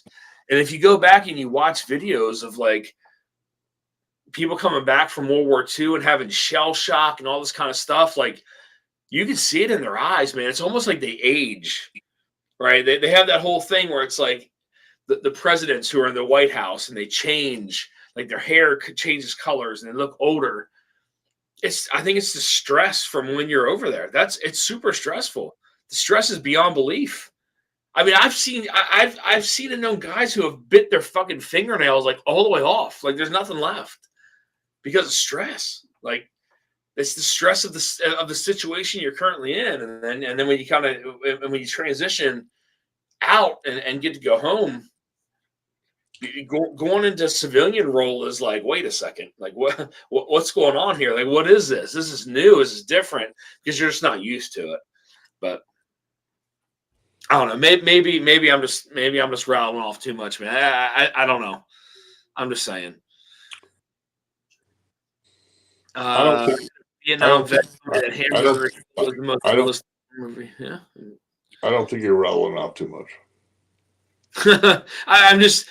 It's just a perspective, man. Like, I mean, people don't get the fight unless they're in the fight. Dude, it's the real fucking thing, man. Like, and until they're in it, they want to, for whatever fucking reason there is, they want to know about the fight. There's a lot of people who won't even talk about things like I'm sitting here talking about. Like, well, I can't talk about the shit I've seen because I'm not allowed to. Yeah. So I sit in my chair and fucking be quiet. And being quiet is a fucking bitch. You just fucking want to say something. They're to make money, not necessarily tell the truth. Yeah. And Tommy, so what you're finding more and more with some of these movies or series that come out, they're trying to get personnel who have been in situations like that involved in the movie, right? So like in Lone Survivor, for instance, they got Marcus Luttrell. Not only is he an extra in the movie, but they're trying to get like his side of things and trying to get his story as to what happened, right? Right, wrong, or indifferent, true or false, that's beside the point. But like, but more and more, they're trying to find people who have been in these situations, right? Like making the Black Hawk Down movie. They got people. God, you had to throw that fucking out there to make these movies, to kind of draw them out to how they truly played out. And sometimes they work out well, and sometimes they don't, man. Like Hollywood has that Black Hawk Down. If you want to see something that's fucking true to the core, that's a fucking movie to watch because it's just it'll blow. If you were to, if you watch a Sean Ryan show, well, he had the pilot, or not the pilot, but one of the. No, he had one of the Delta boys that was. That motherfucker's interviewing him, and his legs were blown off, and you didn't see it till the end of the video, and you're like, "What the fuck am I watching?" Yeah. I mean, that's and again, like Sean Ryan's interviewed people. He interviewed Tom. What is his name? Tom Shanley or Yeah, Tom Hanley or something like that. yeah, Hanley. yeah, Can't remember his last name, but he was. Those are his guys on the ground. That Ranger regiment that was there. That was his guys. You know, and like he was there for the whole thing. His troop was lost. Like 2/3 of his troop was lost, and Sean Ryan interviewed him about it. And like that's the reality, man. Like that's the kind of that's the stuff. The RPG went through the fucking helicopter. He cut his fucking leg off, and he was still in there fucking fighting the battle. But see, that's a movie that was very accurate as to what happened, right? Because they got people who were truly there to help influence the movie. Yes, there's a Hollywood take on it, but it's not like some of these movies that are completely drawn out by Hollywood, where it's all false and this is how people act, this is how people feel. It's not the truth, man. It's not the truth. Yep. You know, it is the shittiest situation you can ever find yourself in is in a firefight. Truly. And it's not like how it's drawn out in movies where you're standing up and you're popping around. And you're landing a helo in downtown Somalia. Yeah. And them motherfuckers don't give a shit about nothing but to just fucking kill you. There's more. You're covering more than you're doing anything because you just don't know where incoming fire is coming from, right? Like that's just what it is. I mean, and you hear rounds crack off by you, and it's just like I'm not standing up. I'm not going to stand up and take one, especially when they're cracking. You know that sound cracks by you. You know, so things are definitely drawn out, but you know. Yeah, that was that was a off the chain fucking movie. Off the chain. Yeah, for sure, man. People need to hear this. People need to get it out. I agree, Tommy D. For sure, it makes sense. Real life, yeah, it's very different, man. It's just what it is. It's not anything like you're gonna see in the movies, man. My chief and life mentor, Max U.S. Army McAfee. Yeah.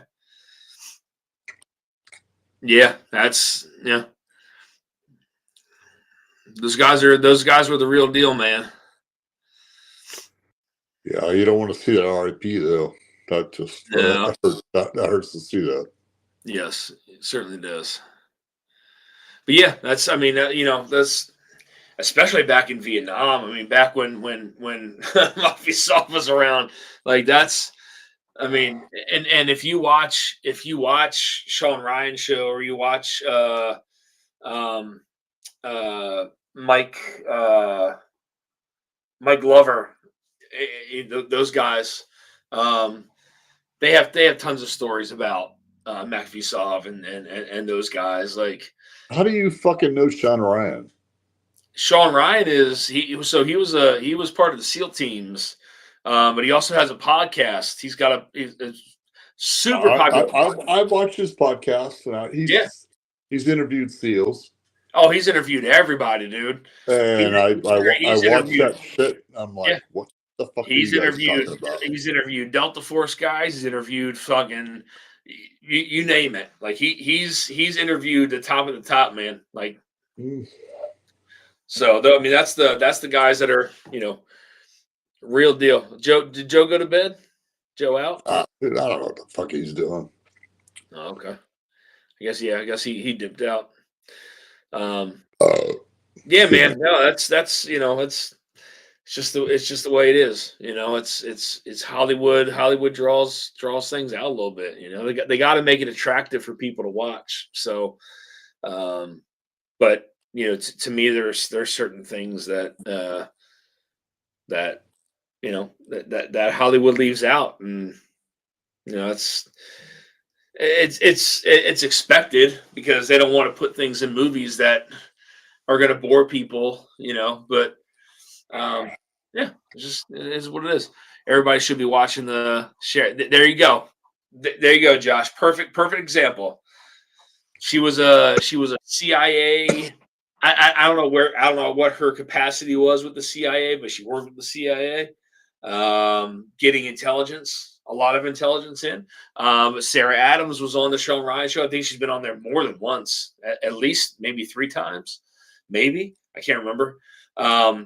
Great podcast to watch, guys. If you want to watch some stuff that is like the real deal, real talk from real people in these roles, Sean Ryan has some of the best on there. He's one of the biggest podcasts out there. And like Josh said, Sarah Adams' interview, she exposes a lot of shit. She has the intel. And she'll tell you she has the intel, and she'll tell you what's going to happen and the things that are going to start to happen. She has it. So yes, thanks Josh for that. CIA, yep. She was a CIA targeter. So targeting high level targets and HVTs, whatever you want to call them. That's who she was after, and he has some great people on those podcasts, but definitely watch the stuff from Sarah because that's more modern and things that could happen sooner than later. So and he gets into like the SEAL team guys. They can't dispose everything, obviously. Yeah, but they get into farther shit that you never, what is it, Hell Week? Yeah, and they start talking about that shit, and you're like, yeah, oh my God. Yep. Yeah, SEAL's got Hell Week, and that's super rugged. And then but you got to remember, on the Army side of things, Delta Force, they recruit from SEAL teams, so they're one of the only branches who can recruit outside of their own, so they can recruit. They could recruit a mechanic from the Air Force that is just top notch, right? But it's sad because I think of Chuck Norris shit because they had Delta Force. So look, man. So how Delta Force recruits is the right person for the right job. If you're a mechanic and you're amazing at it, and you can shoot and you're proficient and you're smart and you know how to lead people, you're the right person for the job, man. So they recruit in every branch of the military. Delta Force recruits in. Whenever you're in a situation, right? They could be in a situation where they need a mechanic, and guess what? You recruited one. Your vehicle breaks down. Guess who's going to fix it? One of those guys that knows how to do it. Like they recruit the right person for the right job. That's how they recruit out of every branch.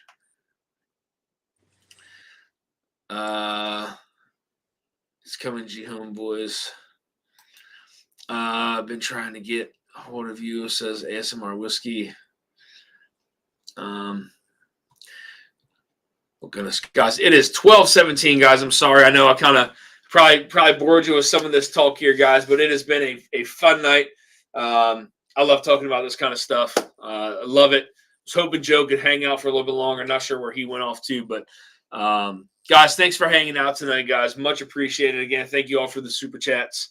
I'll be getting these samples out to you guys here soon. And again, thank you all for hanging out with me tonight. I know we got 20 in the chat still, guys. I love y'all. Cheers, man. And I'll see you guys next time.